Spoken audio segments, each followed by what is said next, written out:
Like, I had everything I All the wanted, cars basically. he Yep. wanted. All the cars he wanted. And And he now just it's he free starter can't. packs from game. Yeah. But I'm having more fun on PC playing with actual people that are happy to just sit around, fuck around, and just fly around in the overworld waiting for a bit. The rep does get a tad in fucking patient. So. Overlord.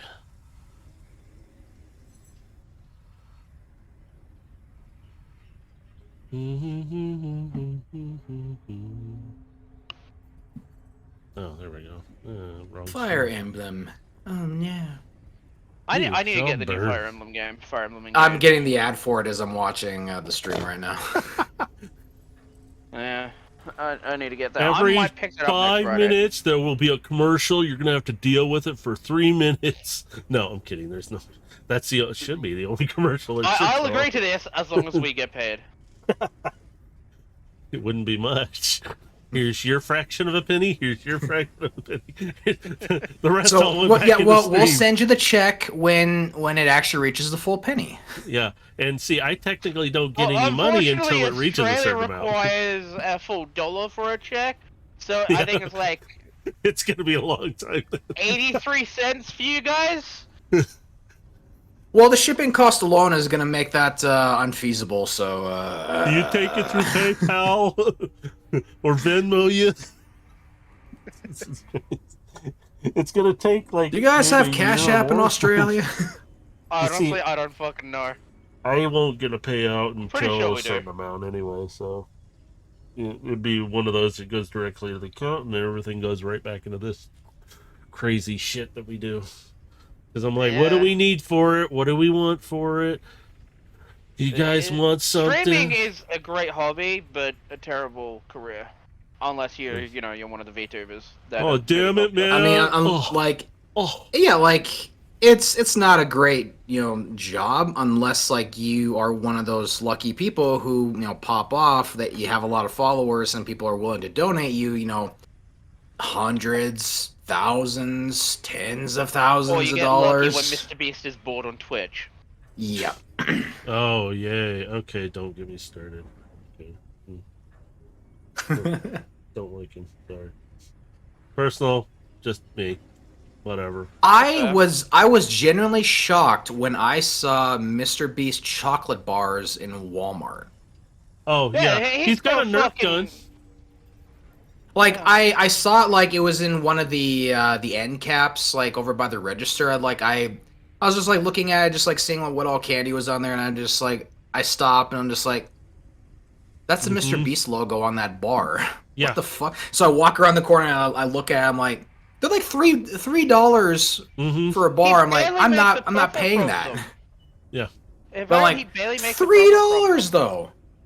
Yeah. And it was like no bigger than like a king size Hershey.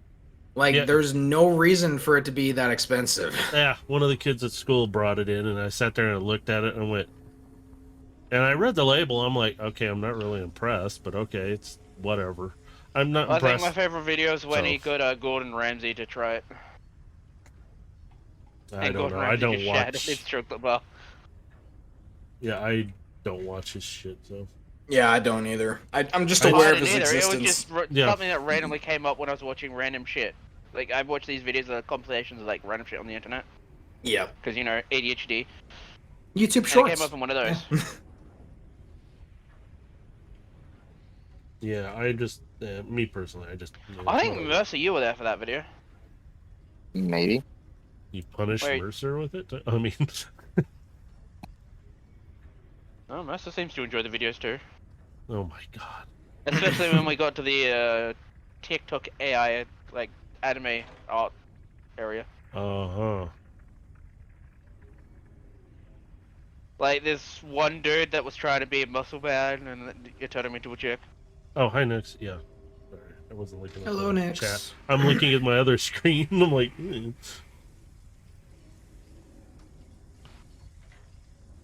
Hey, these guys are dorks. I'm not.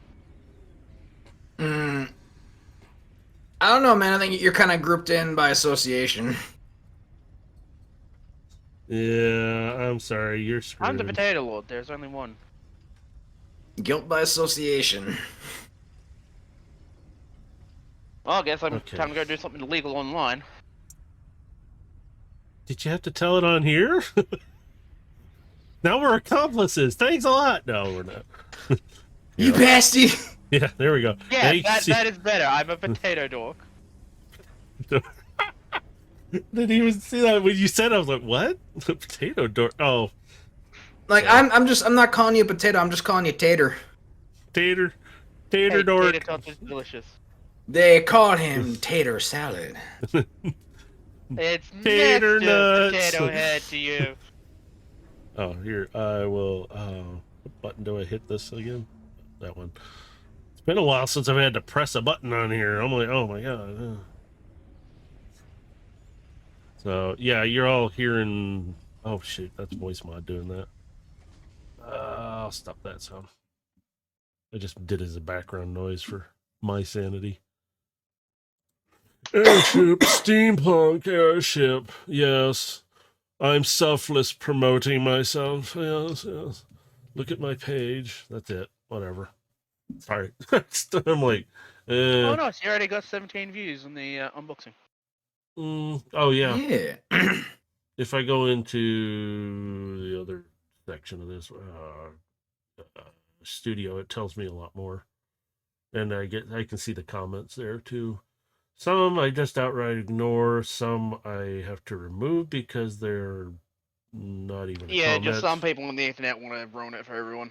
Well, it's not even that. It's just not even a comment. It's I don't know what it is. I'm like, I've got one who might want to advertise with. I'm like, yeah, until you can. Oh, the bots. Yeah, sometimes they'll come up and I'm like, nope. Yeah.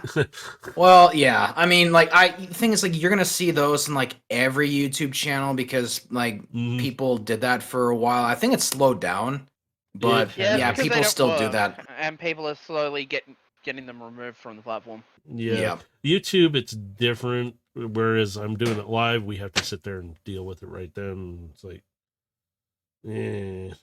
yeah. Well, I mean, that's the other thing. Like with Twitch, like you see those bots. Like even when I'm going, like doing just playing by myself on stream, I get those too.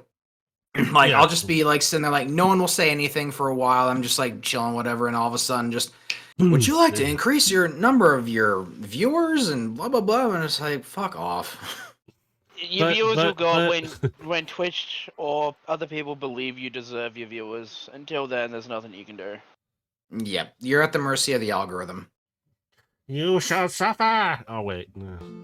And I mean, the other thing is like basically what I don't remember her name, but there was this VTuber that started streaming, and the moment she started streaming, the biggest VTuber on the platform, her internet went down, so all the viewers from that biggest VTuber went flooding into her.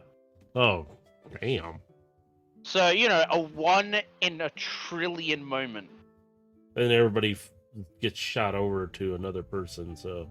Well, the other thing is, though, is, like, D&D isn't, like, necessarily, like, a big watch thing on Twitch these days. Like, if you're in the D&D community, it seems like a big community, but when you look at it from the outside, it's still really not. It's small, yeah. It really is small. I just realized that's I mean, as far as I'm aware, we're still, like, under, like, 500,000, like from 500,000 to about like 2 million in this community.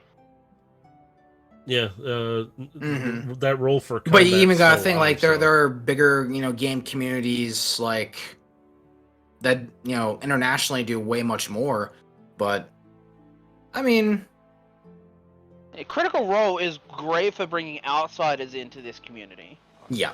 Absolutely. But unfortunately, Critical Role also gets the expectations for DMs to be a bit high. Yeah, Matt Mercer is a really high bar to clear. Matt Mercer is a good guy. He's just like, not all DMs are like me. You don't expect them to be like me. Yeah, even he said so. Hey, I'll say this, like as a DM as well, like.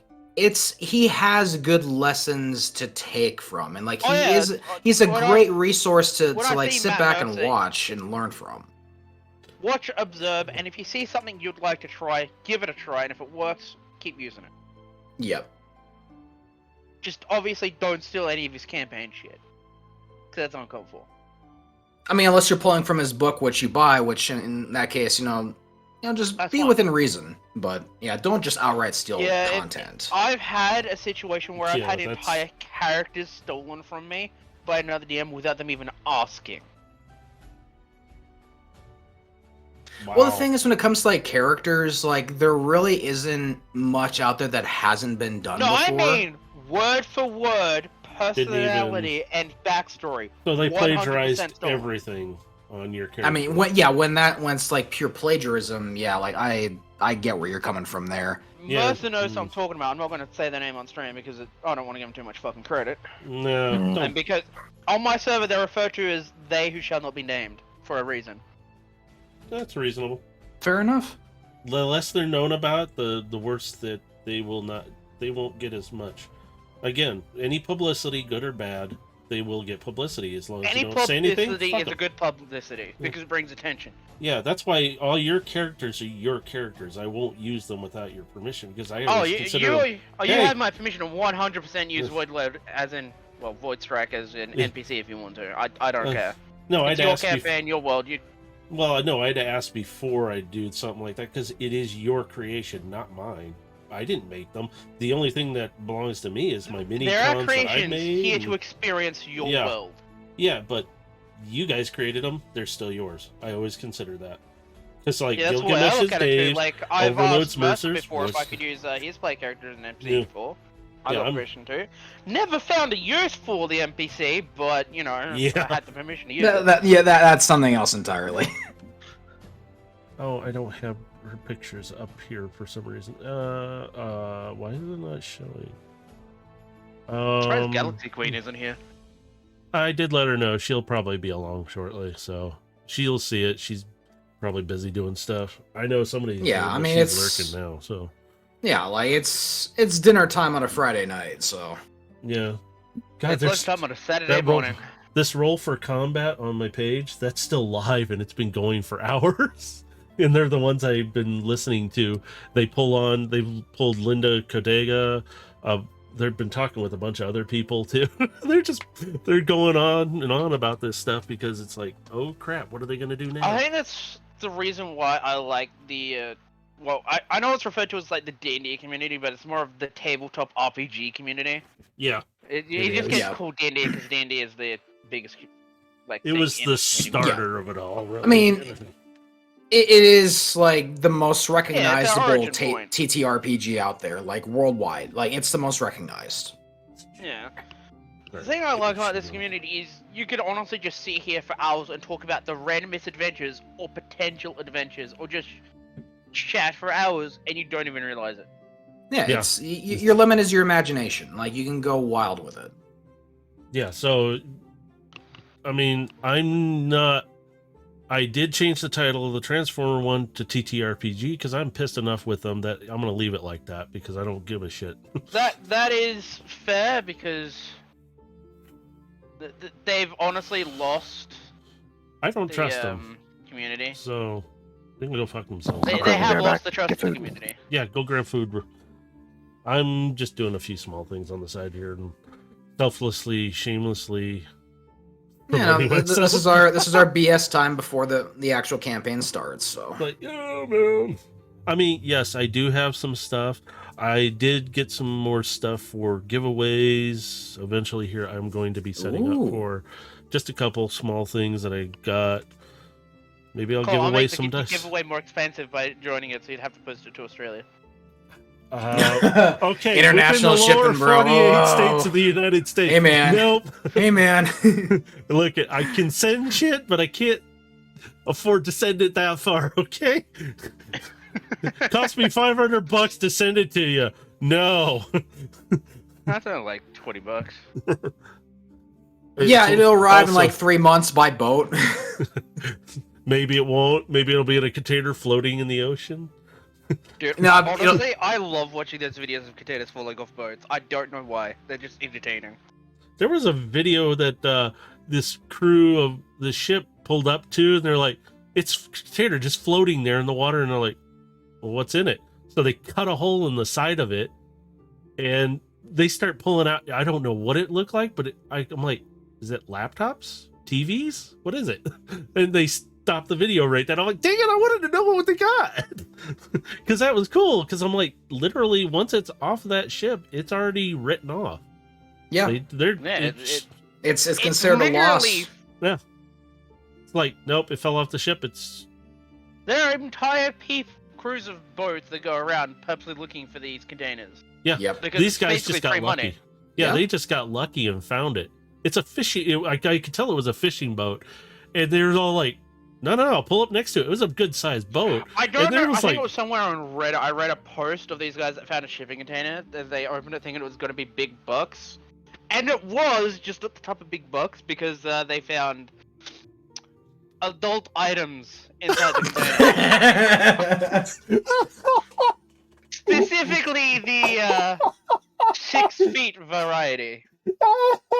That are posable. You know what I'm talking about. Oh! Okay. Wow. They got a lot of money for them. Oh, God, I'm sure they did. That would be interesting. Something looking back at me, and I think it's happy to see me. It'd just be opening the container. What? Oh. No. Let's go I don't find know the how Garfield I'd boat. feel if I just like cracked open a container, just like out at sea or whatever. I look down and I see that. Yeah, like apparently there was 150 units in the container. Oh my God. And if they sold them, what? I mean, like that's. I mean, whatever gas you put into the boat to go out there, like that's your cost basis. Yeah, I was gonna say, dang. I mean, just think about how many containers actually get knocked off. Apparently, they sold these things for around $1,000 to $3,000 USD each. Holy sh! That sounds about right. Because they were the high-end versions. Yeah. So dang. Well, high-end mass-produced. You know, the high-end companies make the cheaper versions so people can afford them. Yeah, there was those ones. It's just because if they were the real high-end stuff, they would have been able to sell them for like $50K. Yeah, it's just funny. As soon as it tips off the boat, though, well, it's gone. I'm like, damn. You want to know what the funniest thing about the story is? They sent one back to the people that built them, and went, "We found your shit."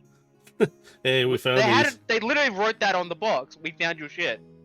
The funny part is that they're like, "Well, we can sell this one."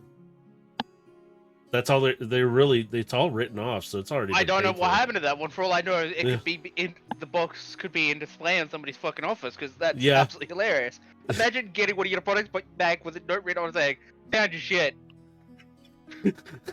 It's like, what the hell are we gonna get this out of here now? It's already been written off.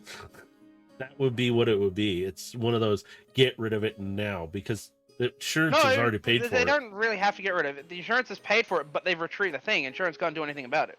Yeah, but at the cost of it and how much they got, it's still considered a secondhand product. They wouldn't be able to sell it. Man. Would they now? Would they? They probably just gave it to one of their employees, let's be honest. Yeah, that lonely one that's by themselves all the time at lunch.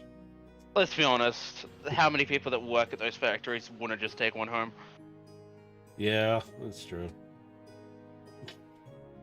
Fun fact, did you also know that most adult stories and whatnot on the internet are actually written by women? Mm-hmm. I find that hilarious because I've been talking to some people and they're just like, all these men that write this are disgusting. Just like, you don't realize like all the ones you're pointing out were written by women, right? Yeah, there's how many of them? And the scary part is, what's it? Who?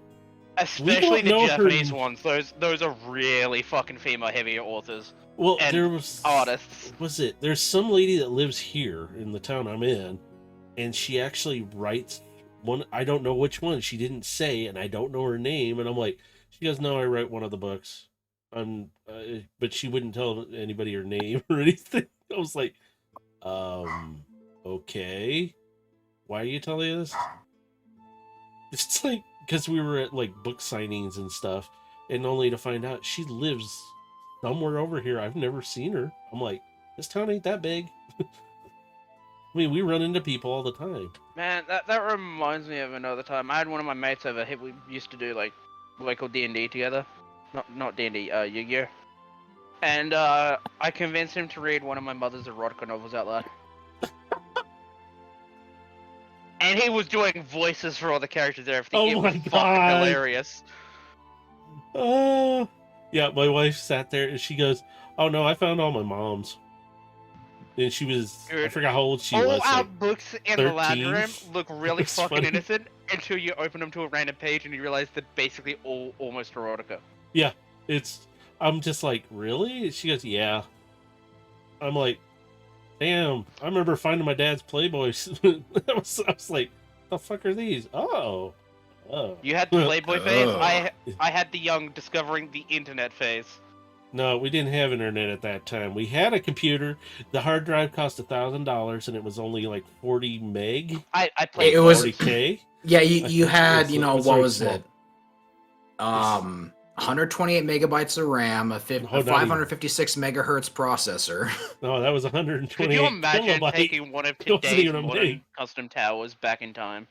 Oh my Oh god, they god, freak. like it would be the most powerful PC on earth. Yeah, it would Could literally you imagine if it's actually left back there, the advancements on computer technology? be. It would actually. Well, here we go into time problem. What would happen? Well, Snake, that you also create a depends- time paradox. Yeah, it really Well, that would. also depends on how you subscribe to timelines. Like, I personally Yes. think like how Dragon Ball does it is what's more likely to happen. I don't know what's Dragon Ball do. Where you go back in time, you're not going back in your own timeline. You're actually jumping to a different timeline at a point Multiverse that's theory. previous. Oh, okay. Yeah, Hmm. multiverse theory. That's So screw up somebody else's. 'cause Okay. because if time travel exists, we technically should have seen something by now. Hmm. So it makes sense if that's how it does. You don't go back in your Hey, own timeline. hey, You go to somebody come on, else's. Bob. We just gotta slingshot ourselves around the sun. Well, technically that is a form of time travel because you're going fast enough that everybody else, like, they're experiencing time, but you've basically disappeared for like 100 years, but to you it's only been like an hour. Yeah, really, that is a form of if time. that, I'm yeah. I'm still kind of blank on the concept of how you go backwards in time from that instead of going You forward wouldn't, into the actually. Well, future. the theory is if you go fast enough via speed, you'd basically break causality, and instead of going forwards, you'd go backwards. That's a working theory. And then there's Hmm. it's the theory of it's kind of like what's the Ben Affleck also, paycheck. black holes have now been shown to spit things out, so black holes could also be a way. There's a lot of theories on those. Well, I mean, there was already the theory that black holes are essentially like a wormhole into another dimension. Yeah, but now we're actually getting proof that once something goes in a black hole, it's not completely destroyed.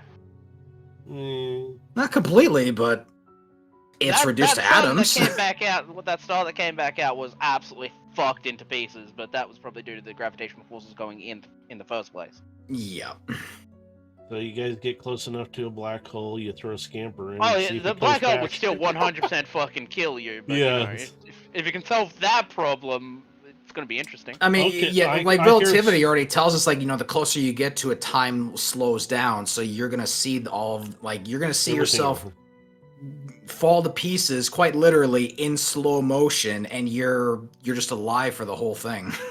Yeah. I think that's why one of my favorite sci-fi tropes is when you're stuck on the edge disk of a black hole where it's still slightly possible to escape. Mm. And for the you, it's event been like, horizon. you know, 10 minutes, but to the outside world, it's been like 1,000 fucking years. And these guys just like, oh, cool, that's an ancient vessel. Let's go fucking loot it. Go on board, everybody's still alive. Hey, what the fuck are you guys doing here? Yeah, there's a whole lot of stuff. It's like it was the movie with Ben There's, Affleck called Paycheck, where it's literally a lens that shoots the laser, and if it comes back around on itself, you could technically see. You want to know the most the future. interesting like I was black like, hole what? I've ever heard of? The What? sound black hole. It's an artificially created like black hole somebody made in a lab. Instead of like absorbing light, it absorbs sound. I had not heard about that. I'm more worried. That's about I this only black found hole out about it somebody in made. passing by just randomly going on the internet and shit. Because, you know, ADHD, when you're bored, you tend to go to a lot of random fucking places. You can Yeah. find out a lot of random shit that way. If I find it again, I will link it to you, Dave. Okay. It'd be interesting to play with. Oh. Oh, should we get started? We're like 25 minutes in. All we've been doing is bullshitting. Alright, I've got one random thing to say before we start. No. I love the fact that when we tested the nuke, they thought it would light the atmosphere on fire.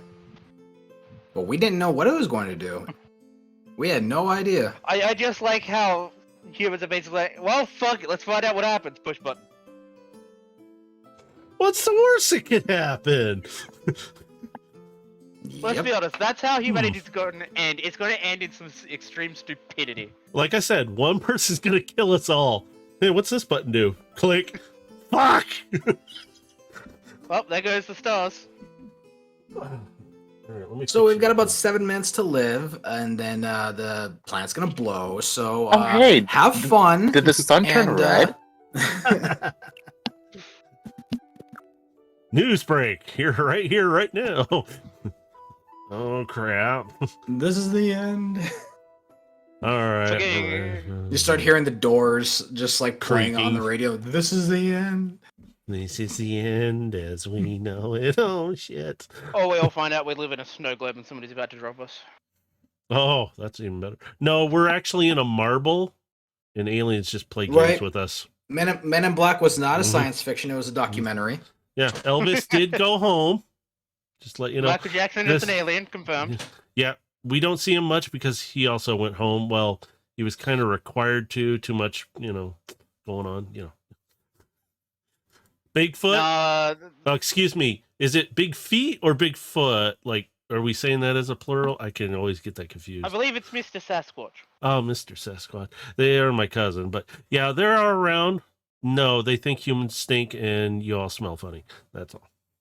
They just don't like talking to you. And remember, they don't eat babies, they eat berries. Yeah, they'd rather punch you than eat you. Wait, talking about? I thought they ate Jack Link's beef jerky. Well, only if they get a hold of it, And please I mean, do it's not not like they can taunt just your walk- local Bigfoot or Sasquatch, Yeti, His foot will go up your ass. skunk ape. Please do not piss off the skunk ape. He stunk for days. Well, more like weeks. Well, please don't. Okay, thank you.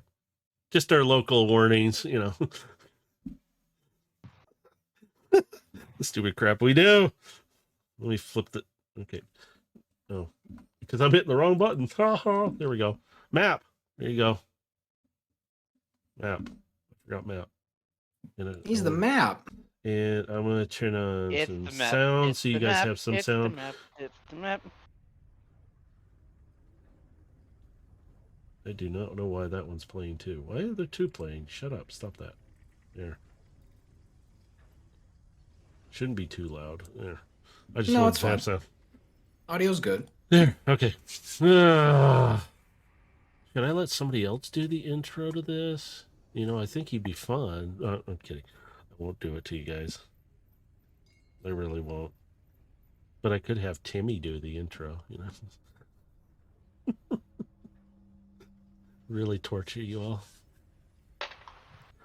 So we're back with, I hope I labeled this correctly, with episode 17 of these crazy bots that are on this map.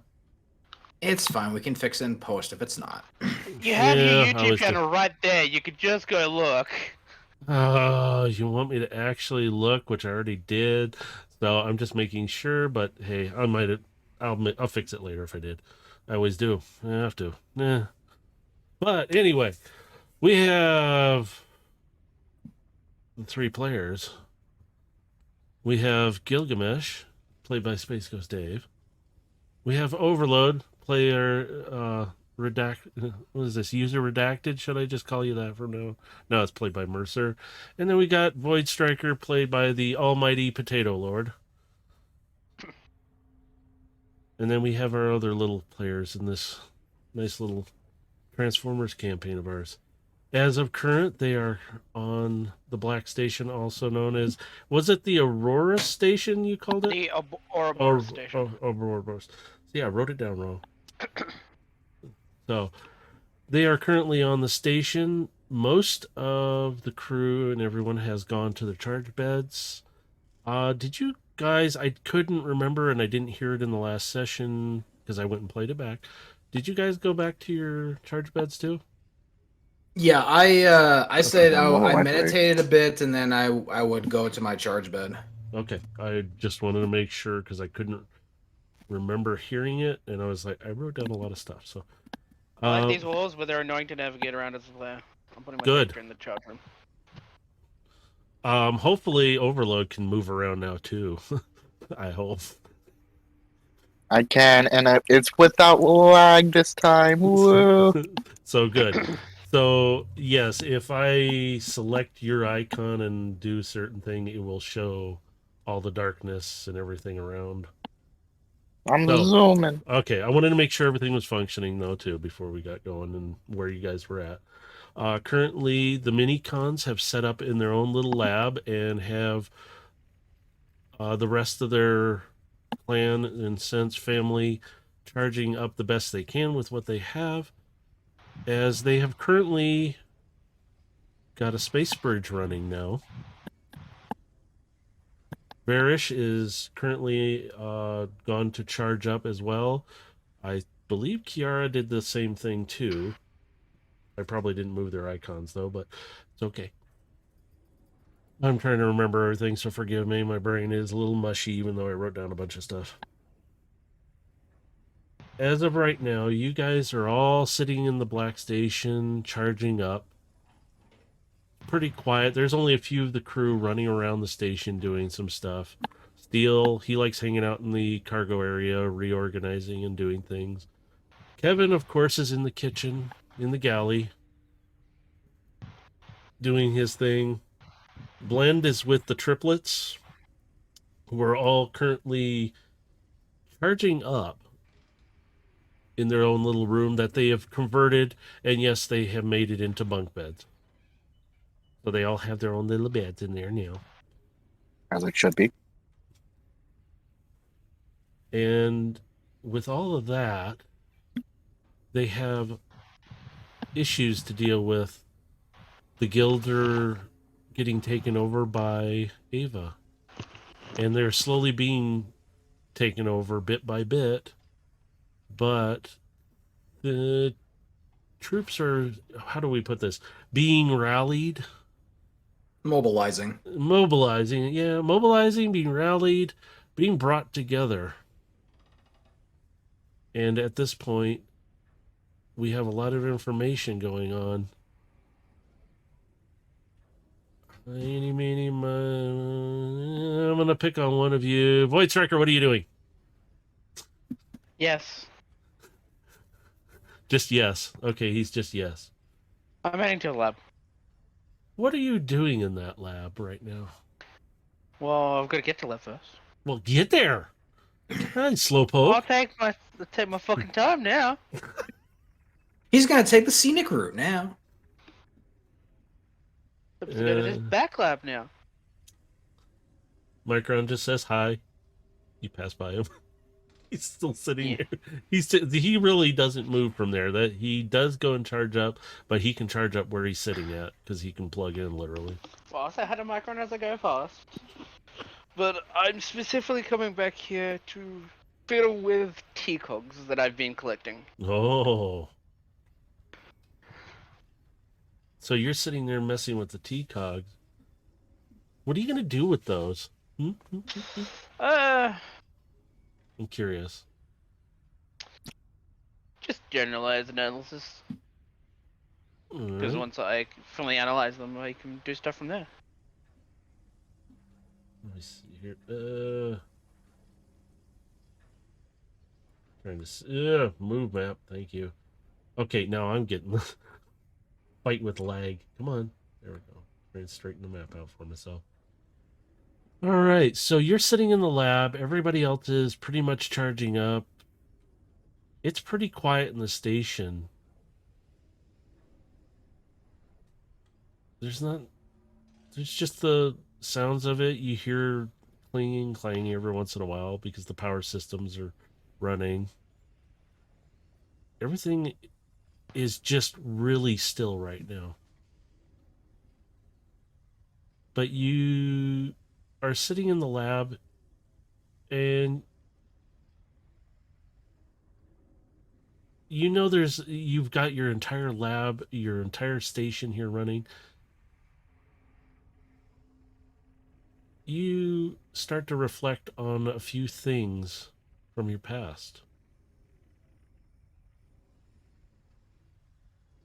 And the door down the hallway,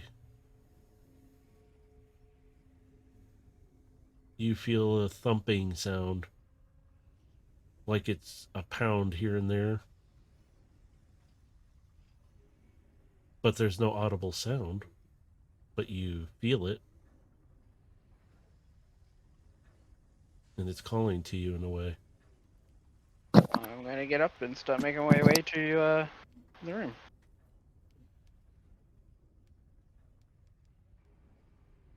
You get closer to it, and as you do, I need you to roll me a perception check. And I need to flip the screen so you can see that roll. I just realized Where's my perception again? it's on that thing that's called a sheet. Yeah. You look down the hallway. You don't see any visible signs the door has been tampered with. It's still locked. And the thumping just stops.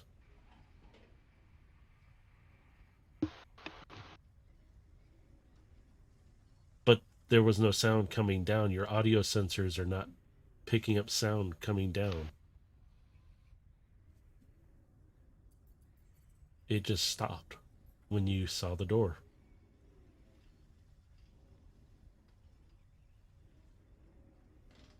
I want to look at the door for a good, 30 seconds before turning around and heading back to the lab. You see it's the door you have locked. Shiny. Semi-clean. It looks like somebody came through and cleaned the hallways up and everything.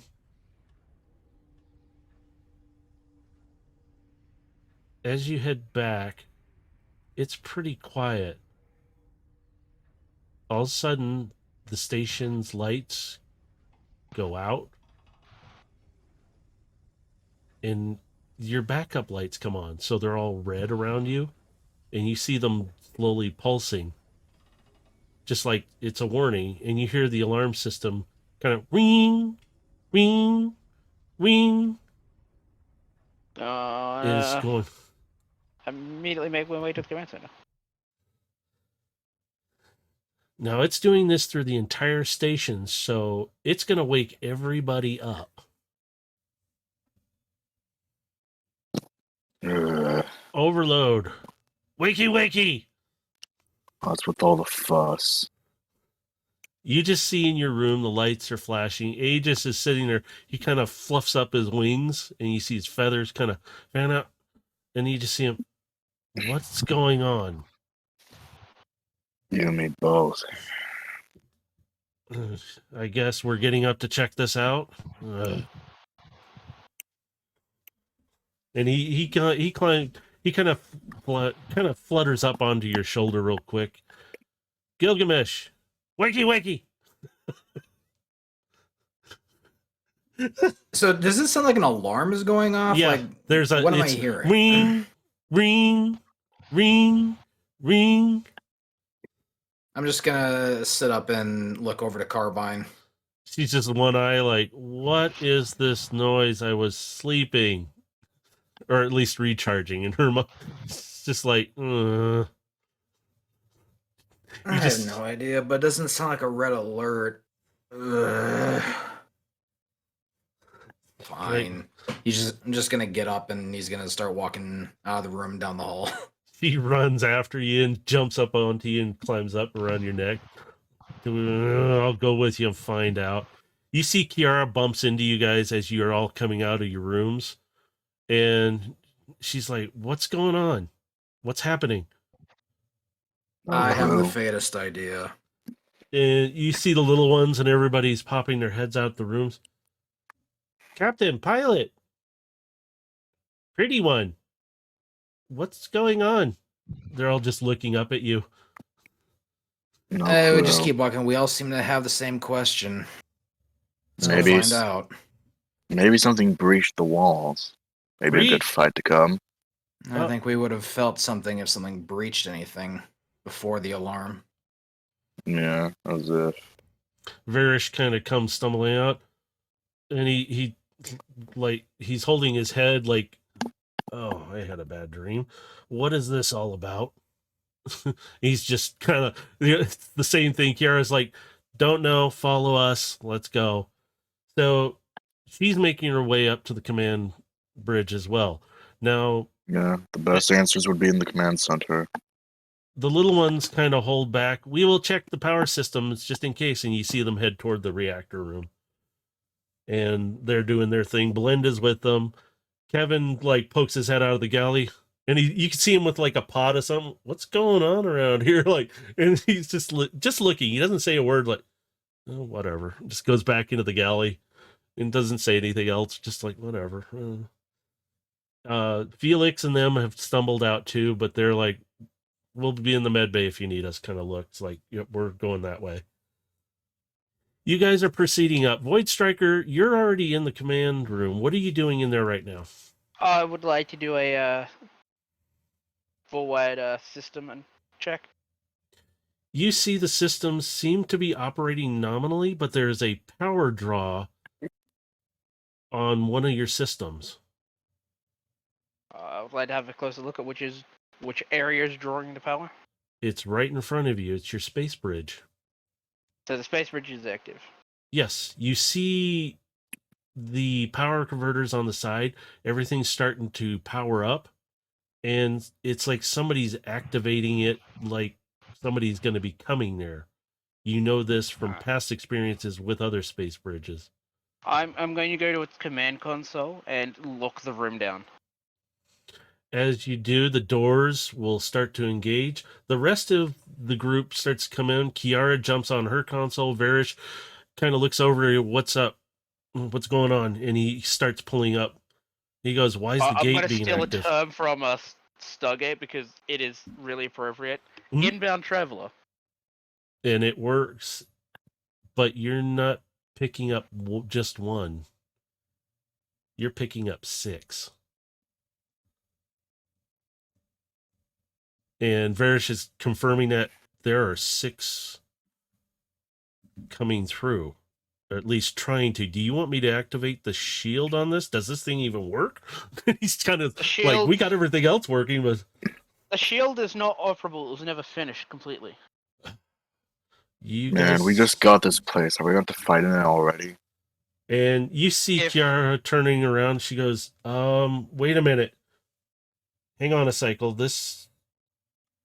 And you can see her really quickly. Her fingers open up and like smaller hands, kind of like yours, Void Striker. They can become other tools. It sounds like more of Ghost in the Shell. Yeah, kind of. Her fingers open up and she starts blazing and she goes, don't do anything. They're coming through. Let them come through. And you can see her frantic.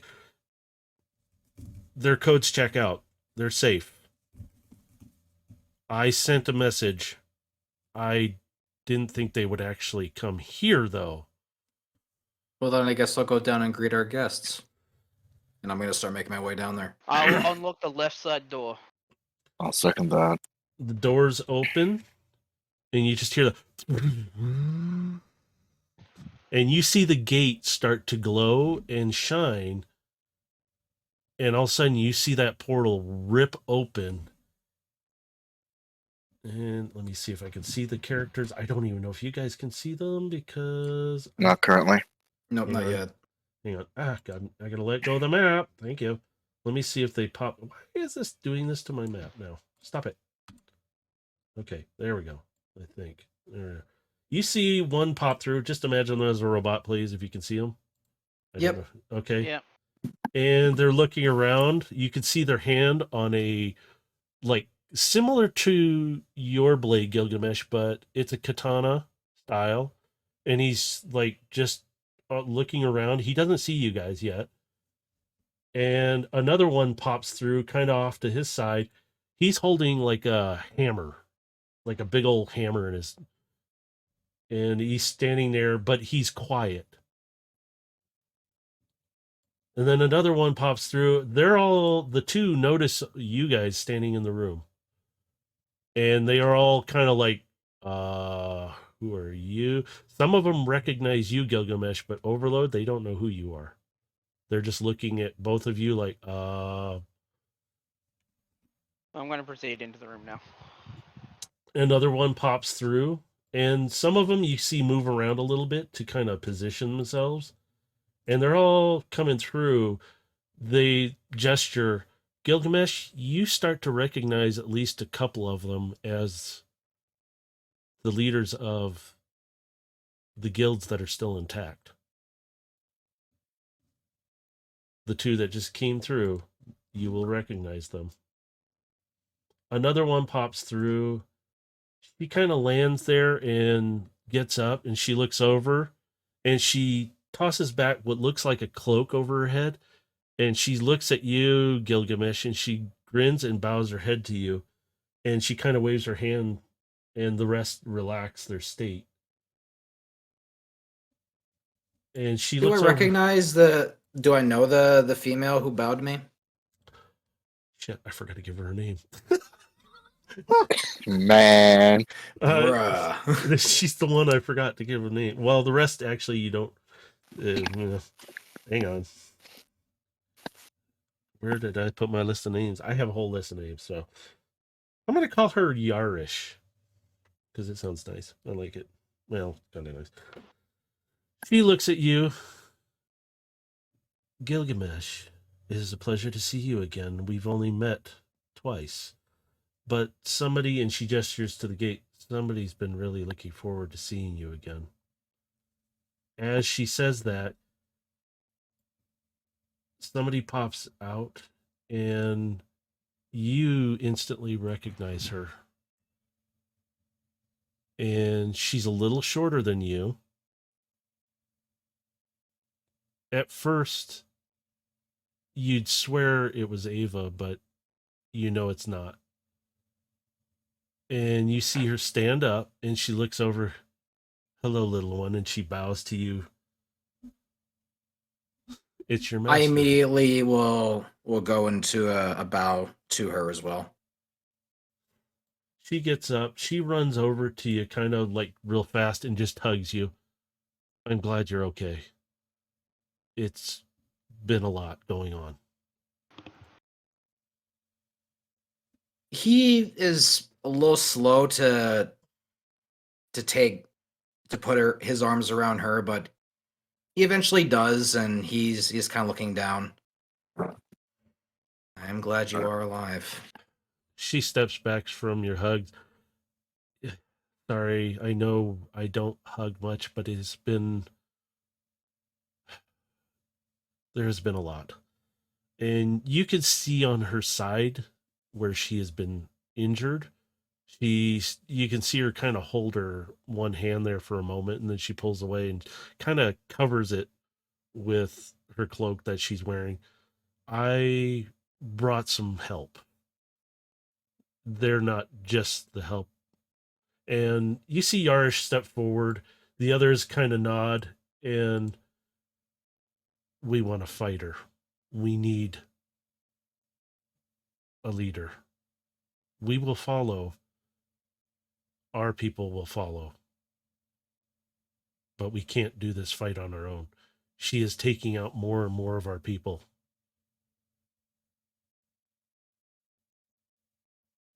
You see the one behind her come forward that has the hammer in his hand. I mean, it's like a big sledgehammer looking thing. He looks small, but you know he probably would slam somebody with that thing. Mm-hmm. And you hear him kind of, it's a gravelier voice. They have killed many of my people. I want her dead. And you see Yarish kind of put her hand up, like, easy now. It's like, and he backs up, bowing a bit. It's like, The others are there, and they're standing there with their hands crossed, kind of watching. And Widow just kind of looks at you. They're willing to follow and even serve under one. Still separate, but they are willing to serve under one. Yarish puts her hand on Widow's shoulder. We agreed to follow Widow here. We are taking a great risk of leaving our people alone for this even amount of time. And the others are nodding. You can see them back there. You know a few of the leaders, Gilgamesh. You've met them briefly.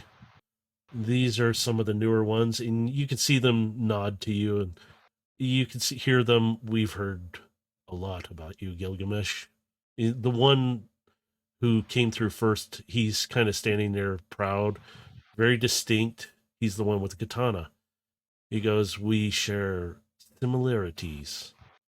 And he kind of taps his blade, and he looks at you and nods and kind of bows lightly to you. He just kind of rests his hand on his hilt and gives him a bit of a nod. So everyone is aware of the risks that we're about to take then. They all kind of step forward like, yeah, we do. Widow, your master, looks at you and she goes, we're willing to take her down.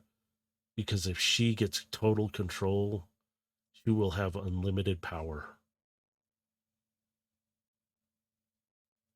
Then we have our one chance and we have to make it succeed. We know where she's going to be. It's just going to be a matter of how fast we can strike. She turns back to the rest of them. Is there a place we could sit and talk? We need to discuss a few things. I just look over to Void Striker. Is there a meeting room that we can go into somewhere here?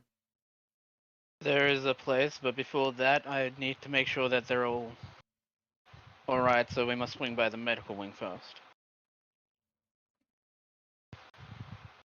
They all look at each other for a moment as they're standing there, and they're like, agreed. You can see the one with the hammer kind of hesitant, but he agrees. I will turn to the group. Ava has been implanting chips in many of her associates, and they are being forced into subservience. You see them all look at each other while you're saying this. So until we have this issue resolved, we are checking everyone for these chips, as well as providing any medical assistance that might be needed should you need any. Yarish steps forward past Widow, and she pulls out a little tube, and she goes, did they look like this? She's dead serious, holding it right to you like... I'm going Do to I need to roll perception to look at it? No, I'm going to say no, you don't. You would recognize the chip. It looks almost identical to the one... Because I have two of them on me right now. That's why, because you guys... I'm just going to nod.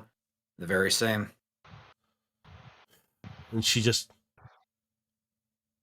I want to be checked immediately again. I had my people do a check on everyone. We found 3 of these. The rest were well, with the equipment on this station, it should be quite easy to identify and remove. You see the rest of them agree to it as well. You hear them, ours was 5 and 3.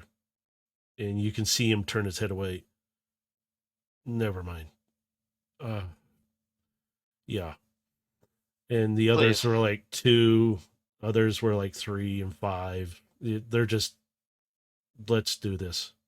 So Please follow me this way. And so they will proceed following you all. Even Widow agrees to be checked as well. Oops. Aegis too. Move her back. Aegis. Oh my god, I made this one. Oh, they're so touchy about it. So I'm going to kind of set them here like this. And they follow you. Whoops. I'm grabbing the box again. They follow you directly in. Felix sees them all come in. Hello? We're doing a check for the chips, Felix. As you do, you see Felix, okay, and he picks up the device that scans, and you see the one with the sledgehammer kind of step back and like, he's like ready to swing on him, like, hey, what are you doing with that? He's nervous, so. I'm going to put my hand on his shoulder and go, it is just a scanning device. If there's nothing, you have nothing to worry about. And I guarantee you that if there's a chip, I will remove it myself. He shrugs it your hand off your off of his shoulder. God, I could talk. And he lowers it. Fine, that's fine with me.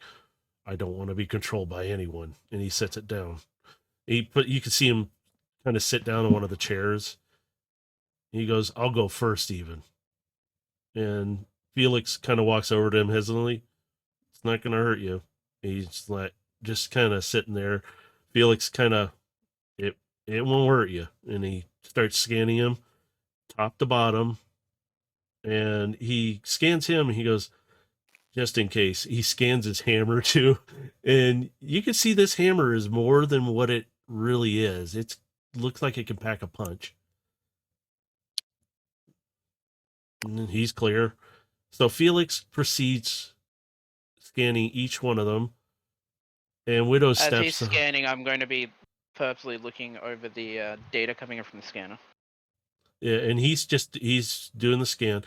Widow comes up. She goes, scan me really well. And I mean really well, just in case my sister decided to do something. If that's the case, Felix, you might want to switch to that scanner over there. Hi, Galaxy. Sorry. And he turns around. He goes, come over here. And he has her lay down on this bed. And you can see the cloak slide to the side. And you see her what looks like a patch job. And she... Excuse me, miss. Do you mind if I have a quick, close look at that wound? and you see her kind of grab the cloak as she... yeah, I guess so. Have we met before somewhere? Possibly. I'm Voidstriker.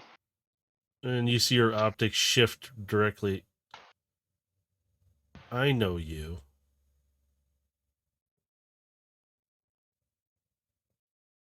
Now I know where I've met you before.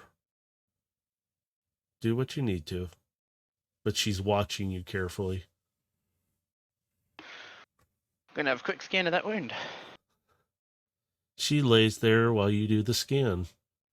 You pick up, it's a patch job, like I said.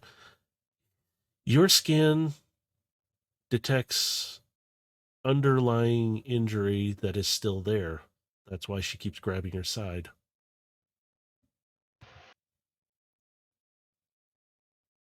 Oh, who did this patch job? I did. I had to do it on a very quick... For a field patch, it's acceptable. Not I can if help I you can't with transform. the wound, but I'm going to have to, and this might be incredibly painful, remove your patch job. Only if Gilgamesh is here.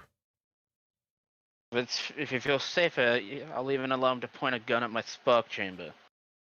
Acceptable. He's kind of standing there with his arms folded. I don't entirely feel it's necessary, but I'll keep an eye on him nonetheless. Would my nano be helpful in the situation? It can be. Not. But let's see what he can do first. So let's see. You're going to try and repair her, but you need to remove the patch. I would like to do a I'd like to use one of my spells more in a non-combative way, if you will allow me to do it. Which one is it? Heat metal. To allow me to soften up the patch job to remove it. It will cause her pain. I will tell you that if I you do. I did warn her that it was going to be painful. Now, are you telling her that you're going to do that? I will tell her everything I'm going to be doing. She kind of nods at you, but she goes, and you could see her arm reaching out. Gilgamesh, where are you? And for I don't once, want to like kind of because we're already so many in this small room. I'm just gonna keep my icon where it's at, but I'm gonna walk over to her and I'll. yeah, you can leave like, more there. Yeah. She's reaching out. You never Sorry, actually I heard was trying to her hit the other button. be really scared the way she's talking and acting right now. She's very uneasy. I just need you to be here, just in case. You know what I'll to be do. right here. It'll be fine. Okay. Proceed. Alright, I am going to use my skill to transform my hands into the right tools for the job. She kind of looks at you and her optics go a little wide, like, what in the world? Okay. And I'm going to apply heat metal to the patch job. All right. So as you do, Gilgamesh, you can feel her strength in her hands. You always knew she was strong, and she's just squeezing down. And you could see her holding onto the other side of the table, and she's actually bending it and just taking as much as she can. But she kind of screams out in pain after about 30 seconds of you heating that metal up. Once the metal is sufficiently softened, I'm going to tell her to grit her teeth, and I'm going to attempt to do it all in one go to remove Is the there patch job. something that I can give her to maybe bite down on somewhere in the room? You see Felix come around quickly, and he kind of, and the rest of you all move to the other side over there just for now. And I'll move the icons here in a second, but they all move to the back side of the room, so they're out of the way. He comes around, hang on, I've got something for her.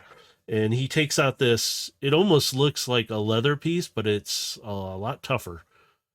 It's like a flexible metal. And he goes, my name's Felix. You're going to hurt a lot more than this in a moment.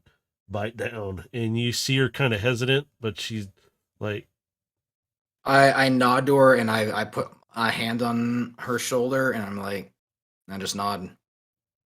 You need to do this. And he sets it in her mouth and he goes, squeeze on that table all you want, darling, because it's going to hurt. And he looks up at you, Void Striker. Felix is just, are you sure about this? Like that method? And I'm just, once she's got it in her mouth, I'm just going to yank.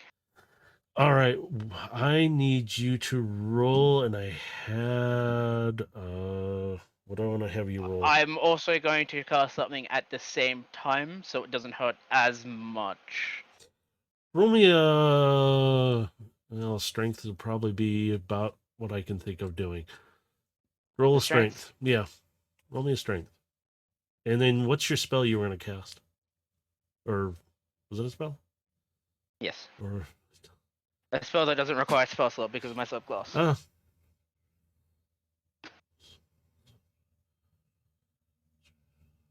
All right. With that, you actually pull it off. It comes off fairly clean. You can see the damage underneath. It has damaged some of her servos and a couple of the cogs that are running through her. And you can just see her, and all of a sudden she kind of just goes limp. And Felix is frantically, he pulls up the console on the side of the bed, and she's still functional. She's just passed out. And with that, I'm going to use Kill Wounds in combination with my Aura of Vitality, and I would like to roll Medicine. All right, go for it. It's actually a good roll, because I was going to say, you're going to be doing it. Oh, very nice. With that, you start to repair her. You can see all the metal around her start to reform and come back. You see the servos inside like resetting and placing themselves, but you see little sparks and arcs coming off.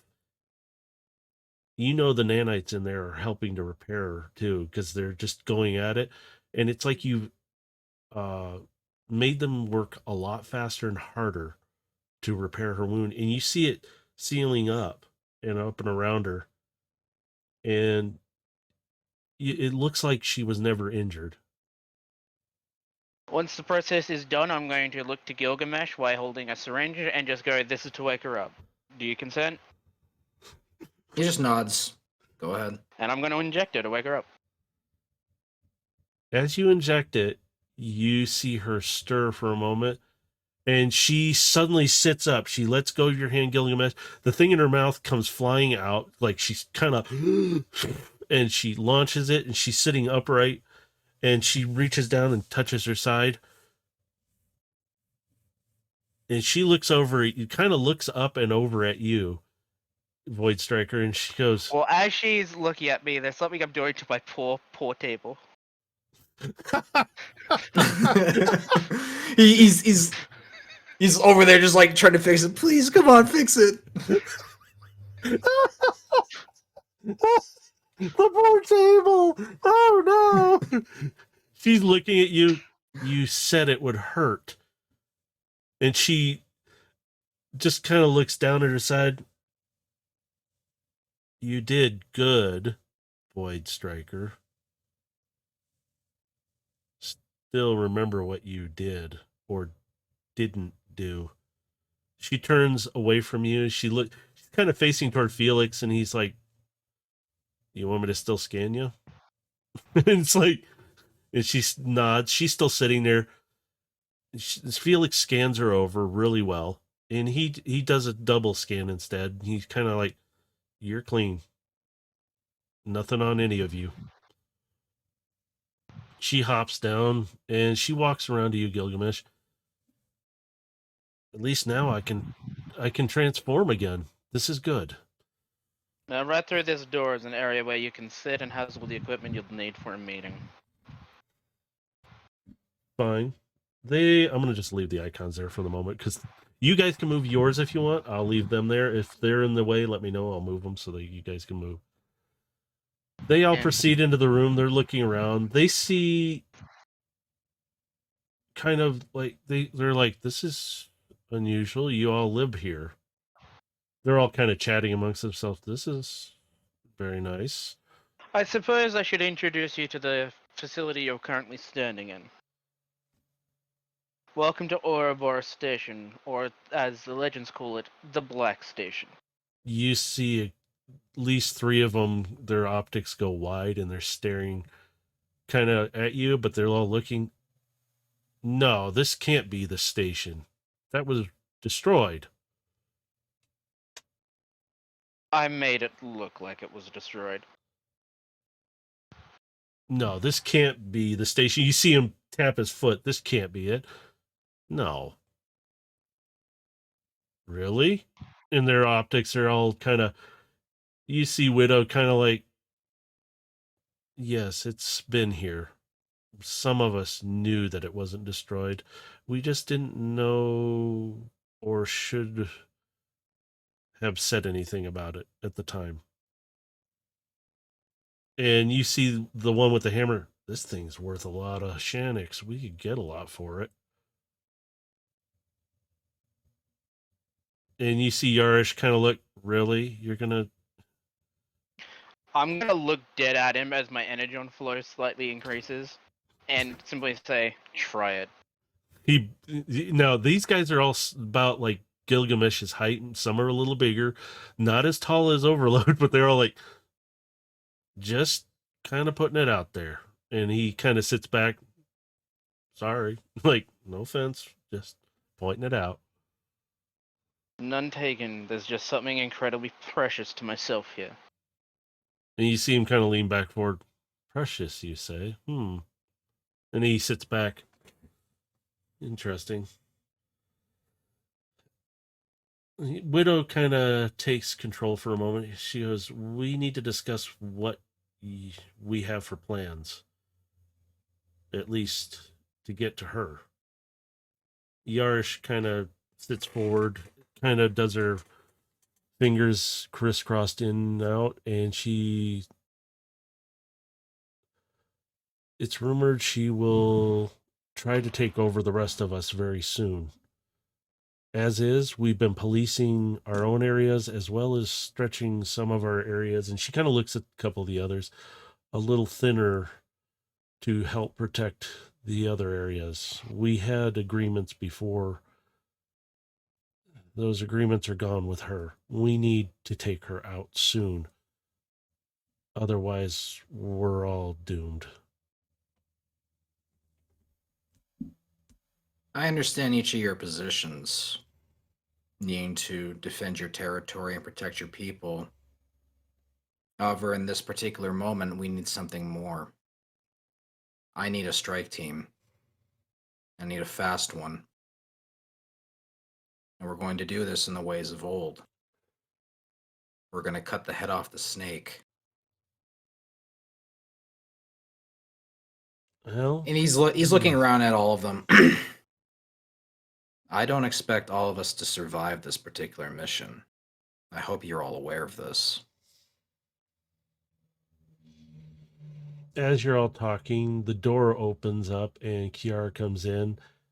They all stand, and Widow stands too, but she doesn't really bow to her, but the rest bow to her deeply, and they hold that bow. And she's like, please, no bowing here. We need to address things. I appreciate the respect, but let's get to it.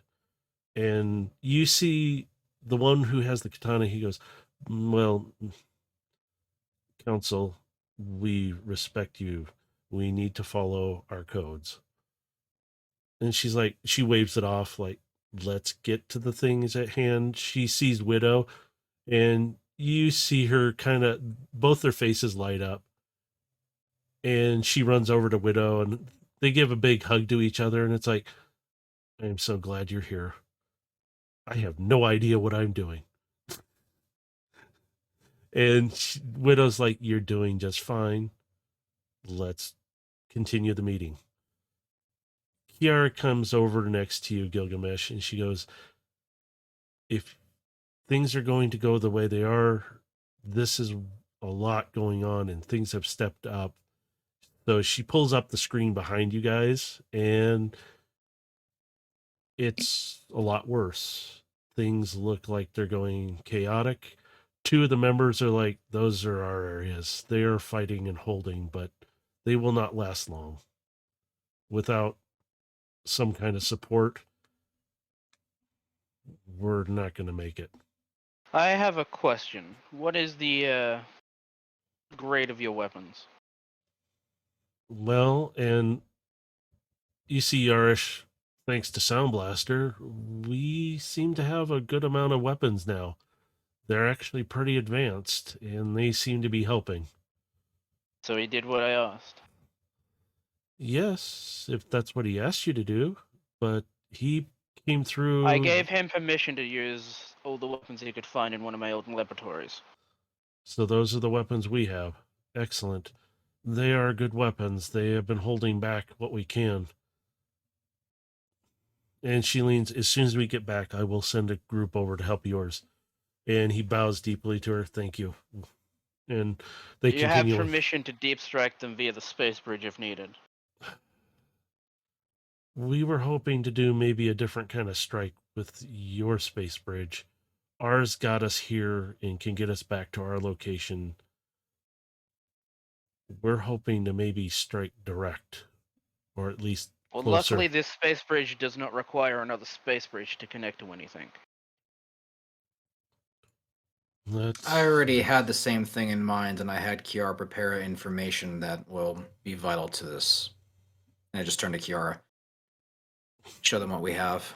She pulls up the screen, all the information. You see Yarish kind of stand up. By the way, if there's any incorrections on this information as it's coming up, I'm just going to correct it as I say it.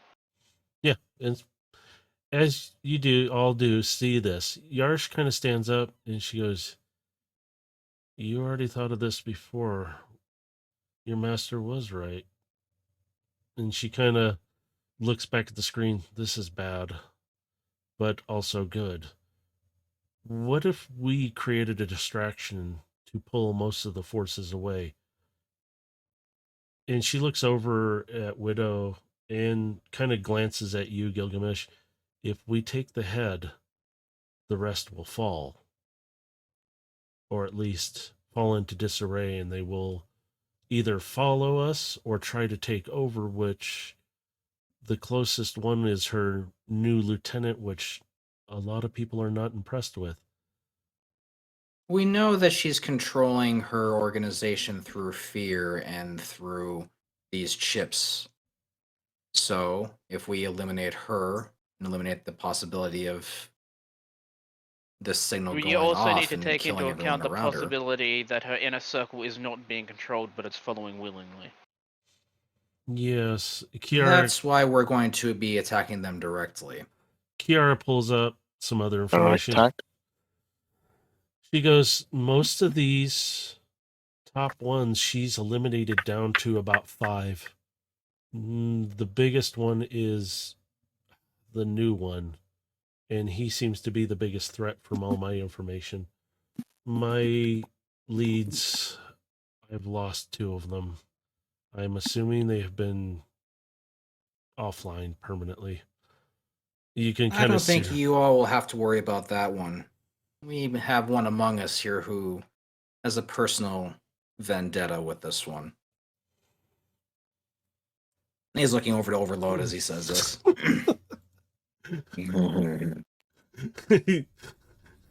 All I can do is see you grinning over there when he's doing that. Even though the green can't be seen. So as you're all sitting there, you see the one with the katana. His name is Tog. Just T-O-G, Tog. He gets up, he comes over, and he has his hands behind his back. And he kind of looks over at everyone. We can't be gone too much longer then. We need to get back and protect our people. For all of Cybertron, we need to be united as one. For all of Cybertronians, we need to be as one. I'm just gonna let off a slight chuckle. So then who among you is willing to attack the tower with me? You see Tog turn, and you have my blade. And he pulls the katana out part way, slams it back in. I'll go with you. He just nods and he's looking to the others. The one with the sledgehammer, he hasn't said a word. He's just looking around. I need to be back with my people. And he doesn't say anything else. The rest kind of like, we can't leave them alone too much. Yarish is like the same. If we need to get back to them, if they're having problems on their fronts, we need to work together to kind of hold that front right now. If we do lose another, we might not have a chance, but we can rally a lot. And Widow you see Widow step up. I do have some other forces, and she's kind of looking back and forth. I pulled together. I can have them come to Cybertron. He's going to turn to Widow. We need to assemble a strike team. Well, I don't have too many available. I might be able to spare a few from that group, but you might not like them. And she kind of... They're a little... animalistic. Well, unfortunately, our allies are few and far between. We have to take whatever help we can get at this point, especially if this is going to succeed. Well, if they will follow a bot, they will. If you were an animal... If it's an animalistic concern, I don't think that'll be a problem. And she kind of looks at you puzzled, and she goes, if you command their respect, they might follow you willingly.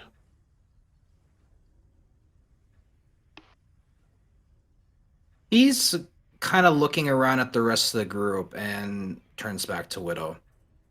I'll explain once all of our guests have departed. You see Yarsh pull up her arm console suddenly. She goes, "We need to go now. We need to get back. Before you worse." leave, I have something that needs to be done. It won't take long. Kiara, can you patch them into a isolated communications? Absolutely. Via the Black Station, so they have a tactical command station. She pulled up the command codes and everything that you did, and she starts. You'll be able to access us through these frequencies. And they all look down. You see the one with the sledgehammer. He's kind of like, whatever. Okay, fine. As long as we get our places back, I don't care. With that channel, you should also be able to receive information from Kiara via the Black Station's observation drones. You see them all get up. The one with sledgehammer kind of like, well, whatever. And they all bow to her deeply, to Kiara. They bow to you, Gilgamesh. They bow to Widow. And she goes, I better go with them. At least to get back to my troops, in a sense. Little one, take care of yourself. Before you go, then, may I speak with you privately? Yes, I will catch up to the rest of you. I'll take a second jump. And Yarish kind of waves. Absolutely. They proceed to the gate. I'm going to proceed to the command room.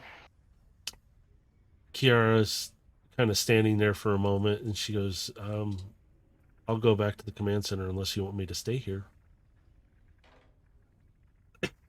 I just kind of nod for her to go. And she's like, she kind of puts her hand on your bicep of your arm, and you feel her squeeze. Okay. She looks at Widow. It's good to see you again. And she walks away. Widow's like, yes, we'll see you all again. And everybody else is kind of dispersed from the room. Carbine's still kind of sitting around your neck right now. And Widow goes, when did you get a pet? And you can hear Carbine verbally, angry beep. Yeah, kind of, but she doesn't hear that. She's just, you hear the aggravated groan in your telepathy going on. I won't take it personally. I just kind of like gently like scratch behind her head a little bit. A lot has happened since you and I have, well, sat in the same room together. I kind of like take Carbine from my shoulder and I just kind of like gently like lay her on the couch. She hops off your hands right to the couch. She turns around. She's kind of sitting on like the table next to you guys. And she kind of knows what you're up to because she can feel it. And she's like, just watching. You might as well be the one to know, since I'm not exactly willing to share this with everyone, but she kind of looks at you. He steps back and will transform into his beast form. She kind of steps back with her hands out. What happened to you, little one? What? She's really confused. How did you become... It's a long story and one we do not fortunately have time for. You see her cautiously step forward and she starts to run her hands down your head and down your back lightly, and she goes, and she feels one of your tentacles coming up and around. She's kind of running her hands. I have never seen a form like this. And she kind of, you can see her look, and she leans down and she's eye level with you. You have become way stronger. And she kind of puts her head to yours. I am so proud of you. And she leans back up and she kind of scratches your head, little one. Just kind of teasing you a little there. But this transformation, this new form, it's made a lot of old memories resurface. She sits down kind of on the table next to Carbine. Carbine kind of just comes up, bumps her arm, and she's like, oh, hello. Memories that were better left buried. Gilgamesh, you were put through a lot.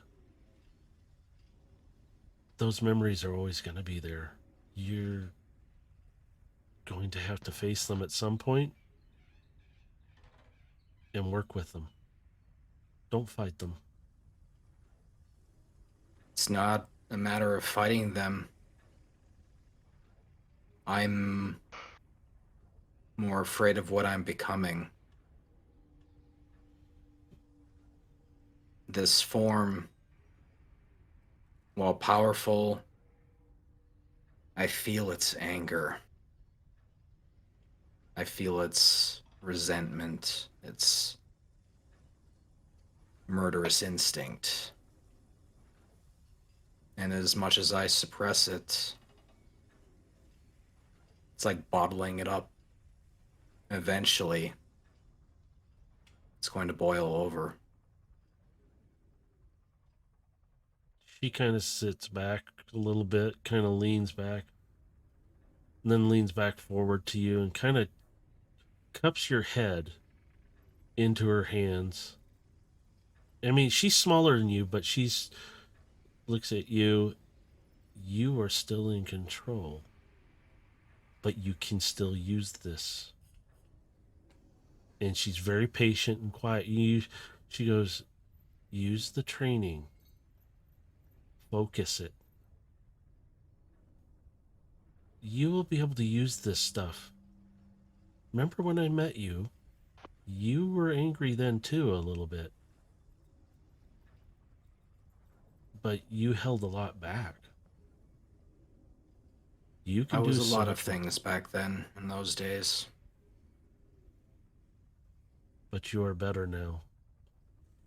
And whatever this form is, it doesn't control you.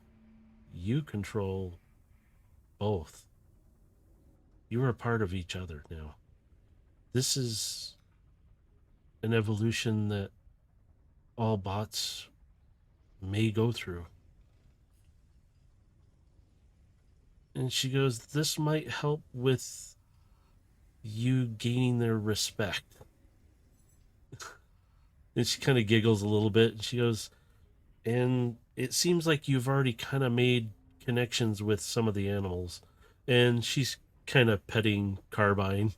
And you can see her kind of purring, but she's kind of a little annoyed because it's like she's still thinking of me as a pet.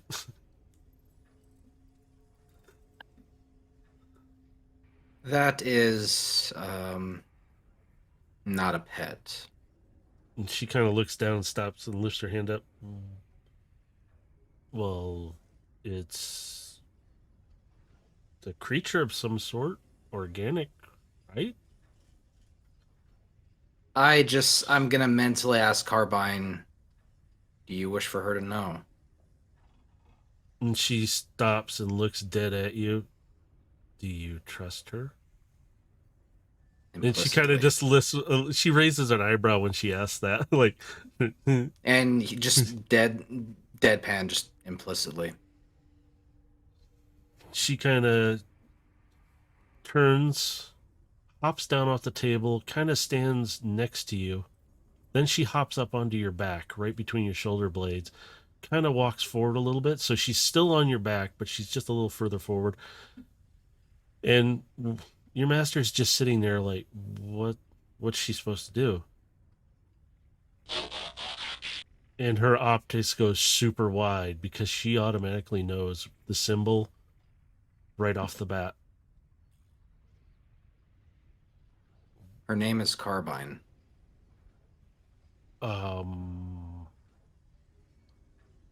There is a lot you have to tell me. Do you realize how she's kind of, for the one time, she's lost in her own words? Okay, I'm going to just set this out there. You're putting a bigger target on your back with Carbine because of their value. But I've never seen one transform into a animal like this.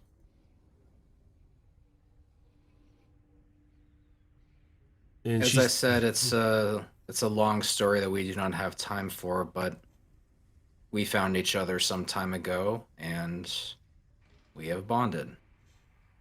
And I'm helping these mini-cons find their way home. No, that's the Gilgamesh I hope to see more of. You're still going to deal with all that, but this, if you're helping to bring them back, that is a greater feat than anything right now. You're going to have to keep her under wraps. I'm going to transform back into my bot form at this point. Carbine kind of flips off of you when you do that, and she kind of lands on her feet, and she just lands. And she's tiny still compared to all of you, and she looks up at Widow, and Widow kind of leans down to her, and it's like, and puts her finger out, nice to meet you. And they kind of shake, and Carbine just kind of bows to her like you taught her, and she bows, and so Widow kind of just giggles. You've been taught by him. And she just kind of nods, doesn't say anything. But she does her head thing back and forth in her bot form even, and she's kind of curiously looking. Widow stands up, and as you're standing there, she notices the mark on your chest now. What's this? This is new. Have you joined another guild or something? This was endowed upon me. I didn't even notice it changed until someone had pointed it out to me. Apparently, I have been changed or endowed with a status of knight. She looks at, eyebrow goes up and like, what?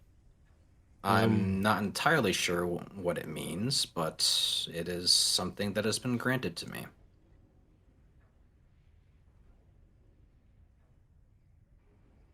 By who?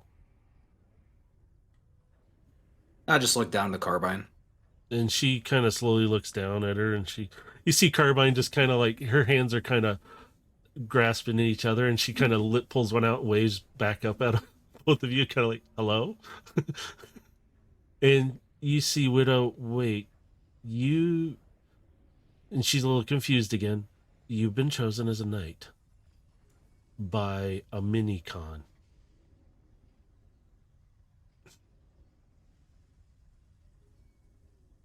That's right. I've only heard of stories, a prophecy or whatever you want to call it. Frankly, I'm not very in depth with a lot of the legend and lore behind it, but I'm experiencing much of it firsthand. If you to be chosen is a great honor, supposedly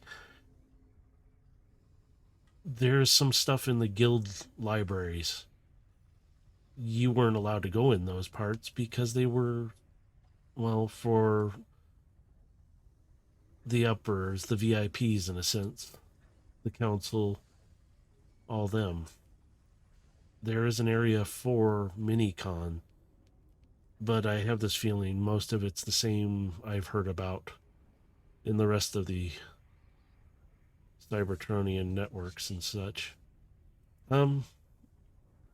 So you have a bit more to you then, with also dealing with all your new and she notices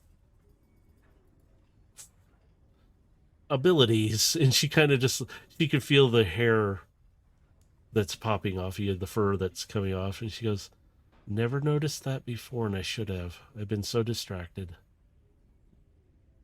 Look at little one. I shouldn't be calling you little one anymore. You're bigger than me. And stronger, it looks like. And it seems like you've made friends with some new little people, it seems.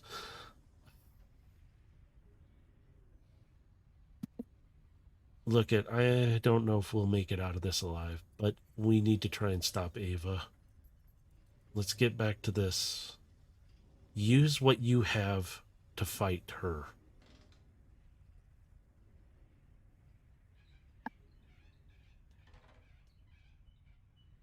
I need to ask you, are you fine with me finishing her? And he's looking in her eyes as he says this. She lowers her head for a moment. And Because if I walk down this path, only two things are going to happen. She's going to beat me, or I'm going to beat her. And There's only one way it ends.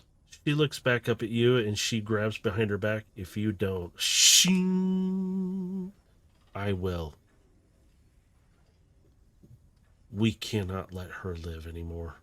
If she's not willing to listen to reason, for the best of all of us, and she puts the sword back away, she has to go. Even I have accepted this.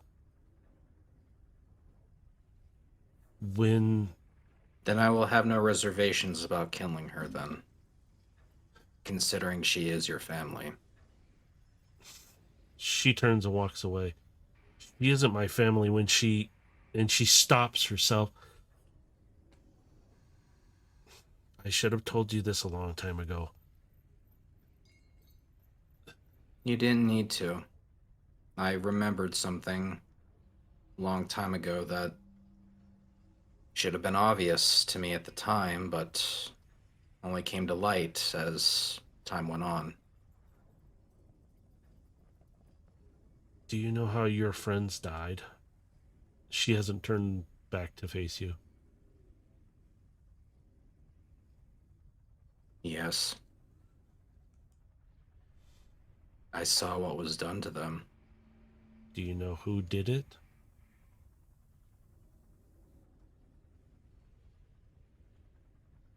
I found the men who did it, but I never found the man who was behind them. Because it was not anyone else but her. I should have told you this sooner. I didn't know until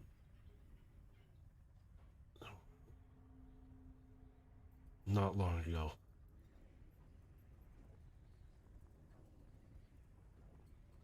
Why'd she do it?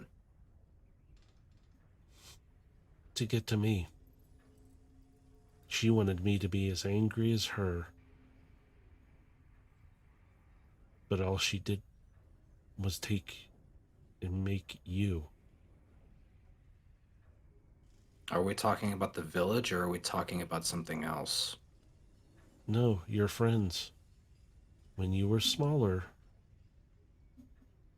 she was coming after me.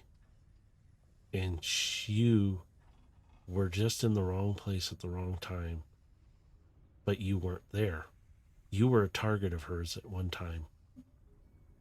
Nobody knew why.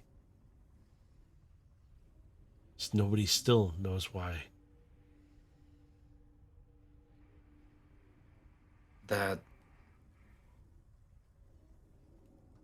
It was all covered up, Gilgamesh. She turns back around. I took you under my wing to teach you so you could fight for yourself. I didn't know. They died before I joined the guild. There's something about you that's different. I don't know what it is. I've tried to search the logs. I've tried to go through the archives. There is something missing from the archives. It was intentionally deleted a long time ago. Some said it was some kind of vision or something that was recorded. It was from a bot who died a long time ago. His spark got extinguished because he saw too much.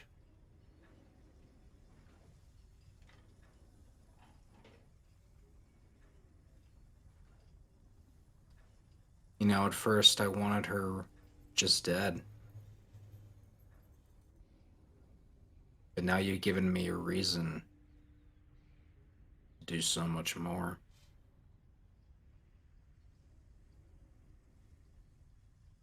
I'm going to pry everything she knows about that from her body, piece by piece. She approaches you. I'm sorry, I should have told you sooner, but you have a chance.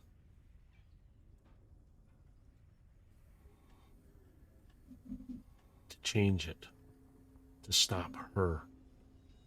Not just for everyone else, but for yourself. I wanted to find answers for you, but I didn't find anything. And it's all my fault.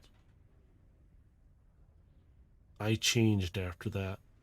I didn't want to be like her. I found you. I went looking for you. Intentionally, I brought you in. I kept you a secret as much as possible, even though she knew you were on board, but she didn't know who you were.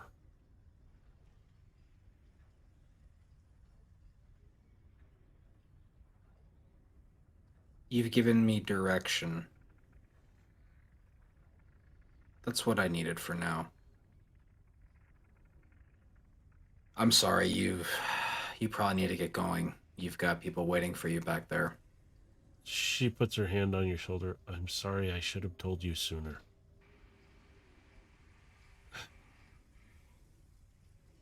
We'll discuss that at a later time. Yeah. I know everybody looks at me and sees her. I know we're not the same, but we are twins to a point. I'll let you be. I'll go. It was nice meeting you, Carbine. And she kind of leans down and shakes her hand, but Carbine doesn't shake her hand. She bows to her. And she kind of pats her hand like, it's going to be okay. But Carbine kind of looks up at you, kind of worried. And Widow just leaves the room quietly. So as she's leaving, I do say one last thing. I hope you can forgive me for what comes next. She kind of turns her head. You don't need to ask for forgiveness for what you need to do. I'm not holding it against you. Do what you need to. And the doors close behind her and she walks away. Carbine just kind of looks up at you. Gilgamesh, are you okay?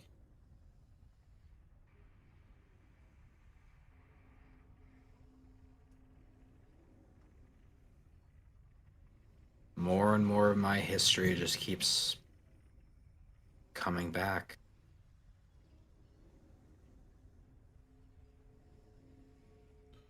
It'll be okay. If I'm... And he kind of sits down beside Carbine at this point. He's... If she was behind it all and somehow has guided me here, be where I am now, why? What's so special about me, and what did it make them do to kill everyone I knew? To drive me into...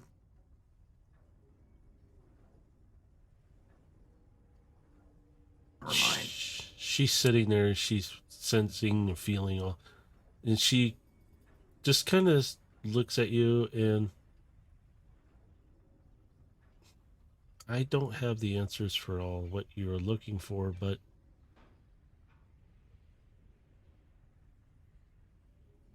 I know now someone does. And that anger.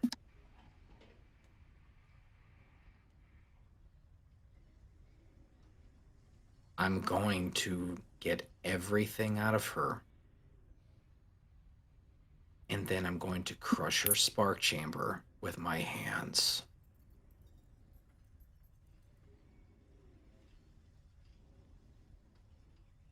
she puts her little tiny hand on your arm, and she just looks at you, doesn't say a thing to you, and she just looks at you. He's looking down at her, and it's pretty easy to see there's pain in his face. She just kind of gets up, transforms back into her caracal form, and she kind of climbs up very slowly and wraps around you. But you feel her kind of hugging around your neck, like she's holding on tighter, like she's just hugging you. And you can feel her head burrow into the side. And he's just gonna sit back into the couch, and he's just gonna sit there for a little bit. And she's just hugging you. Overlord, what are you doing? Break the moment. I don't know. Overlord's It's a moment between the student and teacher. I have no means to get involved. No, well, clearly not. But what have you gone off to go do? Are you doing anything? You want to do anything? He's staring intently. Aegis is just kind of like... He's just awkward. standing there, menacingly. Yeah. Aegis is just like, awkward. That's all you hear.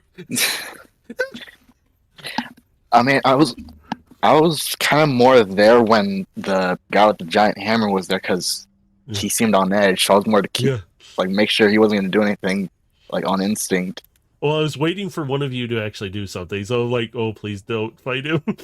This is going to end up... I wasn't going to fight. I was more likely going to warn him, but not fight if he has connection with Gilgamesh. It would have been, no. Sit back down. But no. At this point, things are pretty quiet. You see the triplets the door opens and they're covered in soot and other kind of dirt and grease look, and they're like, we fixed the reactors. And they all stop and they're all kind of still looking and their optics are going back and forth. Did we miss something? Nothing too big of importance. So you should get yourselves cleaned up now. Okay, you did work hard. Okay. And they run off and you see them. Yay! Blend is following along. It's pretty much, you got 4 little bots running around the station who are like kids. And Aegis is like, yes, this is very interesting. And you want to go train or something? Because he's like, might give them some space. Probably for the best.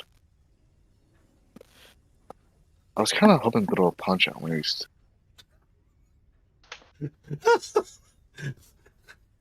Well, we can do our own fighting in the training room if you want, and you can try and punch me. I feel like that would be too easy, though. What are you calling me, easy? And he starts getting offended. Let me move these icons out of the way.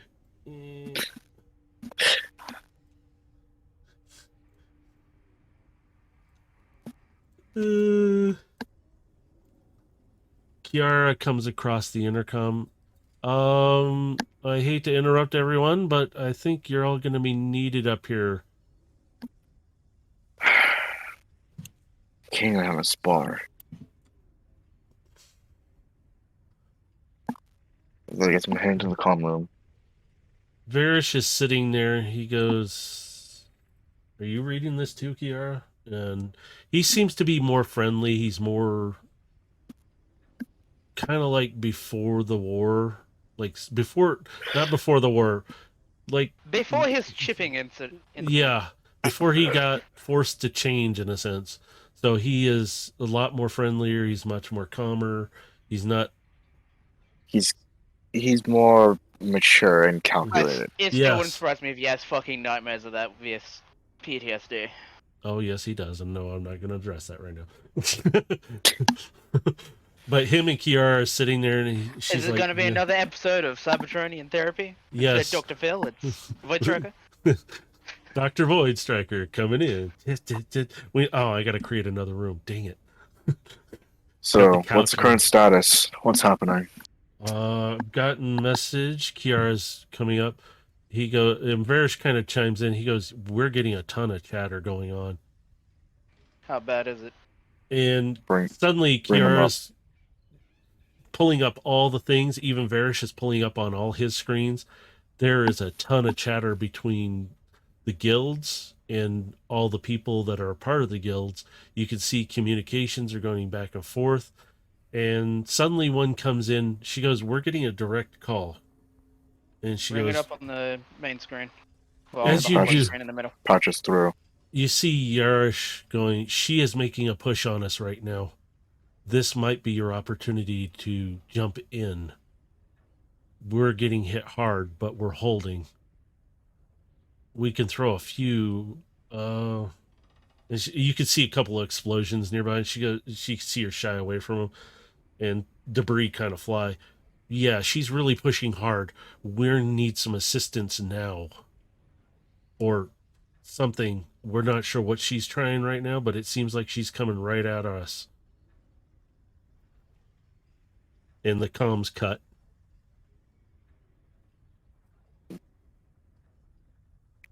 Can we get a location of where that was taking place? We should have a tactical map via the communications. As Kiara pulls it up, Varish is doing the same thing. He pulls up a big map right in front of all of you. And you can see it's in right next to the guild. Right where she's pushing that communication came in at. And Kiara goes, "I'm getting locations on where Ava is at. But it's spotty." And she pulls, you can see some pings in a couple of spots just a bit further back into one of the larger buildings. It's up higher, so she's sitting up probably on one of the floors. They're only getting visuals here and there. And she goes, "Oh, great. There's something big's going on not too many floors down from her. If she is up there." And you can see blasts and just being launched out from the like a couple floors down from where that location is at, just plummeting down and hitting down around in the structures down below and the streets. Some bots you can see getting launched back, some are getting blown apart. And it doesn't matter which side either. Not exactly the way I was expecting them to go about it, but alright, I guess we got an opening. I have a feeling I know who's doing what.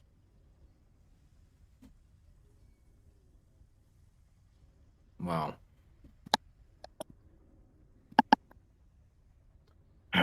Kiara, do you know how many people are around her right now? She has a lot of people around her, and she's pulling up. And you see dots all around. You can see they look like they're positioned, and they're firing. Some are in combat, like hand-to-hand. You can see them down lower in hand-to-hand combat with some other bots, it looks like. She goes, "There's a good amount around her." And she goes, receiving another message. It's from Tog. And you can see him. "If we're going to make our move, this would be our opportunity." Just get looked overload. I guess we're going now then. And you're the hot shot in this situation, so it's your call. Tog, can't miss this opportunity now. Tog sends you coordinates. If you drop in above, you might be able to make an aerial drop right on top of her. I can join you in that drop as soon as you come in. Send us the coordinates. He sends them immediately, and you can see they're not too high above the structure. They're probably a couple floors above her, and then a couple more floors above the other that's down lower. They don't know what it is, but they're identifying it as something big, and there's a lot of combat going on. So we'd be getting inside the building right away? You'd be landing right on top of it, depending on its structure. Yeah. Okay. I rolled for it, that's why. I challenged myself, so I rolled for some of this stuff quietly, so you guys don't know I'm doing it. It's like, I gotta do it quiet. It's hard to do it quiet. How the heck? So Todd goes, I'm ready if you are. We can space bridge in right after you. And you can hear some other chatter. You hear Widow come across one of the comms, and Kiara goes, she's fighting with I don't know what, but she pulls it up on one of the screens, and these are massive creatures that are like they're not as big as like Void Striker, but they're a little bigger than Overload, but they're kind of beasty, and they seem to be kind of taking orders from her, and there's about 4 of them.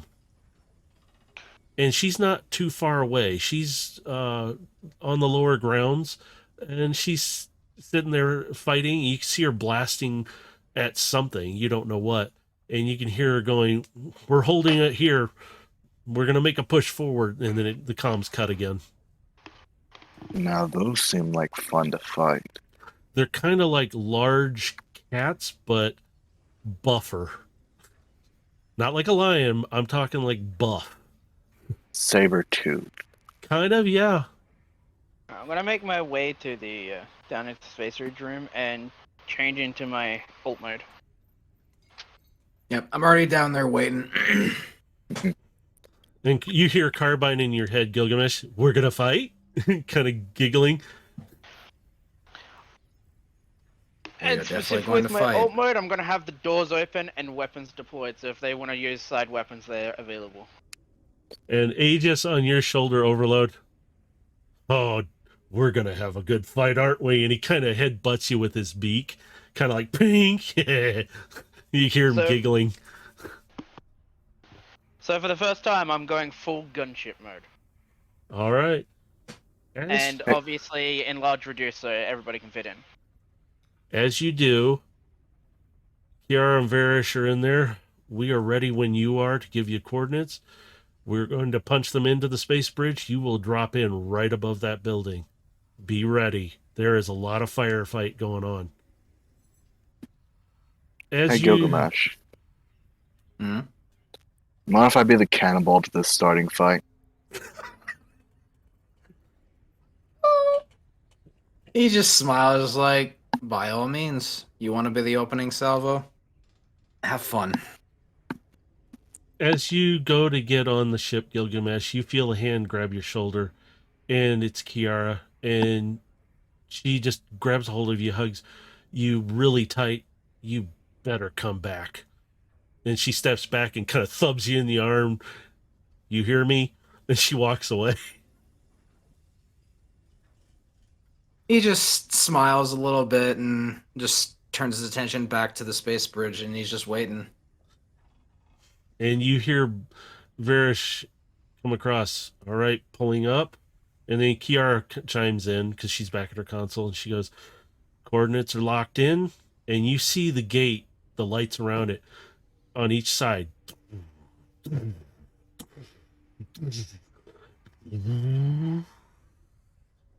Good luck. We'll monitor what we can from here. And the gate launches on. On the other side, you can see the gate kind of pointing more downward toward the building.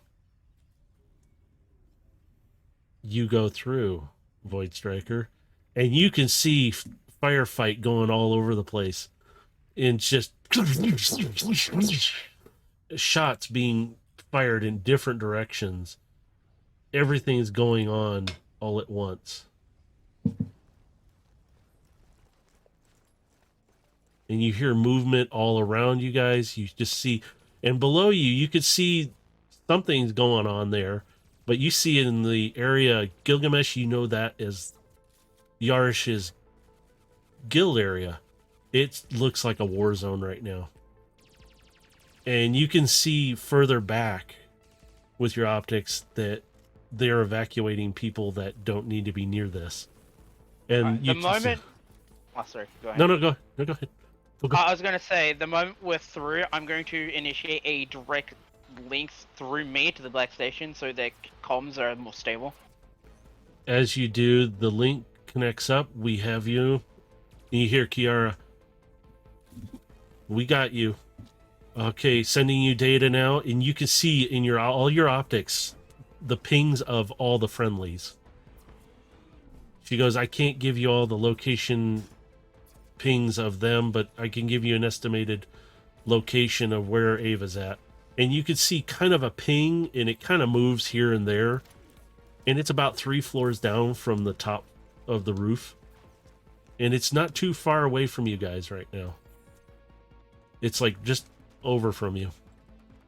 I have a suggestion, Gilgamesh. Go ahead. While you're dealing with your family matter, shall we say, I will fly around and provide as much air support as possible. Sounds good to me. And he's gonna start making his way back to, I guess, your Bombay or... No, the side of my She could... area where you are, it's open. There are guns for you to man if you want to man one. I was looking more for a way of entry Oh, you point can to the just building. move the gun to the side and just jump out. You want an entry point? I can give you one. Okay. All right. I'm not even going to make you roll initiative right now. Who wants to go first? Overload? We already know who wants to go first. All right. I'm gonna make this even better. Cause guess what I'm gonna do? Oh, Jesus. Oh, shit. Oh, God. Oh, God, he's raging. Okay. All right. Let's crush some tin cans. So, Guys, I'm not even. you're about 1,000 feet above the roof. And you see some bots Hold sitting up there. Right as he jumps out, What did you cast on it? Oh, Enlarge, my reduce, you made him bigger. God. Oh, Jesus Christ. All right. Roll a dexterity for me, Overload. Just roll one for me. I want to see something. Dexterity? Yeah, roll me a dexterity. I just want to see something. I just want to see if this is gonna. I just want to see. Just go for it. Holy shit! Because you're getting kind of a surprise on them. So you got advantage. Oh, so then it'll be. Oh, so then it's a nat 20. Because nobody really is paying attention that there's a big old ship above them, and there's going to be a huge ass thing coming down. So how would you like to decimate the 4 bots on the roof? Kool-Aid Man style. Come on. Oh, Are yeah. you gonna roll up in a ball? I'm giving you a choice of how you want to come in at them. I'm going full on superhero landing. Oh my God! Fist down, ready to just plummet.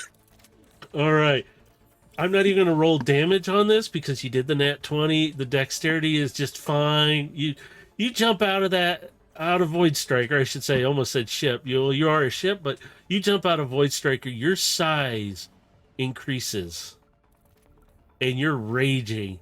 You come down. The 4 bots are not even looking up until one of them sees a shadow. Kind of, and he turns. I'm just hanging out the side door looking down as I'm watching this thing plummet to the building. Hey, where'd the sun go? Yeah. Oh no. This reminds me of a scene in Dawn of War 2, where you're deep striking in one of the main missions, and there's a bunch of orcs just standing around and go, "Hey, where'd the sun go?" Look up right as the drop pod lands on them. You see the one that's looking up, and you come down. You slam the 4 bots. The one that was looking at you, you can just see him The other 3 do the same. They literally just shatter. But you slam down so hard because you did a nice 20 there. You crush down into the next floor down. And Kool-Aid Man. Yeah, literally. Oh, yeah! That's basically what just happened. You had, oh no, oh no, oh no, oh no, oh yeah. Yeah. So watching this cloud of smoke just coming from the rooftop, I'm just gonna turn to the cockpit and just say to Void Striker, "All right, bring us down for a landing." You don't need to turn to the cockpit. I am the ship. I know, but I'm turning to the cockpit anyway to address you. Gil, you said 3 floors, yeah. Yeah, she's about 2 more floors, or yeah, 2.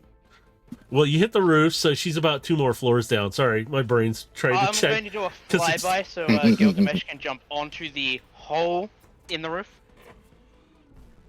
As you do fly around, you guys suddenly get buzzed by 6 aircraft. They're Cybertronian design, so they look like the Seekers. Well, you've got 2 options, Gilgamesh. Stay on board or jump out on the pass. I'm jumping out the pass.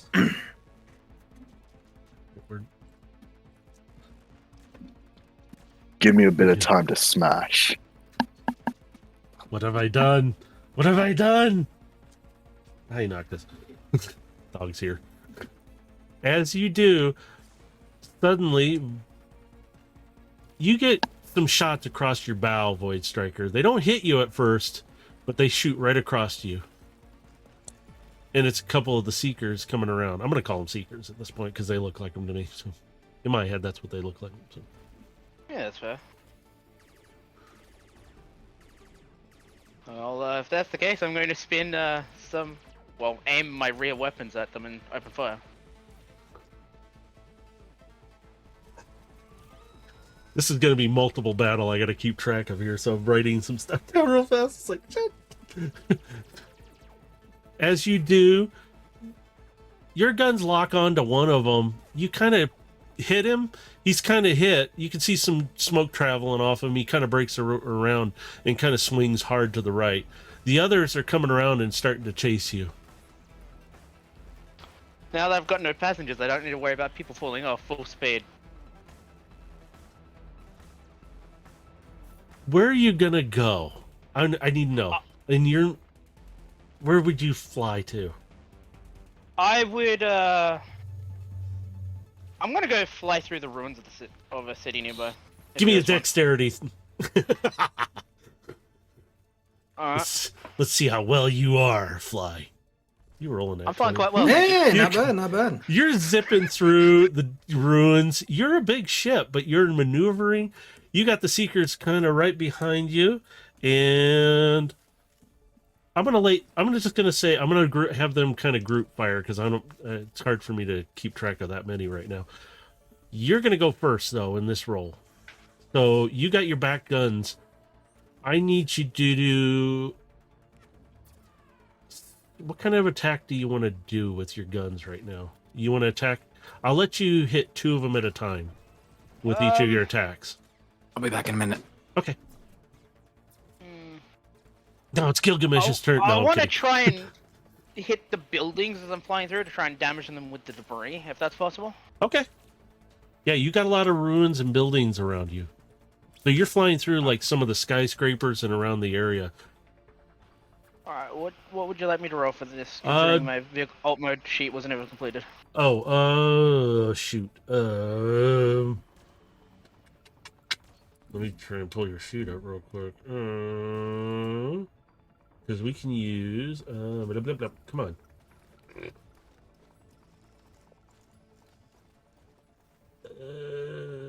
Let's just do your auto crossbow stats.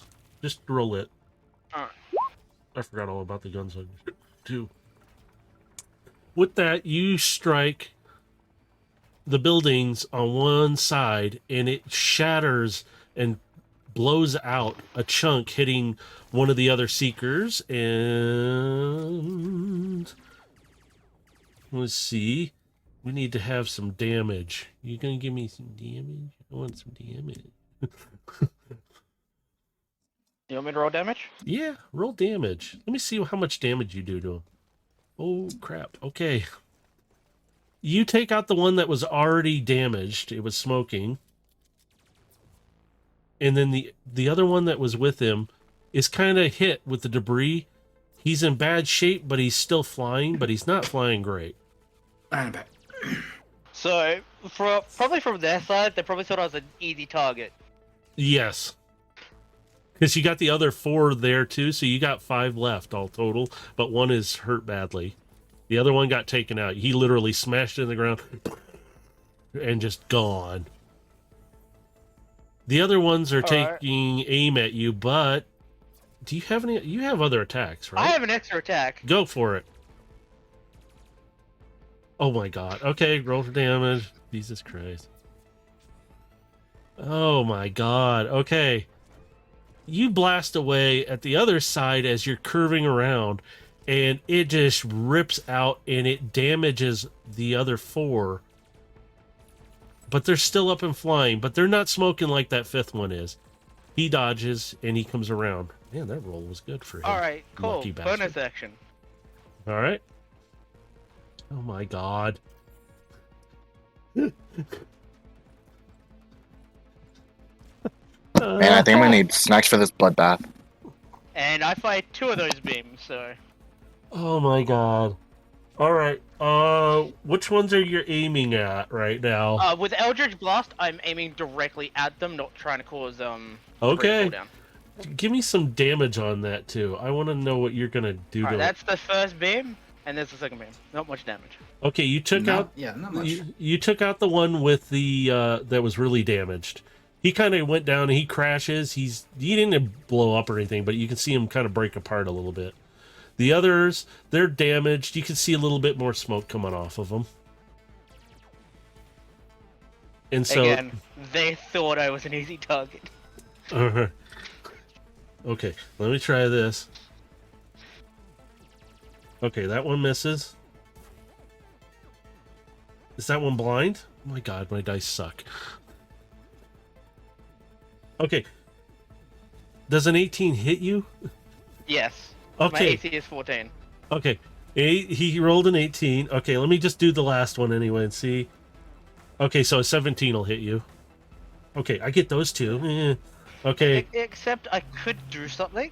Oh god. Is it a reaction? It is. Okay, fine. My AC is now 19.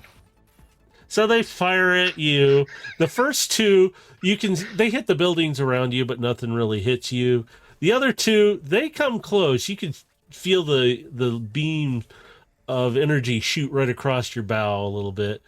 And you feel the heat from it, but you don't get hit by it. Jesus Christ. Your turn! Because they only can shoot at least that time. They're weakly. It's okay. I hate you right now. Damage. Okay, 2 of them take a massive amount of damage. They look horrible. The other 2, you missed them. They're in better shape. Really? Mm-hmm. That one misses, but you hit the other 2. So, don't roll damage on that one? You can roll damage. Go ahead. Okay. Yeah, the first 2 are dead. The other 2 are fine. They're bad, but they're in bad shape, but they're not in great shape either, so. Oh my god. That one, I think, misses. That misses. Yeah. Thank god.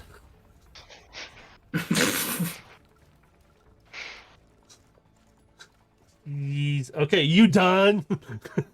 I'm done. Jeez. Okay. As you're sitting there firing at them, the last 2 are like, you can tell they're shaky. You see a 3rd ship come in, but this one's bigger. And it's a little different. It's heavier looking and it got something to it. He flies in, he's kind of between the 2, and he just pulls up to you. All right. First one. Don't worry, he's not going to hit you yet. Oh, he got a 14. And that does that. Well, wait. You still got That your. meets it. That meets it. No, I thought shield, you have the shield up, don't you? Shield ends on my turn after I've cast. Okay, that's right. Yeah. Okay. So it meets with you. All right. Let me see what the other one rolls. He got a 10. Okay, never mind. One of them is going to take a crack shot at you. Just. Okay, see what he does. Seriously? Seriously. Can I not roll worse? 6. Just 6. I swear. I'm just going to start using roll 20s. I might get better rolls. Okay. Let me see where the big boy rolls in it. I'm just doing a generalized roll on him, see if he hits high or low. Okay, it's your turn. Go ahead. He's going to be after you. Alright. Well, again. Alright. You hit them. As you fire, are you aiming directly at them this time, or are you still hitting buildings? Yeah, I'm aiming directly at them this time. You hit the one, and he just rips apart. You can hear the scream in the... Well, that would hurt, considering it's also piercing, so... Yeah, so... And the other one is kind of sitting there flying along. He's hurt, and he's just like, And you could swear the bigger ship kind of bangs him lately, like, don't you dare. Like, telling him not to run. Oh, for fuck's sake. Does that hit? Yeah, it does. It obliterated him. I know it did. 15 damage. The other big bot, you hear this voice. Oh, you think you're that good, huh? And you can see him sitting back there. You got anything else to throw at him? You know I do. Yeah, I know. I'm just saying that. Surprisingly, you don't hit him. Uh-oh. That's fine. It beams past him. He kind of dodges out of the way. And he's looking. You can see him. Oh, hello. Hey, dog. Scared the crud out of me. Do you have anything else you want to do? Maybe throw a wrench at him? I'm good. I'll allow you to have his turn. All right. You see a large, like, gun off the front of his, like, right off the front end of him. You see it powering up. You hear this whirring sound. Over everything, you can hear this whirring sound. And you hear it. And let me see. Please roll something for me today. The 16 hit you? Be glad I saw that 20. You know he's got shield, right? It would have. All right. He takes a shot at you. It bounces right off your shield this time. And you see it deflect and rip into the buildings next to you. I'm just gonna say, this must look like one hell of a dogfight from the ground. You got shots being fired all around you, too. Both of you, while you're flying up there. So he's going to take his second shot. Let's see if he hits you. Does an 18 hit you this time? Wait, what are you? No, 14, my AC's 19 5? currently. That's right, 19. Okay. I had to do the math real quick. I'm like, wait, it's 5. Duh. Okay. So he fires again. This time he hits past you and he rips a building in half almost. Just, you can say... On the way, he's killing his own people, too, so... Just let you know, Because he doesn't care. So, he's not done yet. He takes his third attack. Oh, for fuck's sake. Never mind. You He think, fires, it Matrix just shoots has off had in this enough one. of my shit with this character, don't you? Well, my rolls are crap when you can roll a 10. And it's like, really? Can I roll lower today? But no, he rolled low, and the shot goes wide. You dodge out of the way. There we go. You just make a miraculous maneuver, and you just done. I'm just gonna call it that way. So shut up and deal with it. Hopium. Alright, So- so how far behind me would you say he is? I'm gonna say he's like about a city block, and in Cybertronian, that's freaking huge. Bruh. I'm gonna slow down. Okay. So he gets to, I want to get uncomfortably close. Okay. While you're slowing down, we're gonna switch over to Overload. What's Smash Boy doing? Smash. What's he gonna smash? Floor. Oh crap! What did I say? That? Next floor. Just Hulk smashes right. You hear? We needed to go down 3 floors. I'm going down 3 floors. Well, it's not like he'll fit in the staircase. You hear Or the elevator shaft. Yeah. You hear Kiara come across. Ava's on the move. From what we can tell, she's moved. How many? She went down past whatever commotion is on that. Just about a few floors down below you, Overload.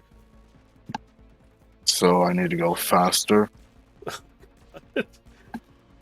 Go faster. If you choose to. You can't really tell. She's only getting visuals from the everything. Like, wait, what do you mean go Rocket. Oh God. All right. Remember, you also get an extra 1d4. Oh, Jesus Christ. So, you want to smash down? Give me a strength check on that smash down. I want to see. All how right. much... And it's at advantage because I'm raging. Yeah, I know. 23. Holy shit. You smashed down 3 floors. 3 floors? That's Yes. 3 charges.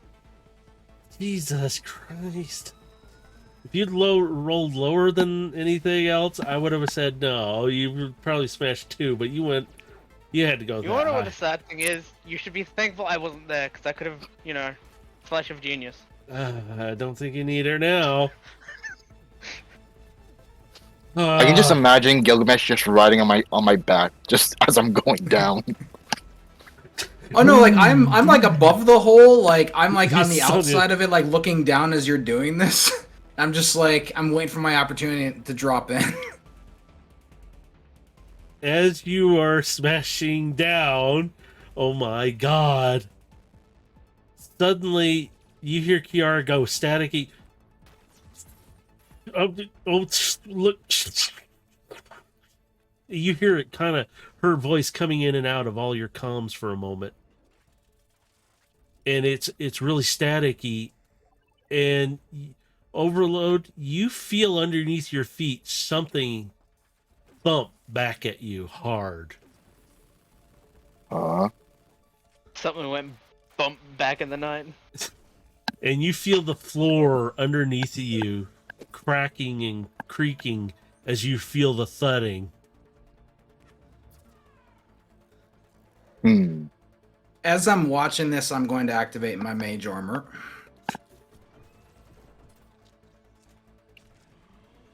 As you guys are standing there, Gilgamesh, your armor comes in handy at this moment, as suddenly you see Overload disappear into the rubble right beneath his feet.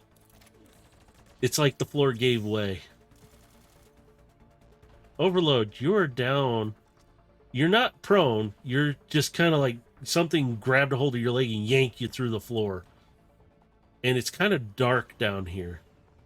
Dusty and dark. You got the outside light kind of shimmering, the blast of light flickering around you, and you just hear this deep voice. Now I've got you, traitor.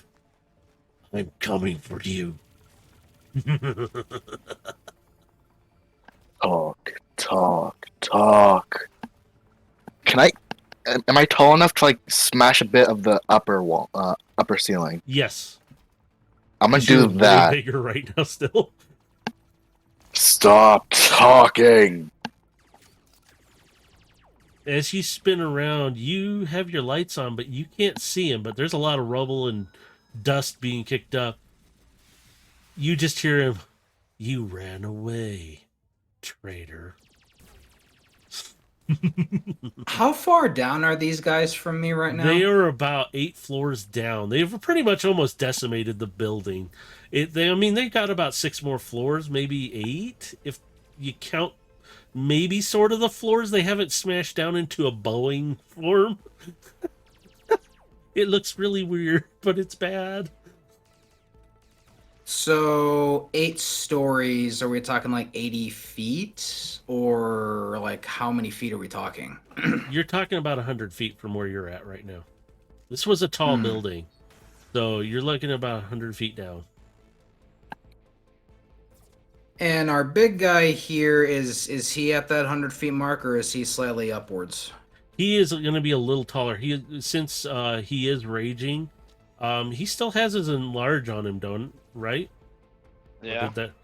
So he's still bigger. So he's probably about he would be comparable to about the 80-foot mark. Also, don't forget you guys have your mini cons. Oh, I know. That's why I was asking for distance, is because I'm debating what I want to do from here, and I've got some ideas. Since he's at about 80 feet, I do want to have Carbine go into rifle mode. She jumps off. You got it, and she flips into your hand.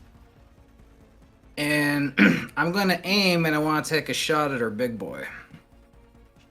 You see movement. It's gonna be a surprise round because he's not gonna know where I'm at yet. And he's not looking for you. He's focused on Overload right now.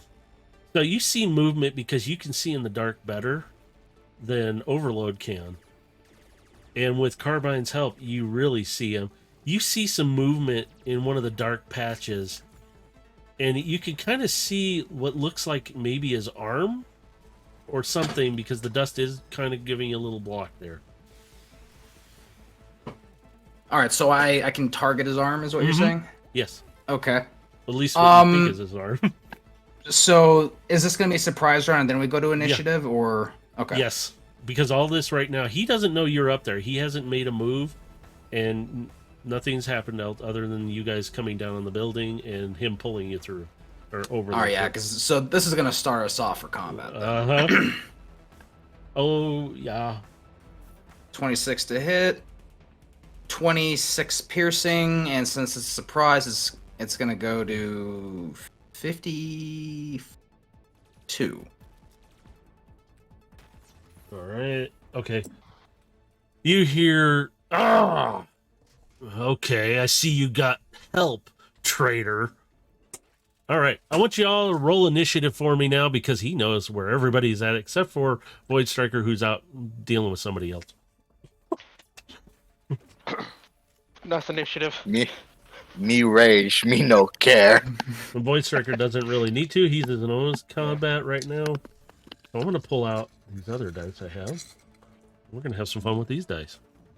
Now, these guys you can really hear. That's good, click, clack.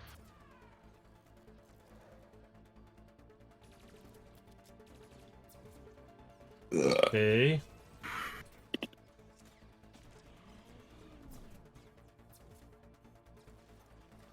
Gilgamesh, you're up.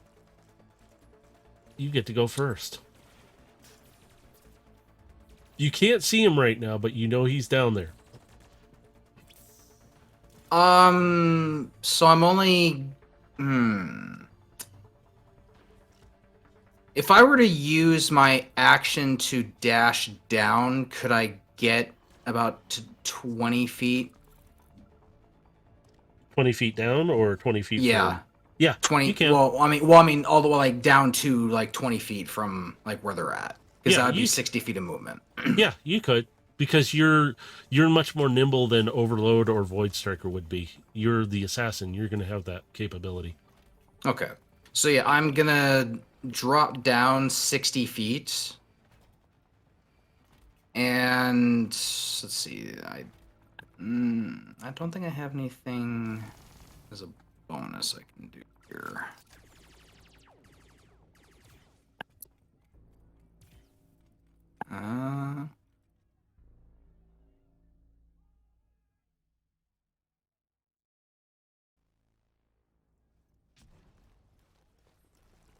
Yeah, no, that's not. That's gonna be it for me. I'm just gonna have my weapon at the ready.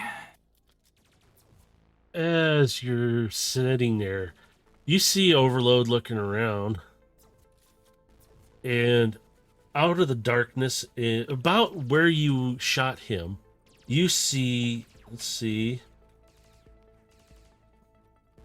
a blast at you, Overload. Does 19 hit you? It would. Well, actually, Wait, you're raging, so would it meet it, or are you higher than that? I keep forgetting. raging doesn't give me a bonus AC, Okay. but you know what it does? Shield? Shield Shield of Faith. plus Aegis. Oh shit! He's finally used. You see Aegis whip out and transform and jump onto your arm. So let's see. How much AC does that give you? Jesus Christ. Aegis Nice. gives me +3. 3. Shield of Faith gives me +2. 2. So You I got have 5. 21 armor class. Holy shit. You hit the blast Hey, hits. Tinky boy. Yeah. Now, I'm going to ask you a quick question, Overload. Yeah. How much of it do you want to hit you, or how much do you want to hit Aegis? I'm giving you a choice here. Aegis can take it. I haven't told you the damage yet, so. I'll take it. He will help to diminish some of that damage, but it's such low damage that it deflects off of Aegis and kind of shoots past Gilgamesh up there. Just kind of like, okay, that was nice. He fires again at you.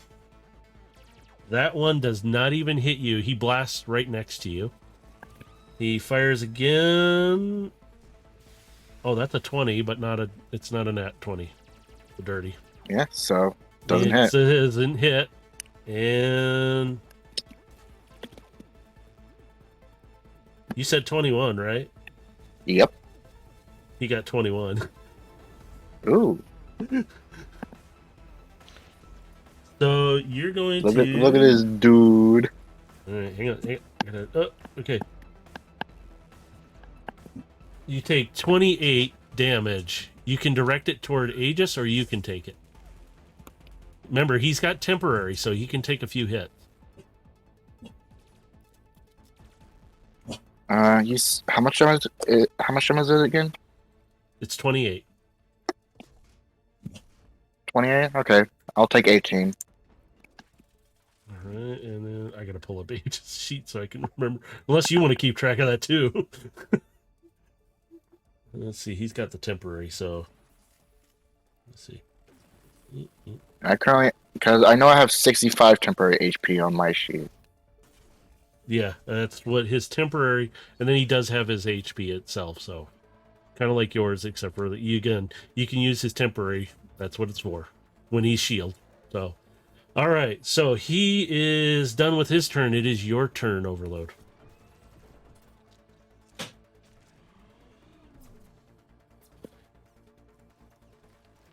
Funny laser.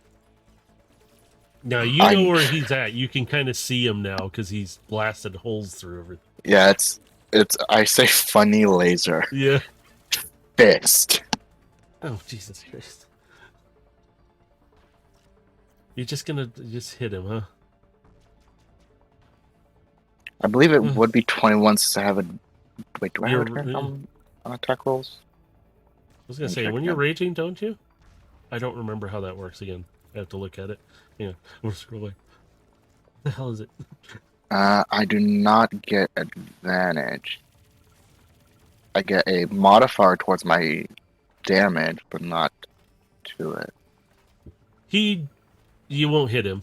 Yeah, he just kind of moves to the side. Figures gotten slow. Traitor. And he just keeps egging you on. Slow this. Ouch.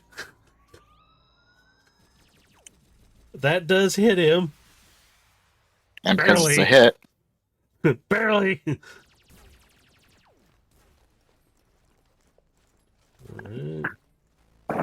He kind of stands there, takes the hits, and he's like, kind of, you can see him brush himself off. I remember that shotgun. Can't believe a traitor like you has it.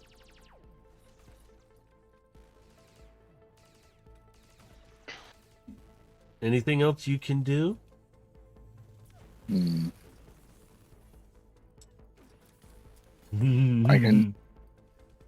I can do one thing. I mean, I could ignore it and just say, "Oh, you're done with your turn." Okay, but I'm gonna... Hunter's Mark. Okay. As you're all sitting there, since you're done now. Oh yeah, he has a DC save throw though. Let me see. What's he need to... He needs to be a 14 with a Oh, he don't. Oh, he fails? Yeah, he failed. Really? Yes. That quick? Yes. I already had... Damn. I had rolled, and I'm like, wait a minute, what was it again? I just had to look, and I'm like, shit, it's so low. Oh. There was also another thing, since I landed a successful hit. Ancestral Protector.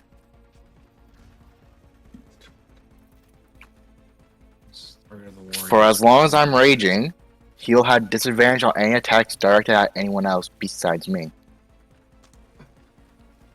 Well, I think he likes you more anyway, so... Well, I'm also 20 feet up, and he's not paying attention to me, so... But, you know who does count as a separate person that is also very close to me? Aegis. Oh, yeah.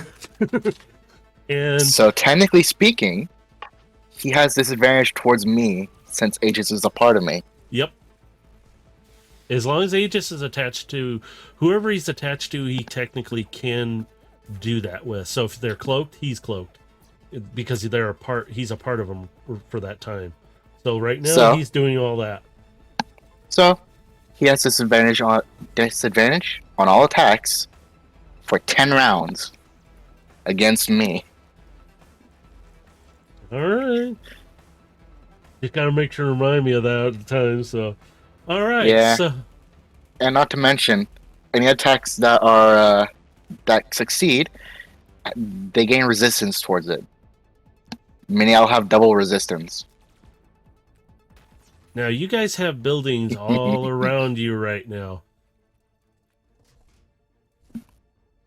By the way, I like how Matrix was worried about my character, and my character seems like the less bullshit one in this combat, just saying. No, so I haven't come back to you yet. Shut up. Just fly around. Be a pretty birdie or something, you know. Squawk, squawk. Here we go. So, Gilgamesh, while you're standing up there, a shot passes by you. It's across What direction from... does it come from? You hear Kiara, Gilgamesh, look out! It comes clear across the radio finally, instead of static. And it's right across from another building. And you see Ava. And you see her pound her fist down because she's pissed she missed you. Sniper fight, let's go. Pretty much. How far is she from my position? She's just well, she's not just over. She's over on another tall building. So she's about maybe 400 yards from you. Alright, fine. I'm still in range. Yeah. Shit. That's right. I did change her stats. So that's because she needed to be modified. It's your turn. You can take a shot at her now. That'd be a 15 with the assistance. You whip a shot past her head. And she kind of ducks back like, that was close, look. And I just, like, in my head, I'm just counting 3. And you hear Carbine. I want her head. She could see her raging. Alright, well, I still have one more shot, so I'm gonna take it. Go for it. 24. Carbine, you hear, take this, you bitch. And you feel the gun start to vibrate. You feel her vibrating. And it launches out. And you could see Ava, like, you could see her bringing her rifle up. And just as she's aiming, it hits her. And oh, she does not, with that little trick of hers. She takes the hit, and it causes her the full 22 damage. And you see her whipping her arm back, and you see her whipping, like, just waving it about. And you can see the similarities between your master and her. There's just that slight variations. You can hear movement all around you guys as you're fighting up there. Do you have any other moves that you can do, Gilgamesh?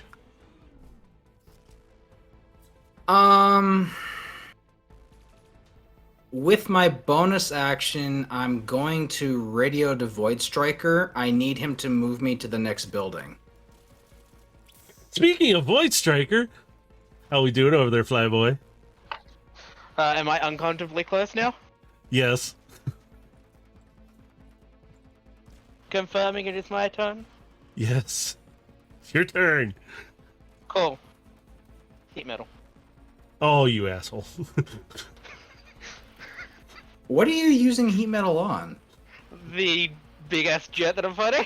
Oh, okay. He's got the big boy. I was just fighting now. confused. Like, wait, who are you fighting? What? Okay, cause I gotta remember how it works. Okay, blah blah blah blah blah blah blah. He's gonna make a con saving throw. Okay, shit. Okay, okay, hang on. Okay. What's he gotta save? Shit, I'm reading the numbers down. 16. Oh, 16. It says, okay, I'm looking up now. 16. Okay, if I had that. 17, thank you. Okay.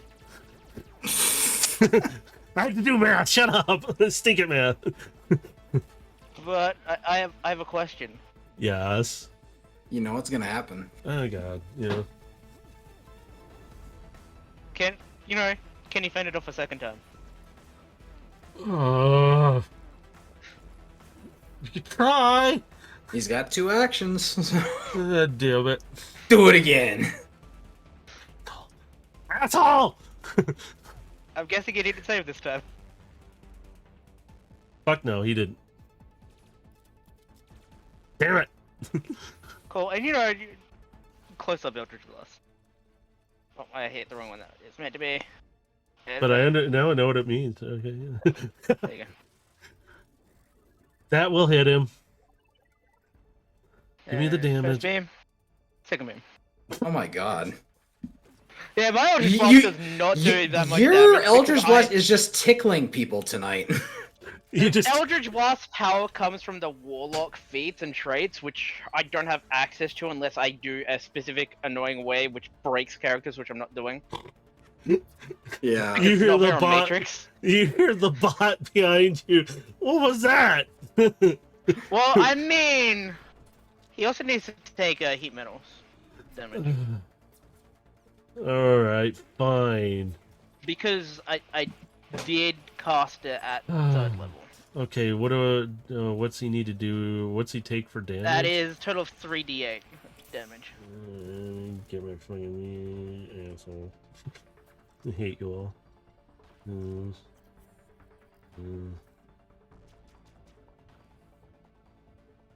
I hate doing fucking math. I hate you all. Takes 18. Damn it. Well, you don't have to worry about it for 2 more turns before it's auto-dispelled, so...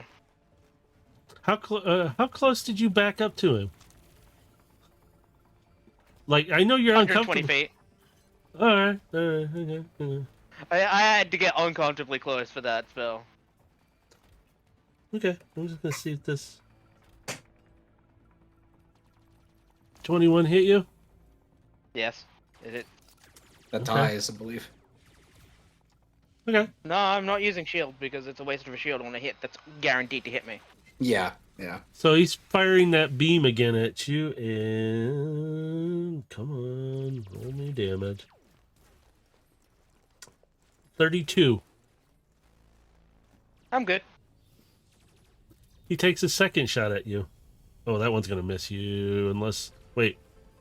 What's your AC at again? 14. Oh, so 17 will hit you then.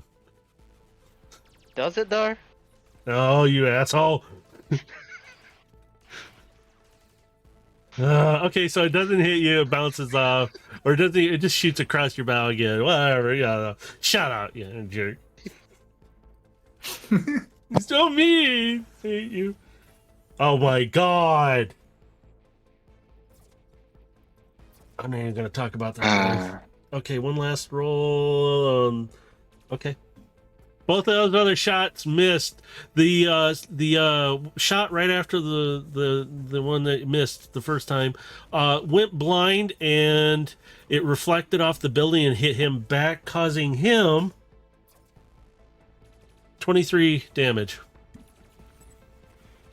It was a nat 1. So he shot his buddy. He shot himself. It reflected back off the building and hit him. He sucks. Oof. That's a nat 1 for you. That's why I was groaning so bad. I rolled a nat 1 on him. So it's just like, son of a...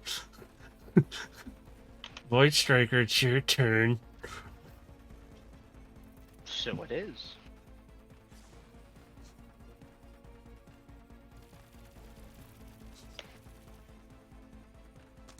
That's gonna hit him. Definitely gonna hit him. It's 18 Ouch. damage. Does hit him. He's still flying. He's not smoking or anything yet, but some pieces came off. Alright, and I'm gonna change up my attack on my on my extra attack. Oh, God. I'm gonna use my other cantrip. My about. Just roll the damage already. Jesus Christ, you hit him. Only 11. Okay. And I use my bonus action to cause damage with heat metal. Hang on, let me do math real quick. See, you were just talking about how Overload was bullshit a moment ago. I'm smelling some serious bullshit right about now. Don't worry. I'm gonna get a lot of bullshit a lot quicker. Also, it says the guy that does 50 damage in one hit. Oh no, believe me. I'm about to be a lot more bullshit because I'm currently in my element. Yeah. 38. Okay. He's still flying. It's your turn.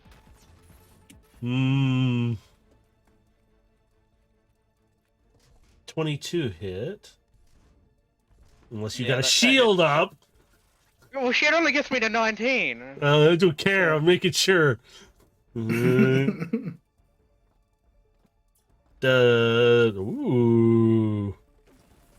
32 damage again. Alright, now I'm a little hurt. I'm just under half HP. Yeah. Alright, he's rolling for another... Maybe I should fudge this number. You might hate me now. Please be the only nat 20 he rolled. He rolled a nat 20. So it's critting me. Double damage. Alright, let's go. Alright, let me roll damage. Oh. 18? So doubles? I'm still alright. I'm not in critical condition yet. Alright. Yeah. That one's not going to hit you. Oh, for fuck's sake.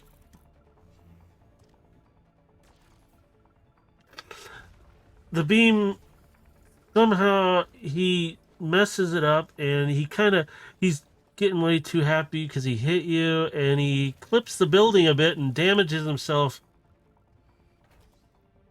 Oh, God, for 11 damage this time. It was a nat 1.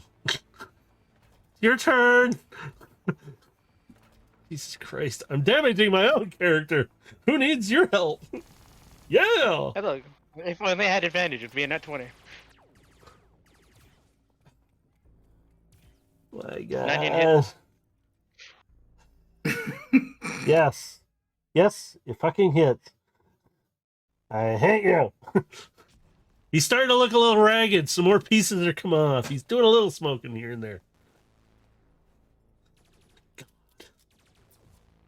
I can't have nice toys with you guys. And that one hits. Oh, yes, it does. And for the final turn of heat metal. Okay, hang on. Add down mouth after. He's looking pretty bad now. I did math fast this time. Holy crap. So he's smoking pretty heavily. He's flying, but you can hear his engines go. It sounds really bad.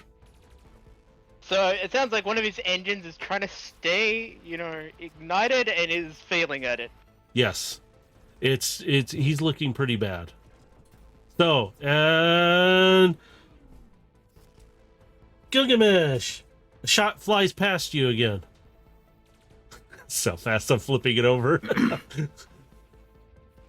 I'm going to move behind cover. I'm going to allow you to do that as she takes a second shot and it just hits the cover. Doesn't hit you. Alright, I'm going to turn and I'm going to take a shot. Mm-hmm. Your turn now. 21. She's behind semi-cover at this point because she's like right at the edge of the roof. But Carbine's pissed. And she takes a fire. You feel her vibrating again. And you can just kind of feel this rage and anger toward Ava. It's just, you swear the gun is changing color as it does it. Ava doesn't expect it. You hit her. And you could see her whip back again. And you could see her kind of leaning back and just kind of grabbing her side. You can see her kind of move kind of down behind cover, but she's not fully behind cover. She's only on a partial cover right now. I'm gonna move back up to about as high as I can get on my turn and try and get back up to the roof. Okay. And I'm radioing again for Void Striker to get back here so I can jump buildings. All right. Easier said than done. As you're climbing back up. Overload's gotta take a turn. Uh-huh. Overload! Is it time for me to become bullshit? Oh, fuck yeah. Release your inner bullshit. I'm actually enjoying the bullshit because it is fun. Then. I'm not gonna lie, I felt really sorry for that Seeker wing. Yeah. So then, shall we get this party started? Bring it, traitor. Vow of enmity. Yes. As a bonus action, I utter a vow of enmity against a creature you can see within 10 feet of you. Torg. I have advantage on all attack rolls for a minute or until it drops to 0.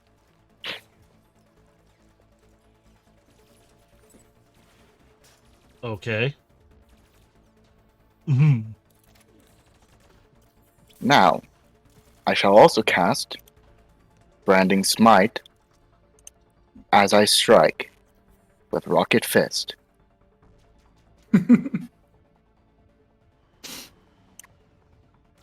That'll be 12, then plus the 2d6 of radiant damage. Plus 1d4 for enlarge reduce. Yep. Oh my god. So, Bullshit! 11. And then 1d4. 3. 14. So, 26.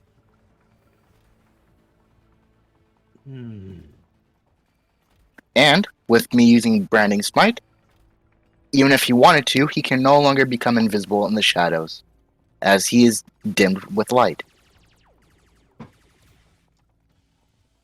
Meaning no more sneak attacks, buddy. You can't escape. As you hit him,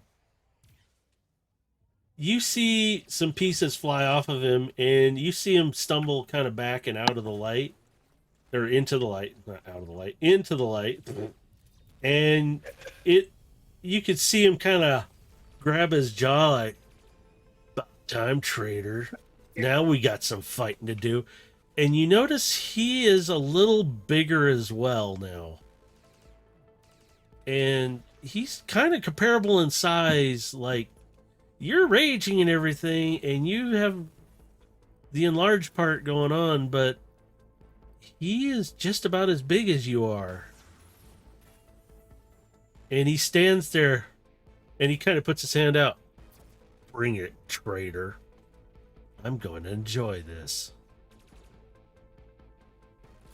Are you finally gonna stop talking with your trap and with your fists instead? And he's just standing there like, "You got anything else? Come on." And he's like taunting you back. "I enjoyed doing your job that you didn't, you coward."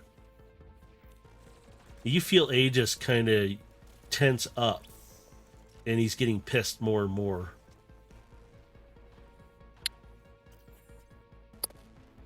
I'm just gonna give a signal to Aegis, updraft, as I'm gonna send him up flying. He launches up into a spiral form, and it you can see it doing a helix form as he goes up. Circle the level. "I want a piece of him." And he wants to come down and attack, but he I physically can't give him another command because I'm out of actions. no, and he's doing your last command though. He's just telling you, "I want a piece of him." He's pissed. Oh shoot! Hang on. 14 won't hit you. Nope. 17 hit you? It would have if I didn't have shield. Oh, that's right. Okay. He's taking swipes at you. You're just kind of stepping out of the way. It's like, shoom, shoom. He takes another. Oh, I swing? just realized. I forgot about one other thing that I did. My Hunter's Mark. It gave me it gave me an additional 1d6 as well. I forgot about that. Well, all his swings missed. So it doesn't matter. Oh God. Okay, hang on. I forgot about that. Okay, he's still upright, but you did knock what would be comparable to, like, you knocked out a few of his teeth, but he's still upright. But he missed every swing. He goes, got faster, traitor." He just keeps repeating it over and over toward you.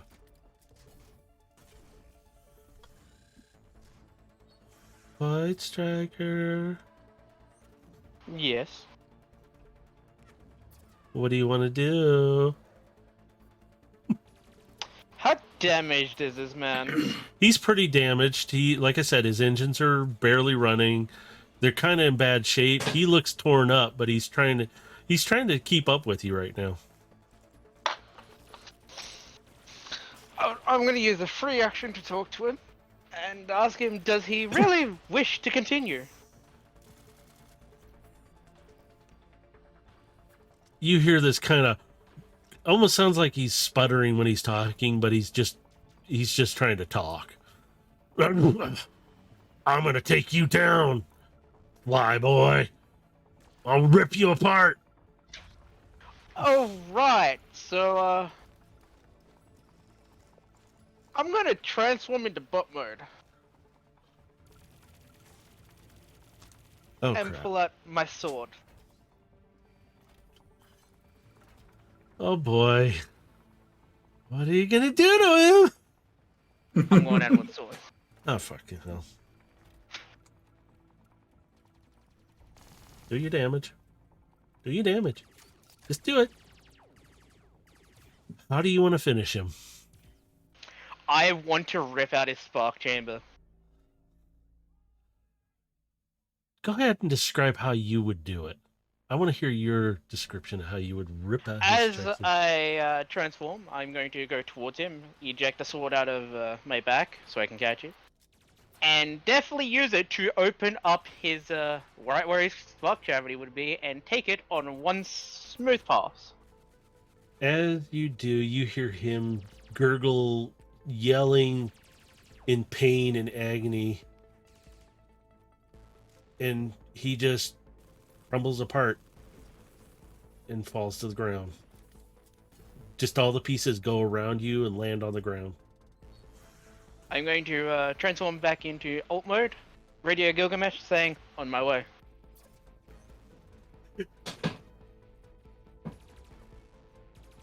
That was awesome. So, give me a second. Okay. As you, Overload, and Gilgamesh are on this building, you kind of start to feel more motion around it. Like, you can feel it shifting almost. Gilgamesh, you're up at kind of the where not the floor is completely decimated. You're just kind of sitting up, not sitting, standing up there. Give me a perception check real quick. Perception. I know your perception is going to be high. So. Where'd it go? There you are. You look down and you see a bunch of bots climbing the building up. They look like ants, but you don't recognize them as any part of the markers that Kiara is putting out. They are Ava's, and you know she had to have called them up to come up and attack you all.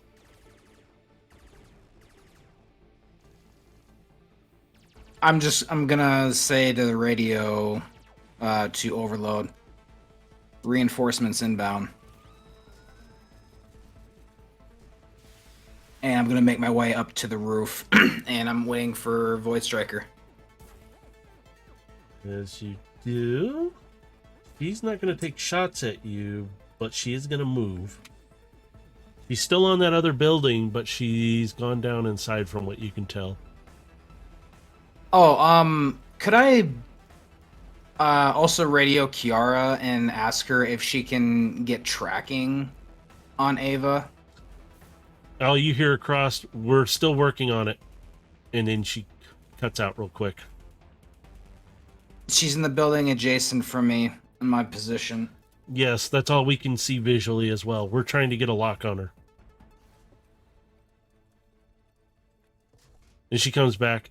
All we know is she's probably somewhere on the top floor still. We're not sure. We can't see her. I'll have Carbine transform back into her caracal form and just have her sit on my neck for a moment while we wait. She gets back onto your neck, but she's in a position to where she is ready to fight. Instead of just wrapped around you, she's holding on to you, but she's ready to jump off and do anything if she needs to. That's fine. As you are standing there, you feel the building shift again a little bit because somebody's decimated a hole straight through it almost. So it's not I'm much. surprised the building isn't collapsing already. It still has it still has some floors to it, but it is shifting because there is weight coming up it that is not helping any. Oh, believe me, what I'm about to pull next, I'm not gonna be surprised if we go down a floor or two. As you So sounds like that building's coming down soon. Yeah, as you're all there, sitting there, trying to do your fights and battles, you hear Kiara, the building is very unstable, and there are a lot of bots. You guys cannot take them all on. I'm just standing on on the edge of the roof, and I'm looking for Void Striker. As you are standing there, you see down below Overload's just standing there with this, and it just looks like two huge, massive, you could swear they were almost combiners, but they're not. They're small, still smaller than a combiner. Yeah, we're not getting in front of that. Yeah, you hear the jet engines of somebody coming around, and whipping around the buildings, and it's Void Striker. He's maneuvering still. I'm counting your dexterity still from earlier. So. It must be a sight to watch a ship at this size just go between these buildings. You whip underneath some debris, and you're literally inverted over top, and you can see all the bots fighting below you. And you can see some of them looking up, and then you see some of them get their heads blown off as you fly across, and you're doing these fancy maneuvers, just like they're just smooth like butter, man. You're just like, shoo. You whip around, you come up, you see Gilgamesh there, you pick him up. Now, Gilgamesh, I'm jumping like on his wing, and I'm like standing on top of him. So Sonic style. Kinda. And I'm pinging Ava's last known location to him, and I'm telling him, like, move me over there. I will proceed to do so. You maneuver him over, and you get him over to the building pretty fast, but shots start being fired from the ground up at you, Void Striker.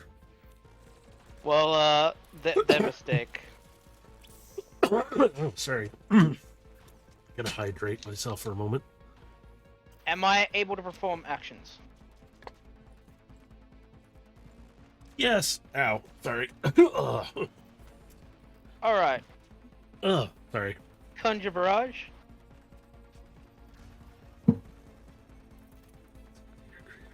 He just started hearing the sounds of minigun just spinning up. Well, my old mode is a gunship, and I've only been using my real weapon. Yep. This is the front weapons. As you start to whir those guns up, you just lay fire down and across. You're taking up a lot of the bots that are not showing up as markers.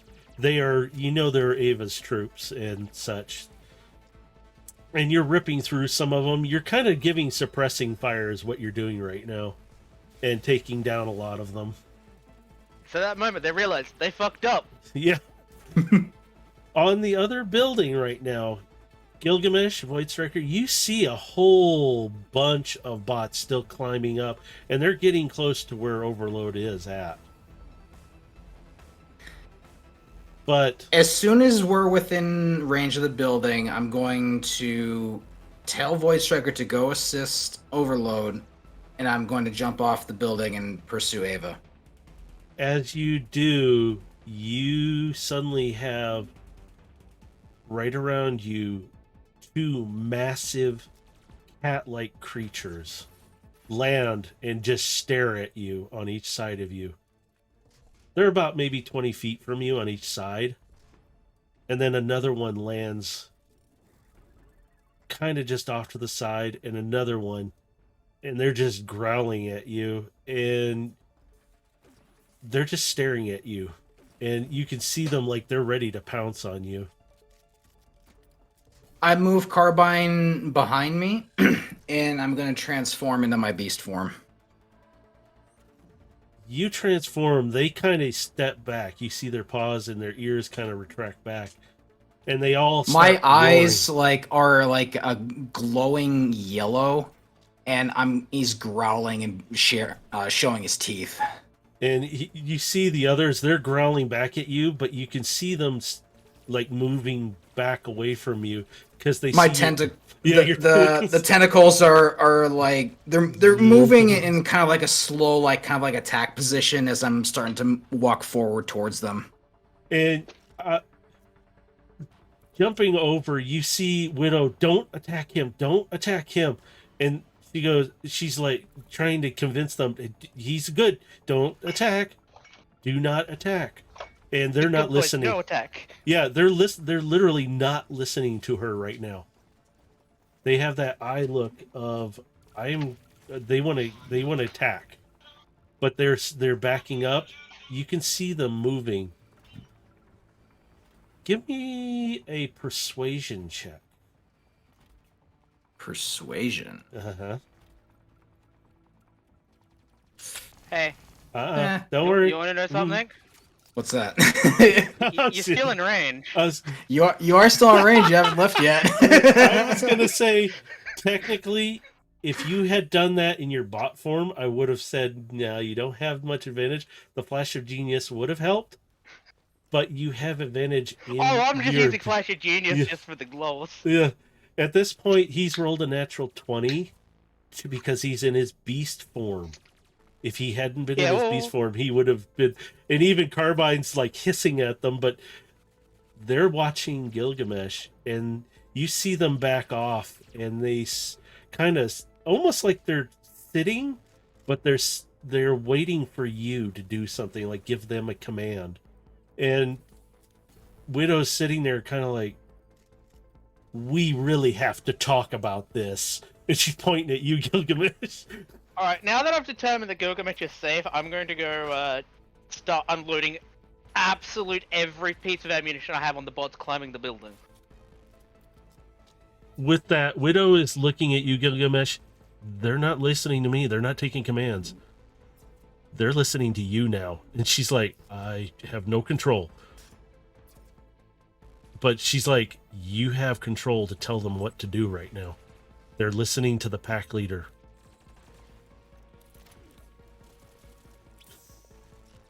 Bring me by the way, oh my I'm gonna god. use a spell slot real quick because it's something I have to do, otherwise I'm gonna be shot down pretty quickly.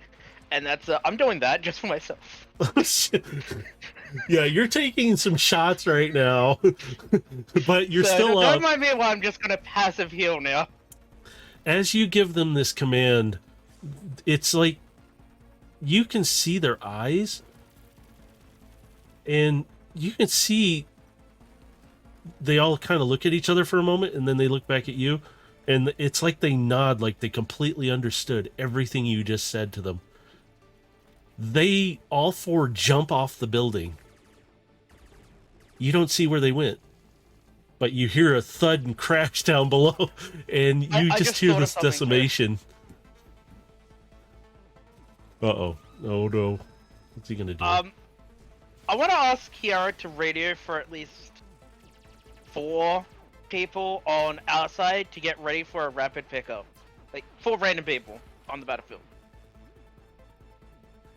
PR radios out if anybody's available. You hear Tog comes up. He goes, I'm available and I have 2 others. That's all we can spare right now. Location. He goes, I can make it to the roof of the building I'm on, which is not too far from you right now. Coming for a pickup. I have mounted weapons for you to use. Excellent. And you can see him slicing and slashing as the comms cut. We'll be there. And he's deflecting shots. That's all you guys can see at the moment. Might as well, I just thought, might as well get as much Docker out of my gunship mode as possible. Down below you, Gilgamesh and Widow, you both are hearing this smashing sound and crashing. You hear shots being fired by different guns all over the place. You just hear noises you can feel the building even shift a few times. Overload.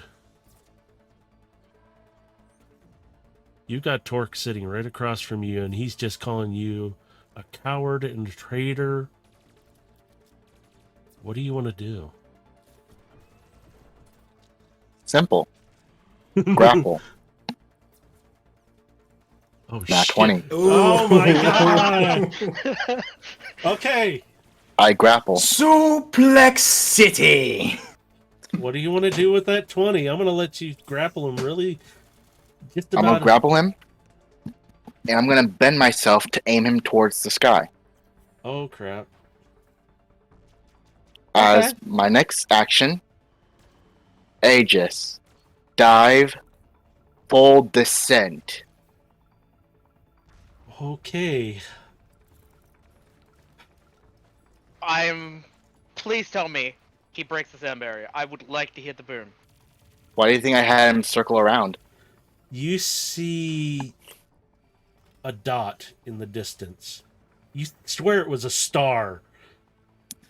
You see it start to glow. While this is undergoing, I'm gonna seep out of my rage a tiny bit, just so I can actually speak a sentence. You see, Torque. with me becoming a so-called trader, there is something that I've learned. When it comes to risk, you can either go full or none at all. So here's my resolution for my revenge. As I am ready to take this impact with him. As you see Aegis coming down, Gilgamesh, you feel on your back Carbine's claws digging into you. And you suddenly... You can kind of hear her say no. I will instinctively turn and look in Overload's direction in the building across from me. As you look over and turn, she turns and she's looking up, and you can hear her talking out loud to you directly in a way, but she's just talking. Hey, just don't do this. You might not come back. What's he doing? Something it could destroy him. He needs to stop. He's so angry. I could feel it.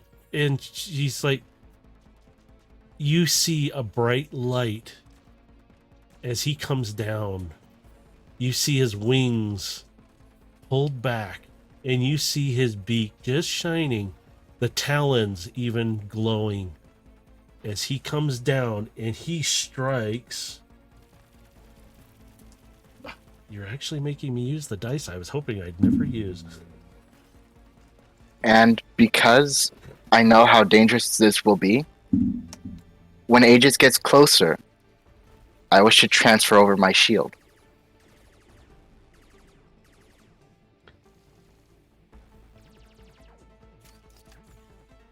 He comes down, he slams into Torque so hard, it's a blast. Torque takes, holy shit, 88 damage. Yeah, try to do the math. I had to kind of crunch a number real fast. I'm actually guessing 88. It's probably a little less than that, but into Torque. He's still alive. No fucking way. Yes, he's still alive. But not looking pretty. He's got a huge burn, scorch mark, and indentation and pieces off of his chest. Where he's gonna have the General Grievous problem soon. You know when General you Grievous can is see, so powerful. Yeah, you can see that there were talons that dug in, a beak that went in, but you don't see Aegis.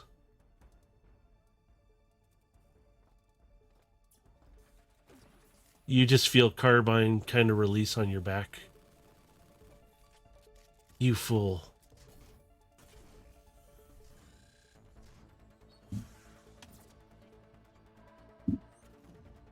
She stands there, not saying anything.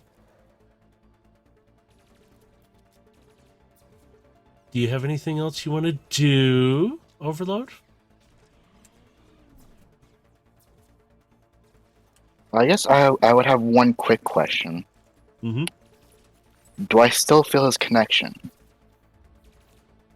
You don't know. It's kind of... You kind of feel something, but not really. You can try and call out to him. Then I would like to do that. If it costs me my action, then I will. It won't cost you action. That never does. Because you're just calling out to him. Then I wish to call out.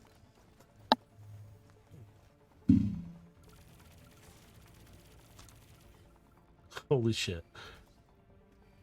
You hear something, but you can't understand it. It's not beeps or anything. It just sounds kind of like something might be in pain. That poor boy gave himself a concussion. You got knocked the fuck out. Torque, gets up and he's not really down, but he kind of, oh, you did damage to me finally. And it cost you your pretty little birdie, traitor.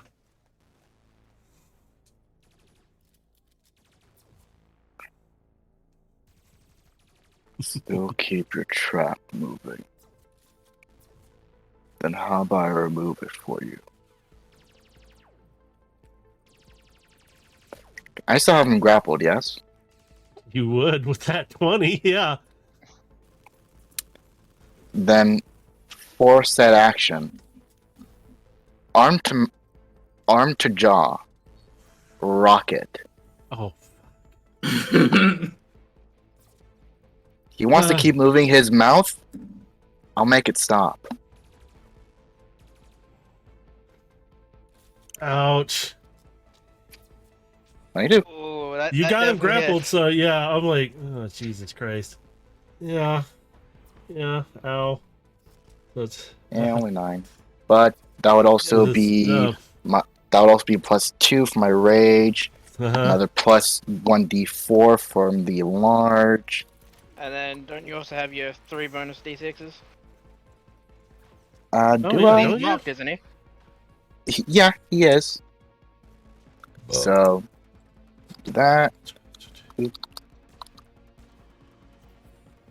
Wait, 9.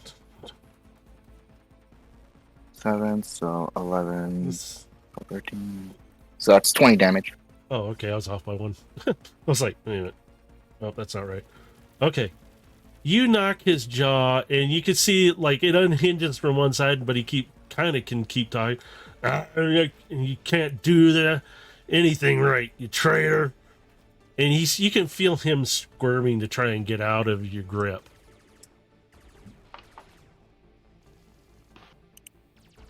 Anything else you can do? It cost me an action to grapple. It cost Oh, that that's just right, made me do an action. Bonus action was for commanding Aegis, so yeah, I'm out of actions. All right.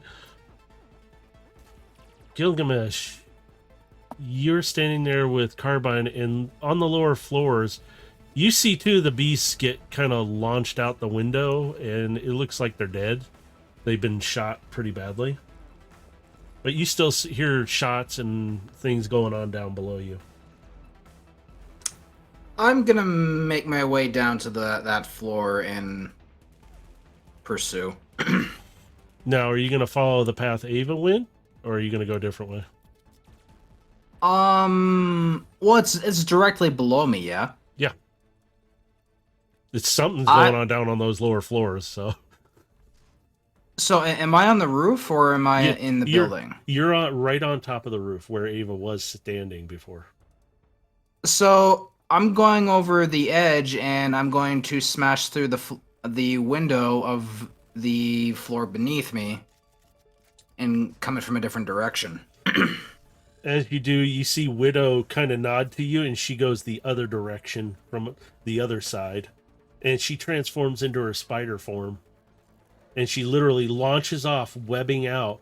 And you both come through each side of the glass. As you both land, you can see something going on just over from you. There's flashes of light. You see two hulking things lurching around in the darkness. There's multiple things happening. And it looks like there's other bots in there right now, and they're fighting those guys too. It's kind of dark, so... Well, I can see in the dark, so I'm not worried about that. I'm in hot pursuit. Yeah. Yep, I'm running past this firefight, and I'm in hot pursuit of my target. You can see something move down, like it went down the next set of steps as it's going down. You kind of get the gist. It looks similar to your master, and she's right behind you on foot. I instinctively follow and pursue.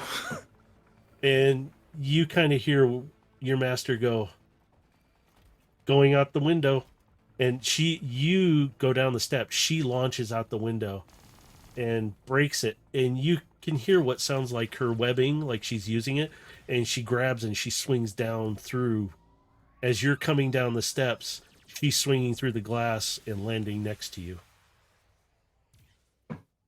You still hear the two beasts fighting with a couple of the bots up there, just going at it. You see... Alright, so, yeah, we're just gonna movement. start fanning out and looking for her on the floor. Yeah, there's, like, dividers and walls in the way. You can hear movement down from you. And it's not too far, but you hear it still moving and shuffling. I need you to give me a perception check right now. No, come on.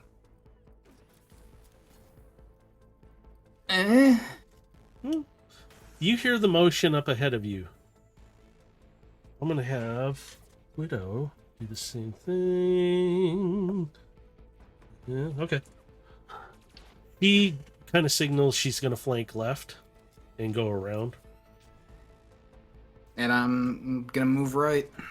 So you're both coming around, and you hear her quietly come across the comms. I think she's closer to you. Understood. She comes around. I'm mentally telling Carbine to be on alert. You can feel Carbine kind of... She's got mixed emotions right now because she just saw Aegis literally smash into this other bot and doesn't know what's going on. So she's kind of a little shocked, but she's staying as alert as she can right now. I'm gonna roll again for her. And she's holding it together. Cool. As you both proceed down,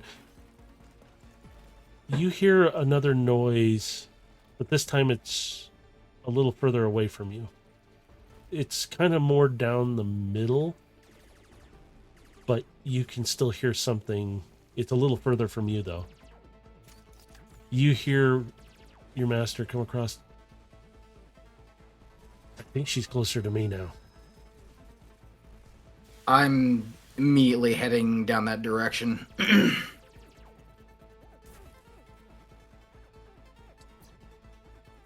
As you come around a corner, you catch sight of your master standing there for a moment, and she's like, where'd she go? And out of nowhere, you see another bot slam into your master, and they both get launched out the window. I run out to the window, and I'm trying to see how far they're falling. They're about 30 feet up right now. And you can see it's Ava. And you can hear audibly, "I will kill you, you traitorous bitch!" And you can hear Widow just screaming at her and just yelling at her. "This ends today!" So I'm going to jump in Ava's general direction, and as soon as I'm in range, I want to go in for an attack. As they collide with the ground, you can hear your master and Ava just... and they roll free of each other, and they're not too far apart. You still hear the beasts fighting up there, the two of them, doing something, and you know there's some massive fight going on. As they both land... You see your master. She's kind of hurt, but she looks alive. Ava stands up and pulls out 2 pistols and starts aiming at you. And then she aims them at your master. Make a move, and she dies.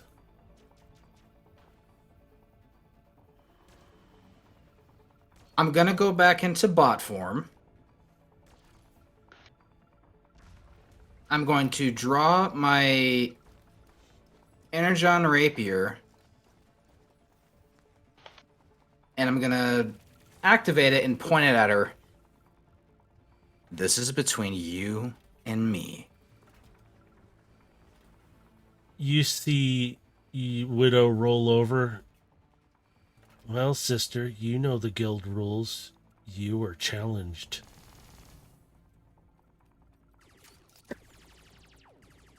It kind of goes quiet, on the battlefield. You still hear some firing out in the distance, but it kind of goes quiet.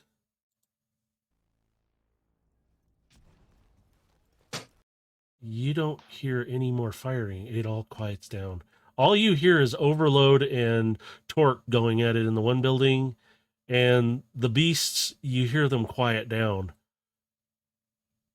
And then it sounds like they finished off whatever was in there, but they come out. You can hear the glass kind of breaking around them.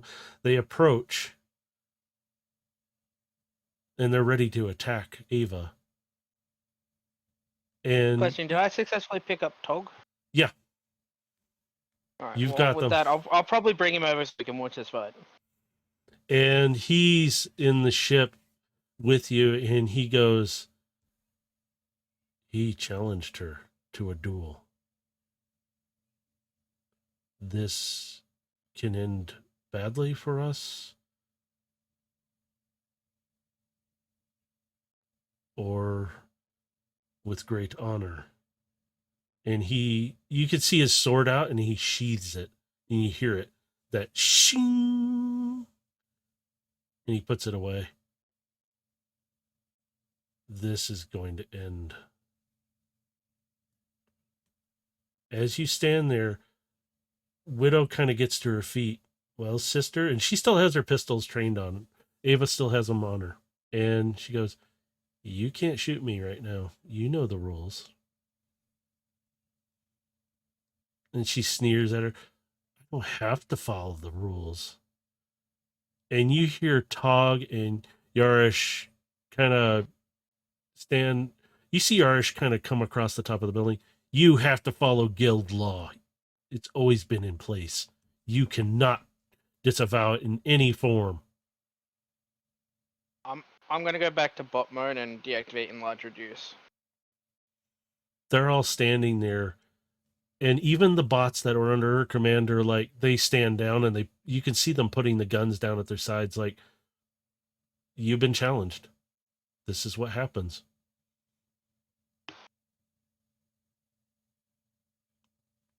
I'm gonna use this opportunity to start repairing. Yeah, there's a lot of bots that are hurt, by the way. Yeah. Or vitality for the win. AoE heal. Widow kind of walks a little bit slowly toward you, Gilgamesh. You have to face her one-on-one.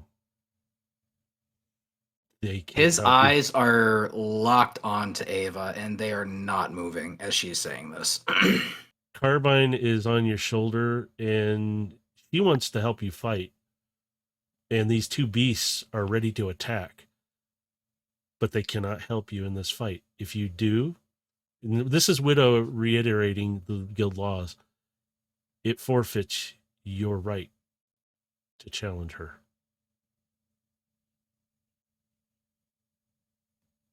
Without breaking my eye contact, I'm going to slowly grab Carbine from my shoulder, and I'm going to hand her off to Widow.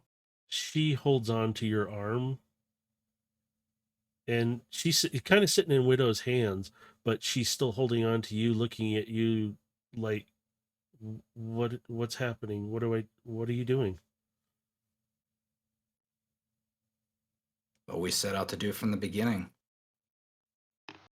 I'm finishing this. Okay. I don't want to lose another. And she kind of shirks back and curls up. And you can see she's kind of watching, but she's curled up in Widow's hands, and Widow's kind of standing there like, okay. And she steps back. Fight with honor, little one. Sorry, Gilgamesh. The cats, the last two, sit like they know you're commanding them without telling them to say anything. They sit. They sneer, but they sit.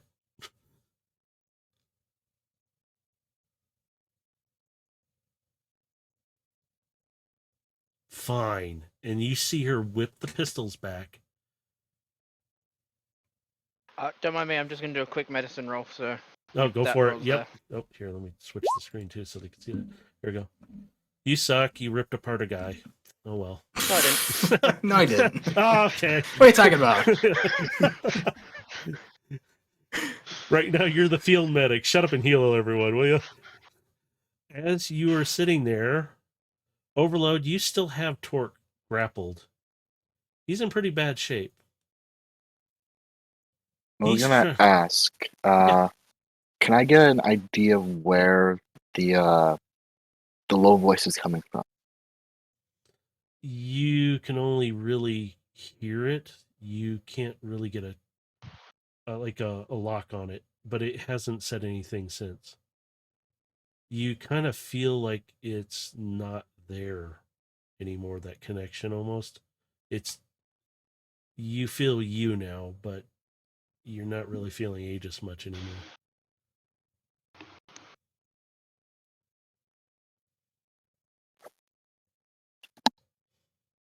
So I can hear it, but I don't feel it. Yes.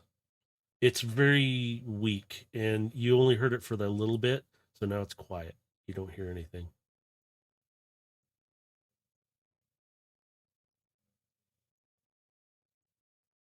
You can try and how about this? I'm gonna have you roll me a perception check. Well, something I was gonna do was, could I stun Torque for one round? You could. but Because what I was roll- planning on doing was I was gonna fucking bust his back on my knee, just so I can Yeah, stun that him sounds for fun Hey, too. That sounds just so like I fun can too. just so I can just stun him for at least this round for a bit. Okay, well, before you try and do that, how about you roll me a perception still? All right. Just see if how well. 24. Holy fuck. Okay. Yeah. I was expecting a low roll, and I'm like, okay. Yeah. You hear a voice.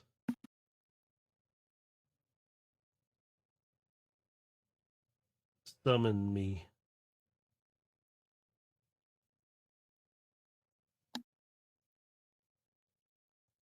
And that's it.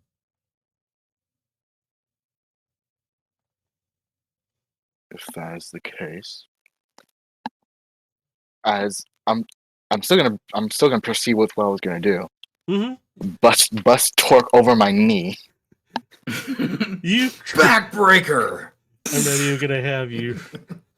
I don't expect it to do damage. I'm saying It's just it's stun. fully intended to stun. Go ahead. non-lethal. Let me Yeah, see. no, What can, he's doing the Batman backbreaker onto him, just paralyzing from Yeah. the waist down. let's see. What Bane. can we have you roll to do this? Holy crap! It would be strength. Oh, Noctis, Yeah. chill. It would definitely be strength. Yeah, There's no doubt just about do it. the strength. Just do the strength. Sorry, dogs. Mom, 23.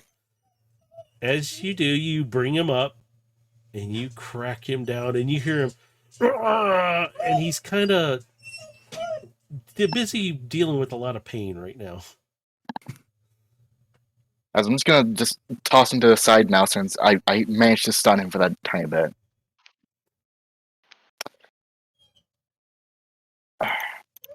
Fuck, I forgot the name of the planet. What was the name of the planet that minicons come from again? I kind of I'm drawing a blank. Micronus. Micronus. This one is called Micronus, yes. Okay. It's named after their Lord and Savior. Micron Prime.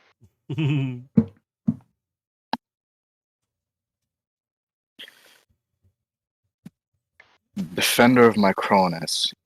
Heed this call so that way I can bring about justice and revenge onto your people. Aegis, come to me. You, in the darkness of the corner of the building, you see something glowing. A very bright orangish red starts to glow. it's kind of buried under the rubble and you can't see it, but you can see the light. It rips through the rubble and it flips up and comes toward you, and it stops in a hovering moment, just sitting there hovering. It's Aegis's battle axe. It's your size. You see grab it? You can grab it. It's up to you. You see it glowing, and you feel through your body this new energy, this power radiating from the axe into you. And you hear his voice. Let's beat his ass. I will grab the axe. Two-handed. Let there be justice. As I'm going to swing it down. Where are you going to swing it at? At his fucking core. You see him, Torque, reaching out. Yo, you traitor! And you see, and you hear outside of your own head this voice. You're the traitor, you piece of scrap. You feel 10 times the energy radiate down. You hit him. The entire building rips as all the bots that were climbing up it get launched. And the building collapses all around you. And there's just this tower rubble with you having this bright glowing axe sunk through Torque's chest. You see his spark diminish and dissipate. You see his optics flicker out. And you see his arm trying to grab at your throat just drop and slide off and hit the ground. The axe is still glowing bright.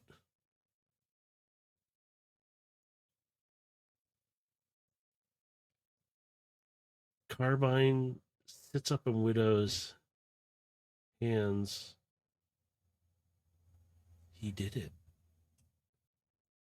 Gilgamesh, you're the only one hearing this. He actually did it. Can you guys hear me? Yeah, Yep. I can hear you now. Yeah. Okay, it just cut off there for a minute. So I heard Carbine and then it just cut off. Yeah, you can hear Carbine telling you he actually did it. He did it. And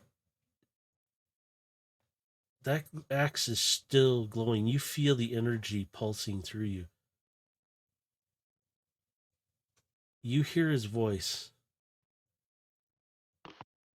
That felt good. And as you're holding it, you see a light shoot out of it into the sky.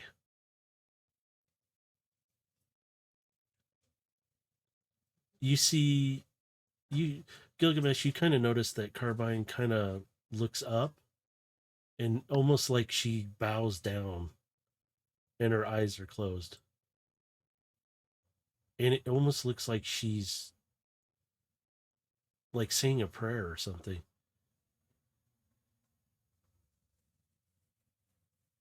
The light disappears. The axe diminishes its glow. And it's just its normal battle axe again.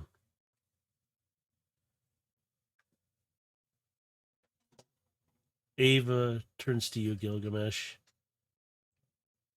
I always wanted your head. I should have finished you when I had the chance.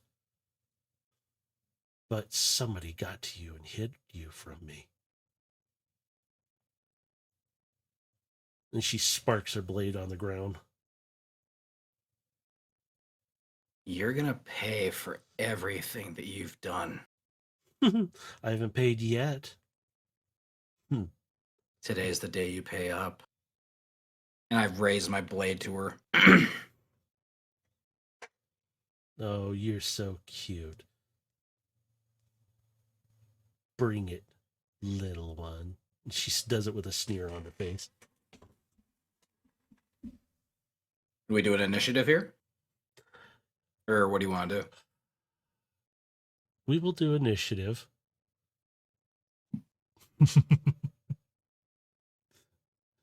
Go ahead and roll for initiative. Gonna be interesting. You get to go first. She's standing at the ready. All right. First swing. Is it 20 hit? Yes, it does. Wow. You hit her. All right. Second swing. Is an 18 hit? No, it doesn't. Okay. So your first swing gets her. Your second swing just misses her. And you can see her kind of wave off like her arm a little bit like, okay, fine. So she takes her blade. Do you have anything else you can do? I should ask that before I like asking because I want to know your full potential. I want to know if you have any full potential. Let me see. You just can't pull blasters on each other. I should have said that beforehand. That's the only thing. Yeah. No, and that's fine. But should throw on some music here while I'm looking. Oh yes, thank you. Yes, some nice. Yeah. I need to find some good music for this though. Yeah. What do I have that would fit this? This See. one? Oh, that works. Do we have like a DJ subterranean just here? Yeah. That's you too. Get to work. You got to heal So people. played the Blood Ray from Blade. Yeah, just about. I got something on for him right now anyway. It actually fits his character because he reminds me of him, so. I don't really have anything else I can do here, so that with those swipes, it's gonna be my turn. All right, she's gonna take her turns. Oh, that definitely misses you. Oh, that didn't even roll high. Does an 18 hit you? It would, but I'm going to use one cast of my shield. All right. You wonder And for flavor, we'll just say I parried her strike. Yeah, pretty much. That's what you did. And she's like, somebody's been practicing. You wonder something about my shield, by the way? I have one cost left. I've got sorcery points, so I still have a number of casts above what I normally should will have. warn you, no outside interference. This is a guild fight. There's differences here. Gotta remember that. Well, I'm I'm letting him know. Don't cast anything he might get in trouble for. Now, it's your turn, Gilgamesh.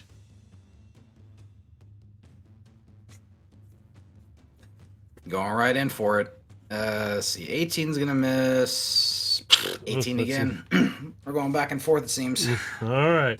She's gonna try and smack you too. 19 hit you?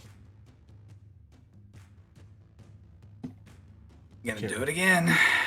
It's one more. All right. Here goes. Oh, that one definitely misses you. That's way low. Your turn.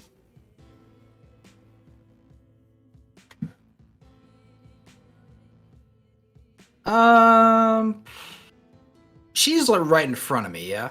Yeah, you're pretty much right, like sword to sword. You're right there next to it, like not in each other's face, but yeah, there. Yeah. I'm going to step to her so I get within 10 feet.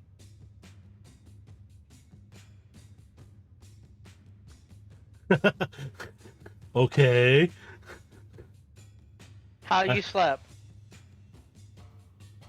Okay. Real quick. I gotta move all these character sheets. I have so many. My goodness. Too many. Too many. It's just too much. So 16 thunder damage. How slap? It hits her. It hurts her. Yep. And then So that's one action, and then I'm going to use the 30 feet movement to come down for a stabbing strike. Okay. So I Ouch. don't know how you want to go Let's about see. doing that. If you want to Oh. add in like the fall damage plus whatever, but it's gonna miss. Yeah, unfortunately, you just missed. There's no at that height that you're at. You don't worry about the fall damage. You're okay. Well, no, I was. It was the intention for- of adding the fall damage onto her. Oh, okay. Nah, yeah, you missed. So she just kind of steps back and slides out of the way, and she's like, somebody. So 21 hits you. Let's see. Yeah, I'll take that hit. She does 23 damage to you. 23. Okay. That's one. Oh. He gets a little too cocky and kind of stumbles and hurts her foot and takes 2 damage. You're rolling that one. At least it's not as bad as that jet that shot himself. All right. The next round, you will get 3 sword attacks if you choose to use your sword again. For all 3 attacks. All right. It'll be the same for her as well. So it's your turn now. So you can get your 3 sword attacks if you want. Where did the music stop?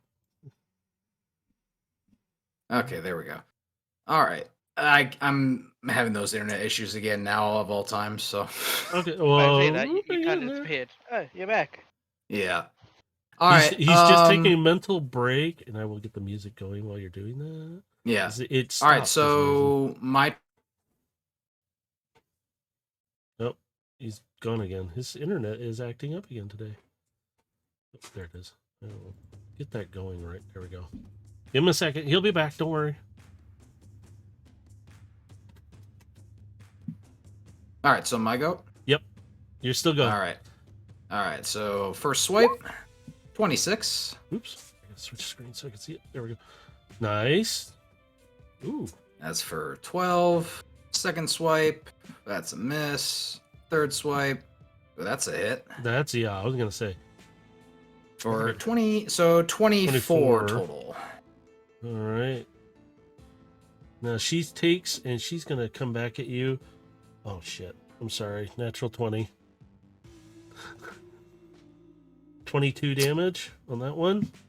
22. Okay. That one will miss you, and the last one will miss you. She has kind of been hurt a little bit, so because you got her a couple times really good. Yeah, I'm hurting pretty bad too at the moment.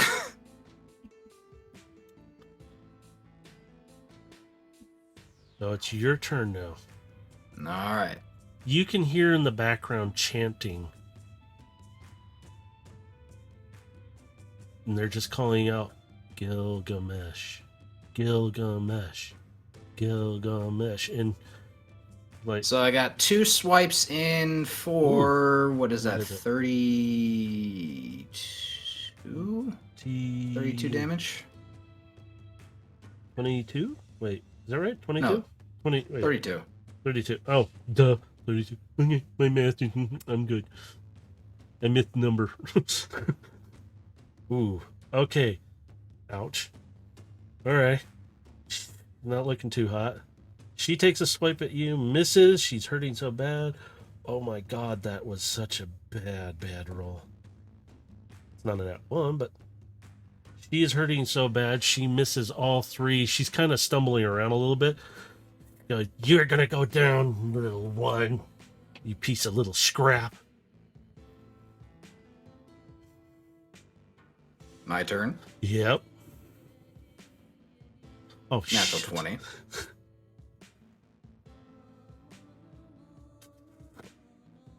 Natural 1? Don't. You can stop rolling. Oh, okay. You can stop rolling. I'll tell you that right now. I just sat there and shook my head. I'm like, you did the nat 20 and you double everything. Finish her. Oh no, so I'm going in like for the disabling strike. Like basically like I'm gonna bring her to 1 because I have some things I need to say to her before we do the coup de grace. She's kind of down on her knees and she kind of drops her sword off to the side. Fine. You win. Before I finish you, I need some answers from you. What do you want to know, little one? Why did you target me so many years ago? You don't know?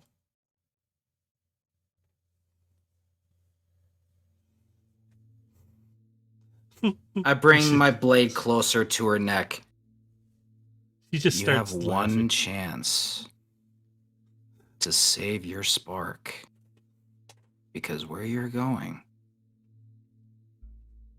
what I'm gonna do to you is gonna be heaven compared to what's awaiting for you down there. And she just starts laughing.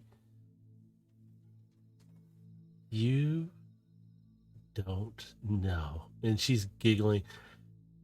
Your master comes up. Widow's like, what's so funny, sister?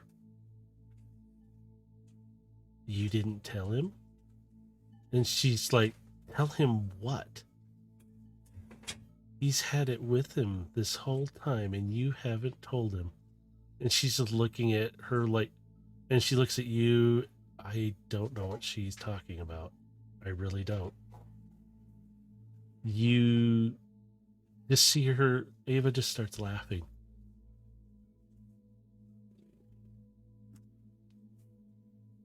And she just keeps laughing. You are so stupid.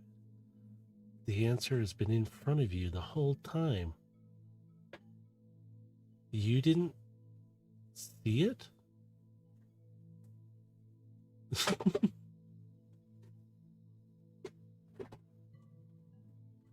You're the key. My wheels are going to unfurl into my tentacles, and they're going to wrap around her arms. She screams in pain. Oh no, I'm not. They're not incredibly No. tight, but No, but they're she's in pain. restraining. Yeah, because you Yeah. hurt her enough, she's going to feel pain. So she stops laughing. She goes, you were always a threat to the power of the guild. There was once a prophecy. I don't know what happened to it, but I did get some information. Maybe I'll give it to you if you'll let me live. I press her into the ground. So knowing all of that, you thought it a good idea to challenge me. I slowly start to pry open her chest plate. You thought it wise to challenge someone who was part of a prophecy. And look what's happening to you now. She's kind of wincing and holding back a scream, but she's gritting he's right in her face as he's saying this to her and just slowly prying open her chest plate. Well, if it wasn't for her, I would have finished you off a long time ago. She winces in pain. But somebody got to you, protected you from me. I always had the brains. She was the weak one. I wrap my fingers around her spark chamber. Do you feel like it was a smart choice now? I still have the information. Do you want it? All you have to do I'd is like to let walk over go. at this point. You walk over, everybody's kind of just watching this happen.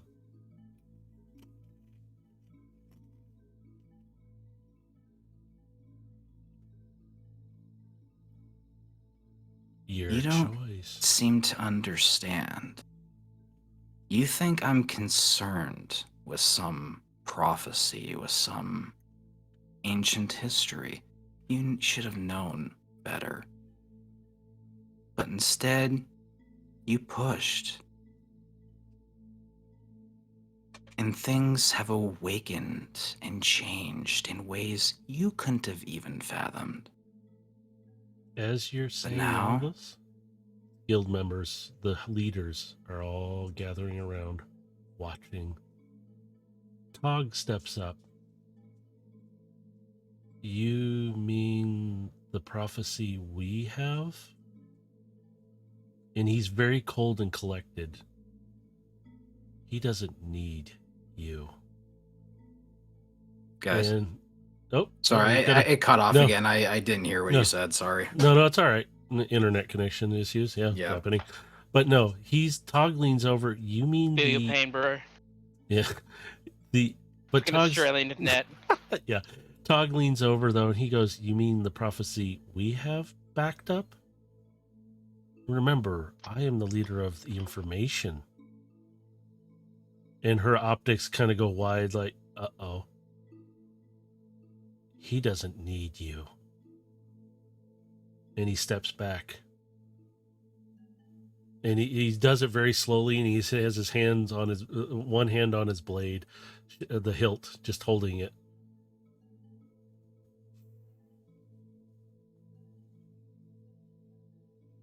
So it seems you're not even useful, even now.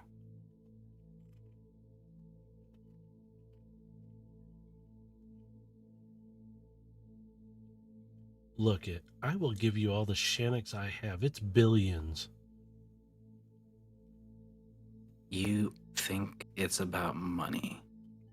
Money? I don't care how much money you give. I don't care how much resources you have. It doesn't matter. I'm going to take it all anyway. It's always been about the power, though. I have many secrets. I can be valuable. I have information that will give you power.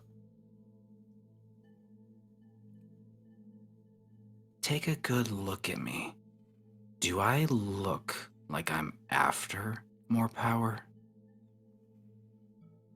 I already have everything I need right here. Everybody kind of steps back.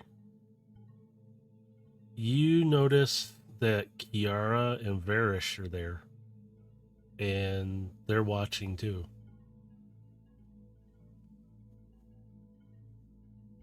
No.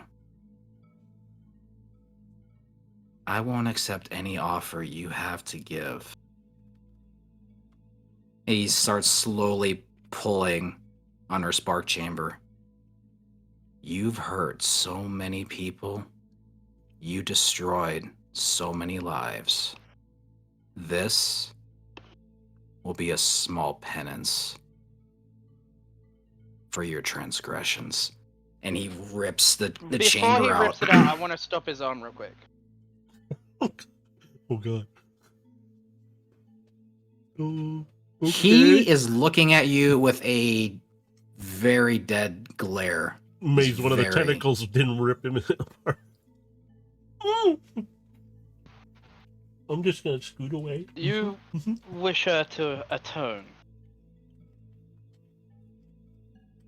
Or receive apt punishment, yes? I'm fulfilling a promise I made to this one not too long ago. Then This I have isn't- a request that may fulfill your promise in a more roundabout way.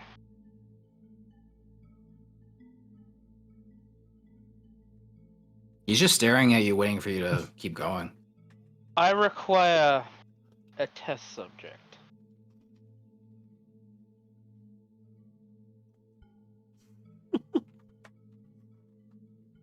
Oh boy. While as appetizing as that might sound,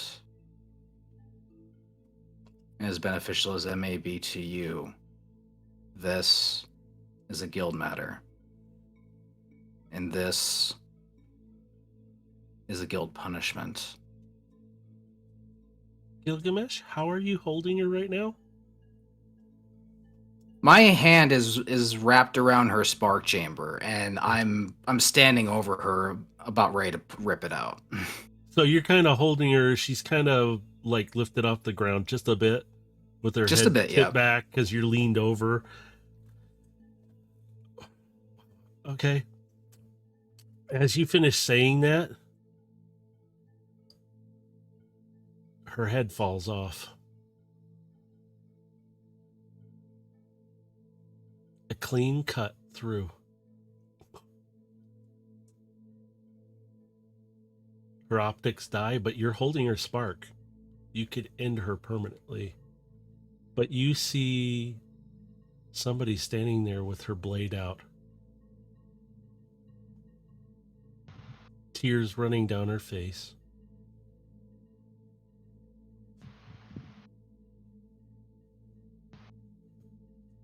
Everybody's kind of in a little bit of shock right now. Because right now they're looking at a mini-con.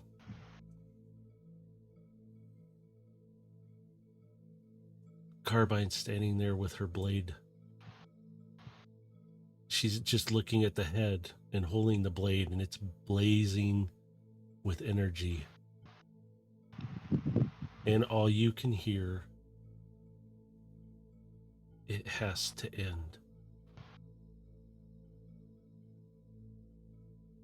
She drops the blade and starts to walk away.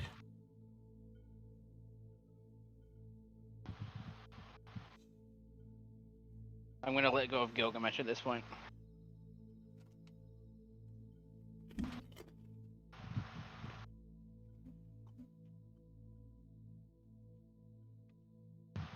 Carbine at this Gilgamesh point is gonna just watch Carbine walk away for a moment. And you're gonna hear the sound of crunching metal. As he doesn't rip it out, he just crushes the chamber in her chest instead.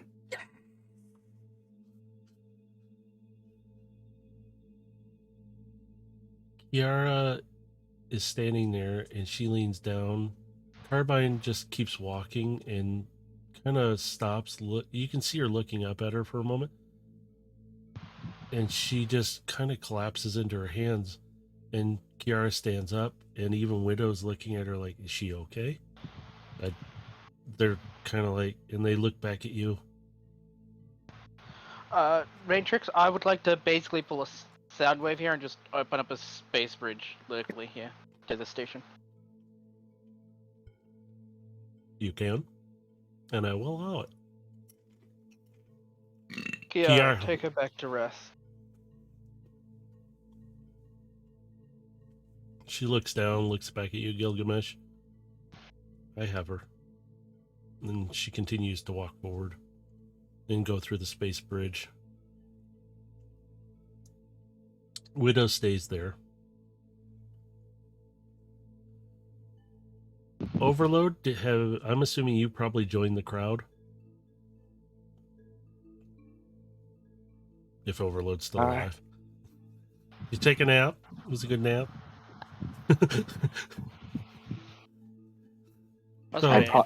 I probably wouldn't have joined the crowd, but in trying to search for Aegis, even though it's more likely going to be pointless. Okay. You can keep searching for him. At this point, everybody's looking down at her, and then they look to you, Gilgamesh? Gilgamesh is staring down at at Ava's corpse.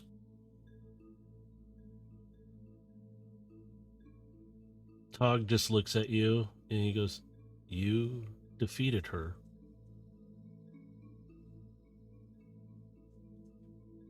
It is your call on what we do now.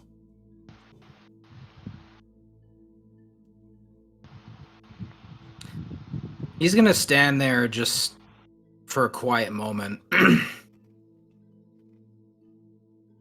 Gather the leadership. They all look around Gather at each everyone gather everyone who's willing to talk. other. They all look at each other and they go, "You're looking at a..." All the leaders step forward and then they kneel. Widow steps forward to you. You defeated the biggest guild at this moment. They will follow your commands. You are the guild master now.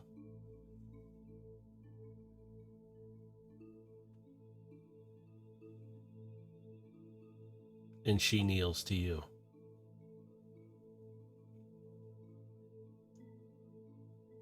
His eyes haven't left Ava's corpse while this has been going on.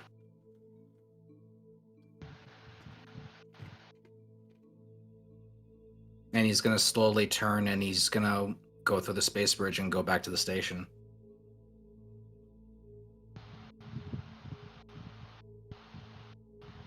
They all watch you as they stand up. You can kind of hear Widow talking to them all, kind of telling them, get things straightened out, clean things up. You can kind of hear her talking. I will talk with him. And she kind of quietly follows. And you can hear, I'll be in contact. And they're all nodding to her like, okay, we got this. And you can see them all turn. Every one of the bots, everything becomes quiet and peaceful and calm. It looks worse than it did before. Overload, did you want to join them through the space bridge? Not until I find my buddy.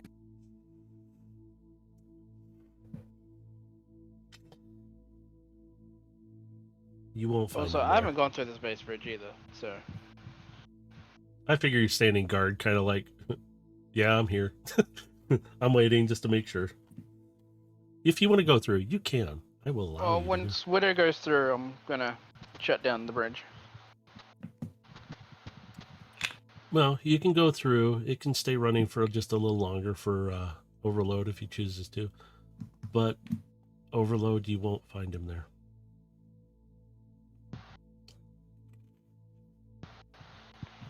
You don't even have to roll. I'll tell you he's not there. And am I not able to feel his presence? Not there. He's not there. You feel his battle axe. You kind of sense something's going on with it.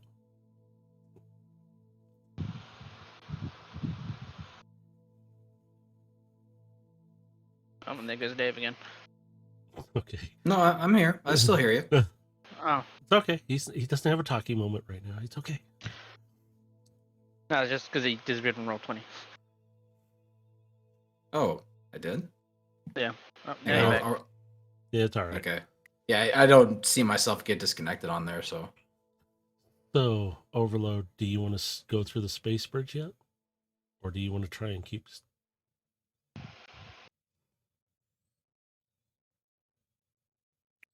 I'm gonna contact Gilgamesh.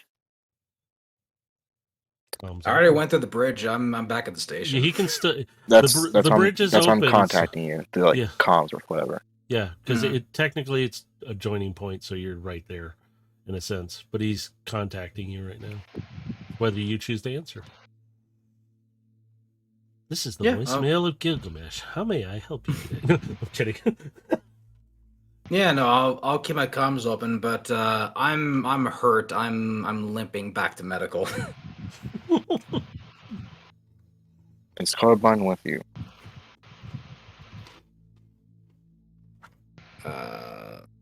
She No. she isn't with you, but she's on at the station with you. She's just she might not respond. She's here at the station, but she's not with me currently, no. Can you ask her if she can feel his presence? So I'm just gonna mentally call up to Carbine. Carbine, what happened to Aegis?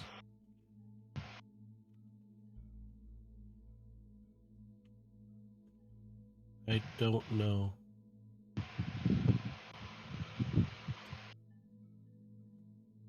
That's all you get.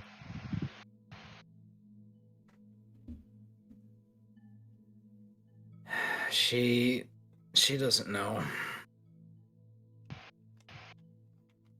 So she doesn't know if he's dead or not. No, I don't know. I saw what happened. We both saw what happened, and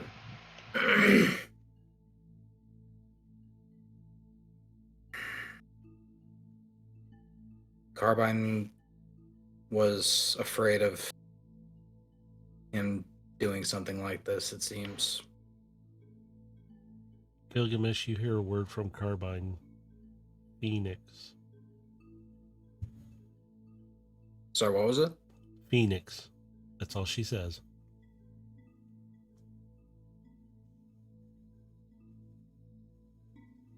She's mentioning Phoenix, but I don't know. Very well. As I'm just going to simply cut calls without saying anything further. And I'm going to pull out my blade.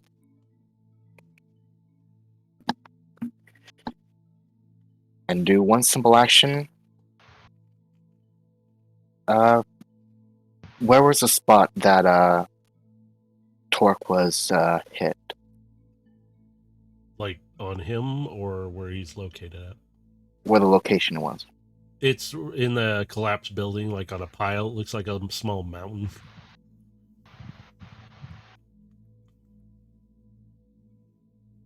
Alright. Then I will go through that mountain, rubble through rubble. And I'll simply place my blade into the ground.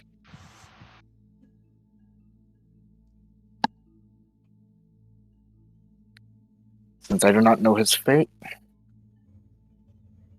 this is the honor I can give him. As you are digging, you hear a few bots near you. What's that?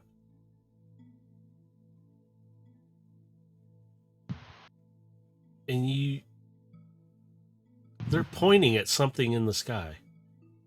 What is that? And they're all kind of, it's bright and it's coming right at Cybertron. I guess I'll go ahead and look at what they're saying. As you're standing there, the battle axe starts to glow again.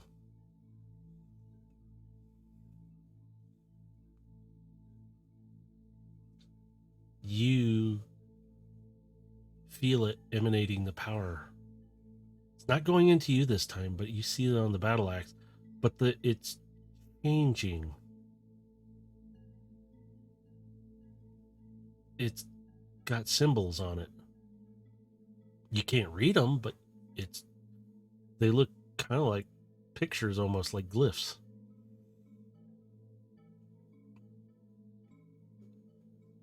And suddenly you feel it tug in your hand. You kind of like it's pulling. I'll release. And it just hovers there in place. It's kind of slowly spinning. The light gets brighter and closer. The bots are kind of, is it an asteroid? Is it a comet? What is it?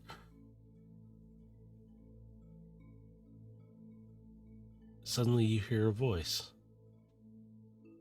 Sorry I'm late. As it gets close enough, you can't make it out. It's still burning like red hot.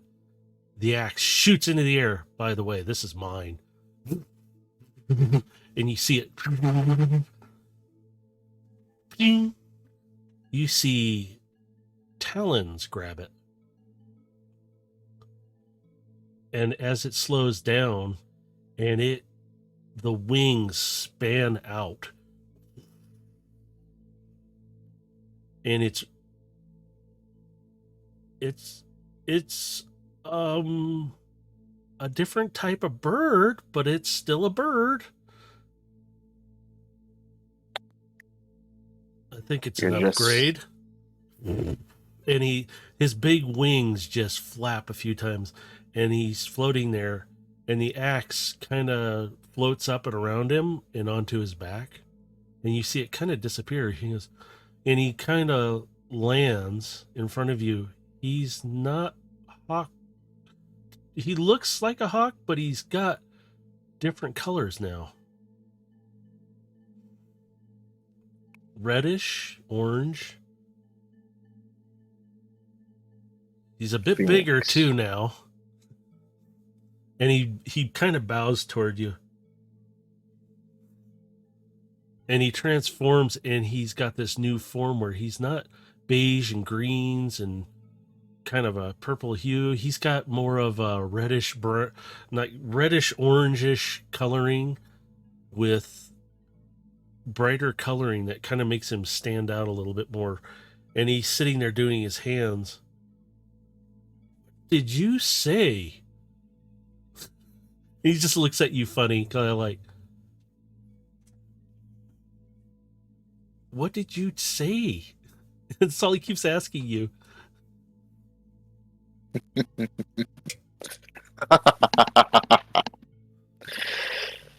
I knew that blast wouldn't kill you. It would take 10 times more than that. Well, yeah, I was dead, buddy. But my axe survived. We did get him, right? And he kind of leans around you and he goes, oh, I guess we did. Okay. Kind of like, oh. Say that to the sword that you're standing on. Oh, no, you're not leaving that here. Get that thing up. He picks it up. Dust it off. You ain't leaving a good weapon around. And he handles it like it's nothing. And he flips it to you. Ground bridge like a space bridge to go to the, like... Well, the space bridge like a ground bridge to go to the location. He just kind of looks around. He goes, so did we get her? Yes. Yes, we did. And he's like, that her? I think so. He kind of walks down and he looks... Everything's kind of a bit of a fuzz after exiting that moment. Oh, you think? I mean, I was the one who blew himself up, literally. Really, I just became a giant rocket, you know. But it was fun. Well, believe me, I felt the oomph from that. He comes over to Ava's body and he goes, somebody turned her into a piece of slag at this point. Not much scrap left here. He kicks her a few times and something falls out. And he leans down. What's this? And he puts them up to his head. They're like huge on his head. And he goes, oh, this is weird looking. Blink, blink. It makes his eyes kind of look huge for a moment. And he's like, and he kind of, here, take a look. And he hands them up to you. And there's... It's some kind of optic? He goes, some kind of weird optics. They flip the thingies on the side. It changes it. And it change every time you would flip one, it changes the color and the hue and makes everything look different.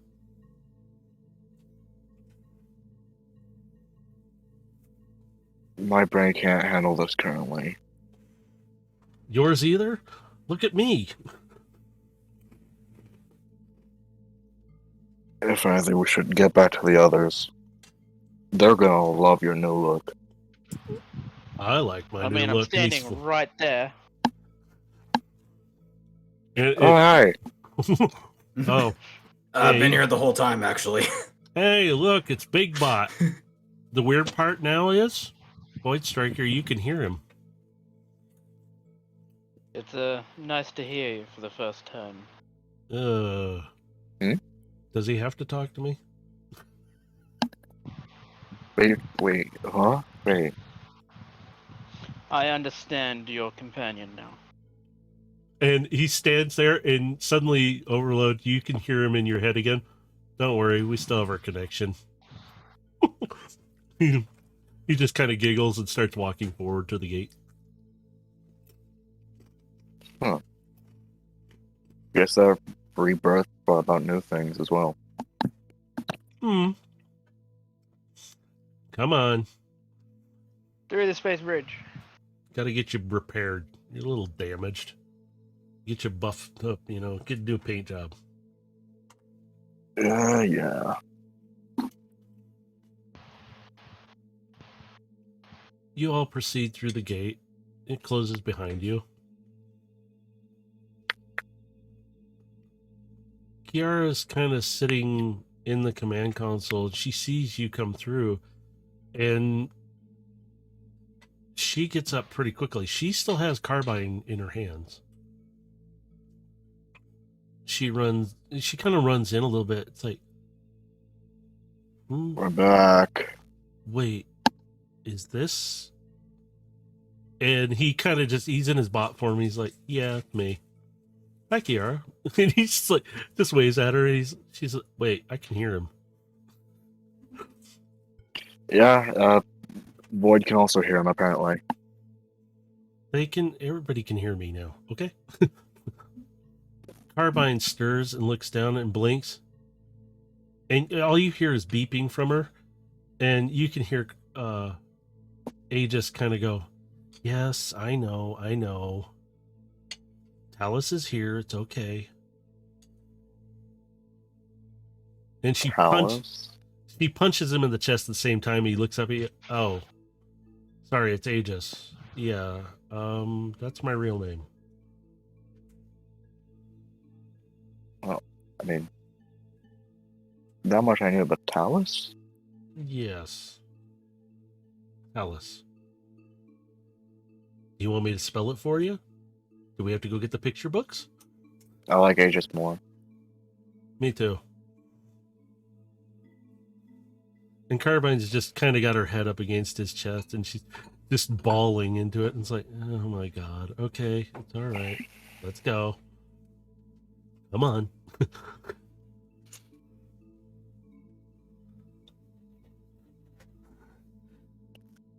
You all come into the station. Gilgamesh, where are you at currently in the station? I'm in medical getting my shit repaired because I'm in pain. And Kiara kind of goes through. He's in medical. If you guys want to go see him. So. Hey, Matrix. Oh, no. That's my answer. No. What? Potato Lord. I have a door in my way. Oh no. What shall we do? No. Anyway. Alright, fine. I can unlock your door. There you go. You want me to lock it behind you? You can if you want. Oh yeah, I'll lock the door. There you go. Now you can't get out. He's trapped. It's a trap! That was never what you thought. It's a trap! Why is like half of this room so black? It shouldn't be. Must be a lighting issue. So it's round. There you go. Yeah, I know it's around. Like I can go. Oh, just deal with it until I get done. How's that? God, just sit in the dark for a while, okay? So, Aegis walks through the door. Carbine's right next to him. And he looks over at you, Gilgamesh, and he goes, So I take it you beat her? Aegis is talking Yep. directly to you now instead of having to go through. I immediately just respond just with a yep, and then just sort of realize what I just heard and kind of look over at Aegis. Yes, I am talking to you. And he's like got this new look to him, and he's like, yeah, I look good, don't I? And he's just like showing off a little bit. Carbine hits him again. Hey, don't buff up the paint, you know, come on. Don't scratch me. Scamper's here to help. Carbine transforms and hops up to you, Gilgamesh, and she just kind of curls up next to you. So how badly beaten up you were? Well, he still has his legs. Damn. I mean, what?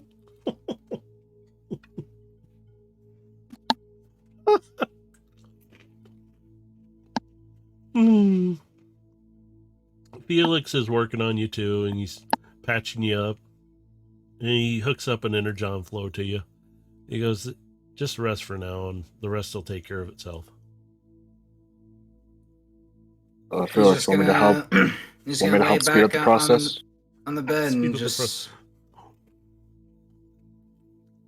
He's That's watching this fine. race I'd on rather- No, he's watching this race on Velocitron on one of the screens. Some racer in a motorcycle form, like doing really kick-ass moves and stuff. I probably know who that is. Selling merchandise left and right too. He's gonna lay back in the bed because he's got a lot to contemplate.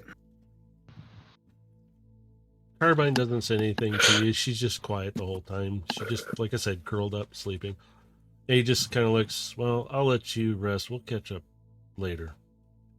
And he just nods at you seriously. And he kind of thumps you on the leg overload. Come on, unless you need to get fixed up, you big baby.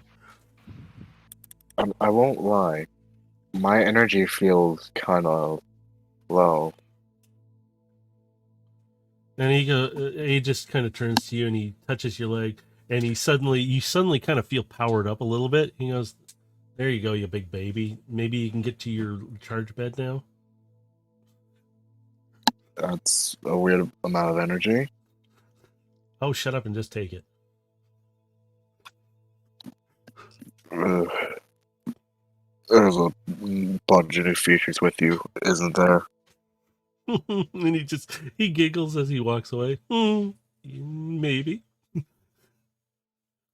And he flips out the battle axe. But you really like this. Tink.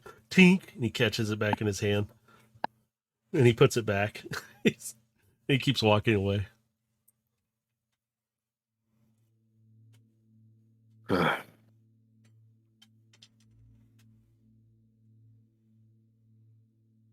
Alright, what do I do with this optic now? I'm just, I guess without really saying anything, I'm just gonna walk past Gilgamesh and just place the optic on his chest and just walk away. Here, you deal with it. I don't want to. He's just gonna pick it up and just like flip it over and just look at it. Like, is it just like a lens? It looks like a set of optics, like glasses. But are we talking like night vision goggles here? Or No. like what are we like? What are They're we talking like here? spectacles that you could place over your optics, and they have other little lenses that flip up and down in front of them.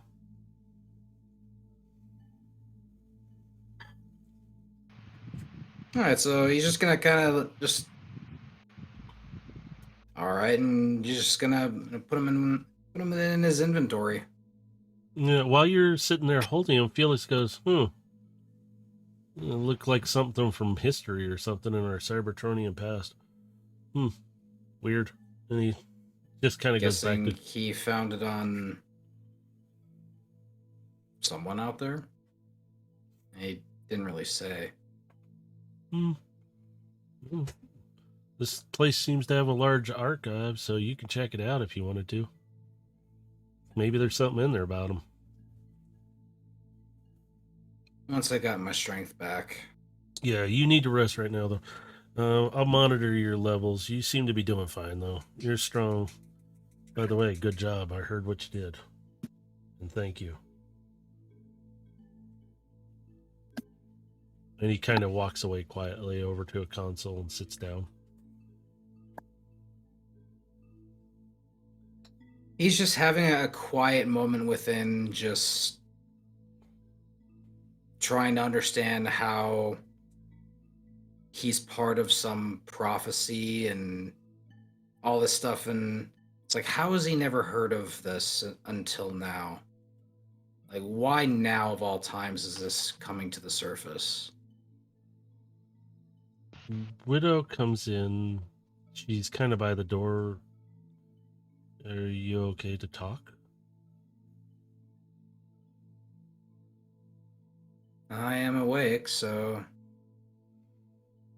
I suppose, yeah. She walks over to the side of the bed. I don't know what she was talking about with what I know. I really don't. But Tog said he would send over information. They are the ones who archive the most information around here. We usually don't share it because too many people with the information can lead to a lot of problems.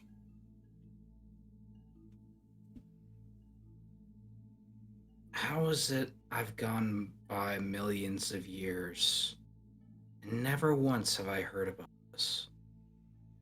Well, it's what Tog said. He said it's not really a prophecy, more of whoever would have defeated the Dark One, or the one who is controlling the guild. It's in whatever file he has. He said it's not complete. It was corrupted over time, and they got what they could and kept it. Gilgamesh will kind of sit up a little bit. Respectfully, it just sounds like a bunch of rubbish. We have had guild wars in the past. How is this any different from before? This didn't involve just the guild. It involved all the guilds. The past ones, we had wars, but it was usually between specific guilds, not all of them like this. This united us for once, and we all agreed we can work together. They would like you to lead them, but you do not have to take it.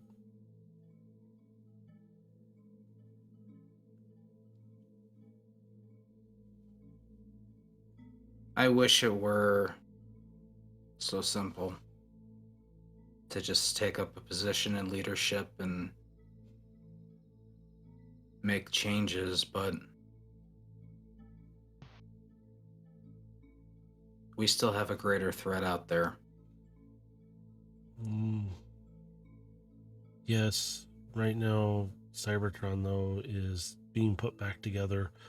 We're talking about having a guild, but bringing everybody together under one and working together to restore what we can. Maybe revitalize Cybertron.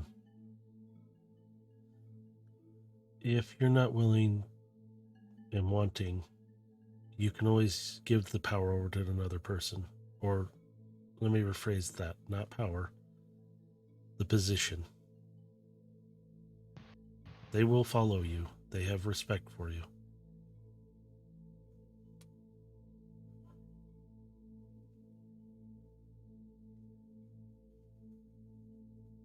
I wish I had an answer for you right now, but between the new revelations I have now and the position that's been thrust in front of me, I don't have an answer yet. Well, you're either going to need a proxy, someone who can run things in your stead, but you're going to have to do it soon. Like, very, very soon.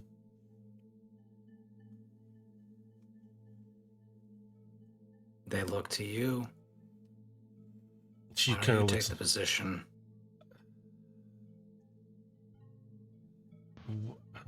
And she kind of looks me. Why? They look to you because you know how to do the right thing. Your spark is in the right place. She paces back forth a bit, and how about this? I will run things in your stead. You don't have to do anything, and I will run things. We will get Cybertron back together. Maybe things will return.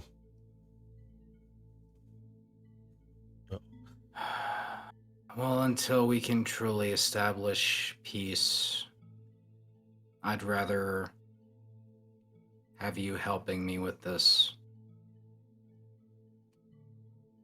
I'm not meant for a position of leadership. I can...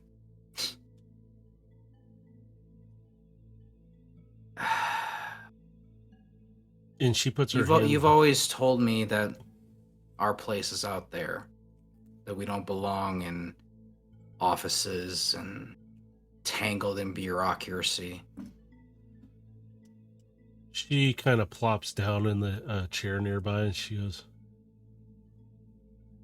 "Little Gilgamesh, I am tired of running around. I am tired of doing now. I want to change things for the better. I know I trained you as an assassin, but again, I didn't send you out to do missions that would kill and hurt innocents. If I do this, I will in your stead, though. And in that time, I will run things for you.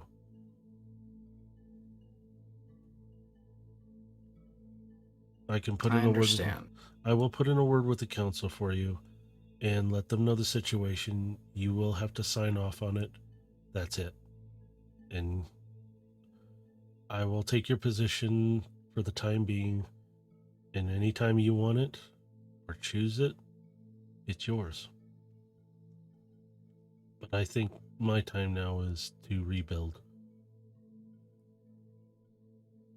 I can't rest until this matter with Shockwave is resolved.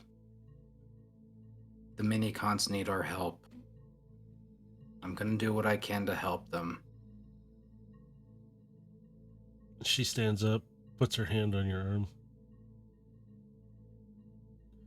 I know I choose you for a good reason. And she kind of grins. I will see what I can do to help with information and other stuff. For now, you have Kiara here. And you have your little ones, and she kind of gently pets Carbine, who starts purring lightly. Take care of them. It seems like, and she kind of looks in the direction where Overload went through.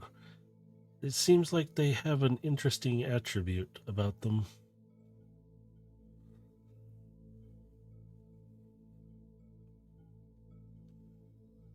Our meeting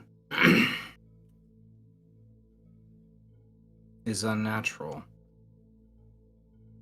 The way things have changed and progressed. Uh-oh. You lose connection again? Give me a second. Be back. When he comes back. There he is. You cut out for a second, that's why. Oh. That's all right. No, it's okay. There's a lot's happened between meeting everyone here It's different. I've been around other bots in the past, but I've never gone on such a journey.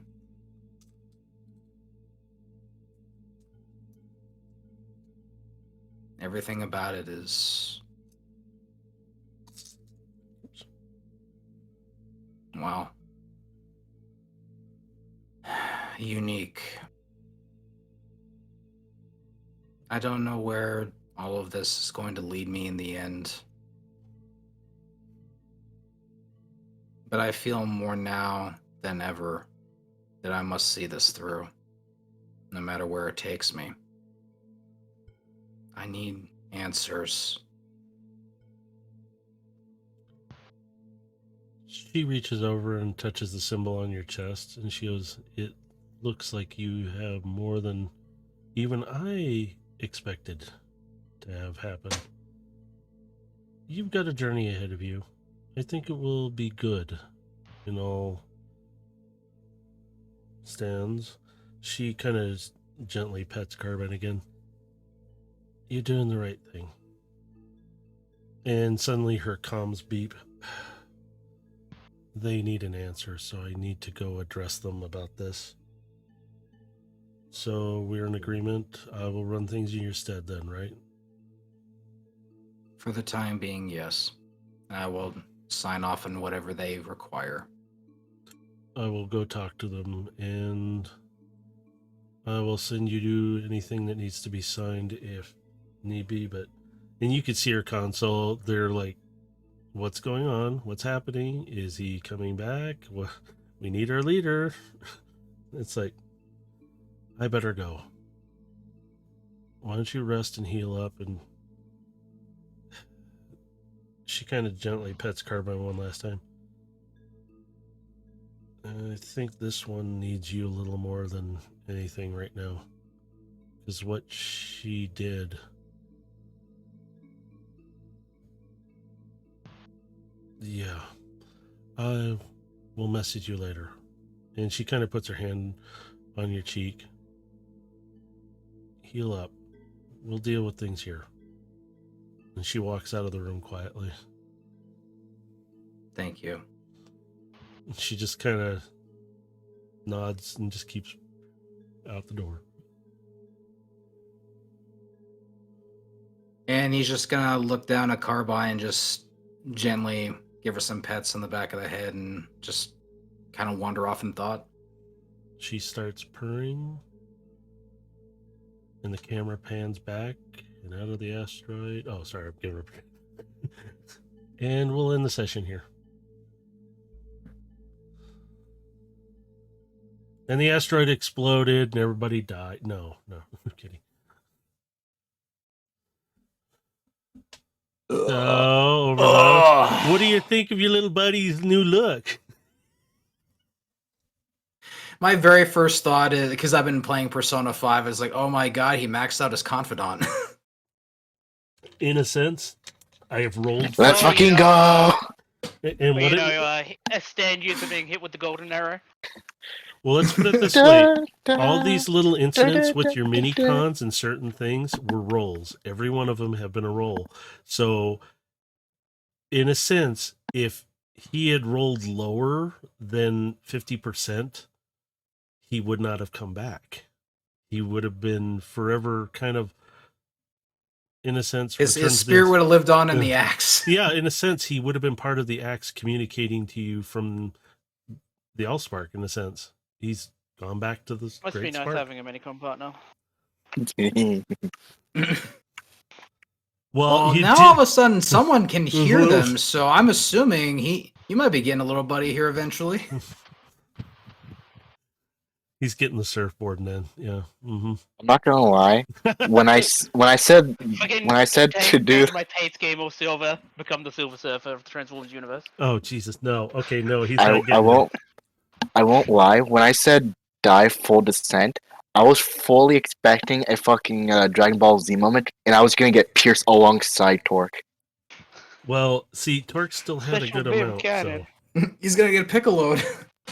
Yeah. That's what I was kind of hoping, was that I was gonna get hit alongside Torg just so he gets massive amount of damage. Well, see, In turn, I was gonna get hit as well. if Torque's level was lower and when I rolled, he took a massive amount of damage, which put him right there at the edge, but it was just not enough. So when he hit, he didn't go through, but he did damage him enough that you could almost do anything you wanted to him and it would have killed him almost. Full head flick. Yeah, pretty much. So that's why I was like, and so like with Carbine with taking her head, that was a roll too. And she rolled a nat 20. I was like, it's either not going to cut through or it's going to bounce off. And I'm like, it's a nat 20. I gotta say, though, I'm just a little miffed you took that from me. you I'm got not gonna cucked. lie, I only stopped you just to see what Matrix would do if I did. You got cucked by your own companion. I'm glad I stopped you. That was a great outcome. At least in the end, At least in the end, we both got what we wanted. You got cucked. I didn't want this. I wanted to rip her Technically, you spark did get chamber still out the, and crush it in front of everyone, but no. Technically, you still Yeah, could you have got done cucked. Yeah, you coulda. If you let her spark live, in a But sense, if they I put was it, denied what I wanted. Yeah, you got cucked. but you got to see remember how Carbine's responding to all of this now. It's like, it's different for her. So she's dealing with, she thought she lost Aegis. Now she's sitting there dealing with these other emotions. And in a sense, she's not in her right place. Yeah, she's purring right now, but who knows what's going to happen? Because I haven't planned her that far out now. She's kind of there. So, Dude, when I figured that Aegis was probably dead, I was full on gonna I was gonna say more than likely that my oath was broken. I was waiting for you to start making a monument right there on the spot for him or something. I'm like, oh God, please. That's what I was gonna do with the sword. That's what he was doing with the sword. Just with the sword, creating no. a monument. I was waiting for him to start building other stuff around it, though. I was like, oh Oh, God, is he gonna like start build building it like a shrine? Yeah. It's like, what Now the hell? the greatest respect Warrior could get is to die with his sword next to him. You were taking his battle axe. I know exactly where you stole that line from, Mega. You shush. Let me have my moment. Okay, with that, we'll end it here. So, links are down below. I'm telling these guys to shut up. There we go. Praise be the mighty potato. Yes, the potato will rule forever, right? Yes, the asteroid is a potato, so just remember that. That's what they're in. It's just a No, it's an gigantic asteroid. asteroid It's potato. an asteroid shaped like a potato. So with all that, yeah, links are down below on the Twitch channel, but if you get over to the YouTube where I'll have this hopefully uploaded At maybe some point. tomorrow, we'll see how fast it goes, because this one's a long one. And Yes. you'll find all the links for both our campaigns. Space Ghost Dave's DMing the D and Destiny one. Wow, I almost messed that up on my own head, and it wasn't that hard. And then the other one that we just did now is there also, the Transformer one. And then there's other videos I pop up there, unboxings and other things. And I may have a few coming, a few more to open up soon, or at least unbox and show, because they're ones I've been wanting to get. So, do you guys want to say anything? No, good. Shut up. No. See, there you go. I feel like I should become a combiner. I will kill you right now. Fusion. Ha! God, I can't take these guys anywhere. You guys want to plug anything just in case before I... No? No. Okay, good. User redacted always is user redacted. Space Goes Dave is Space Goes Dave. He's down the link. Potato Lord is just look for some fries. Go to your As long as you local praise the McDonald's and mighty potato, order because you eat order a potatoes, large you're fry. safe. Yeah, that's where he's at. You know.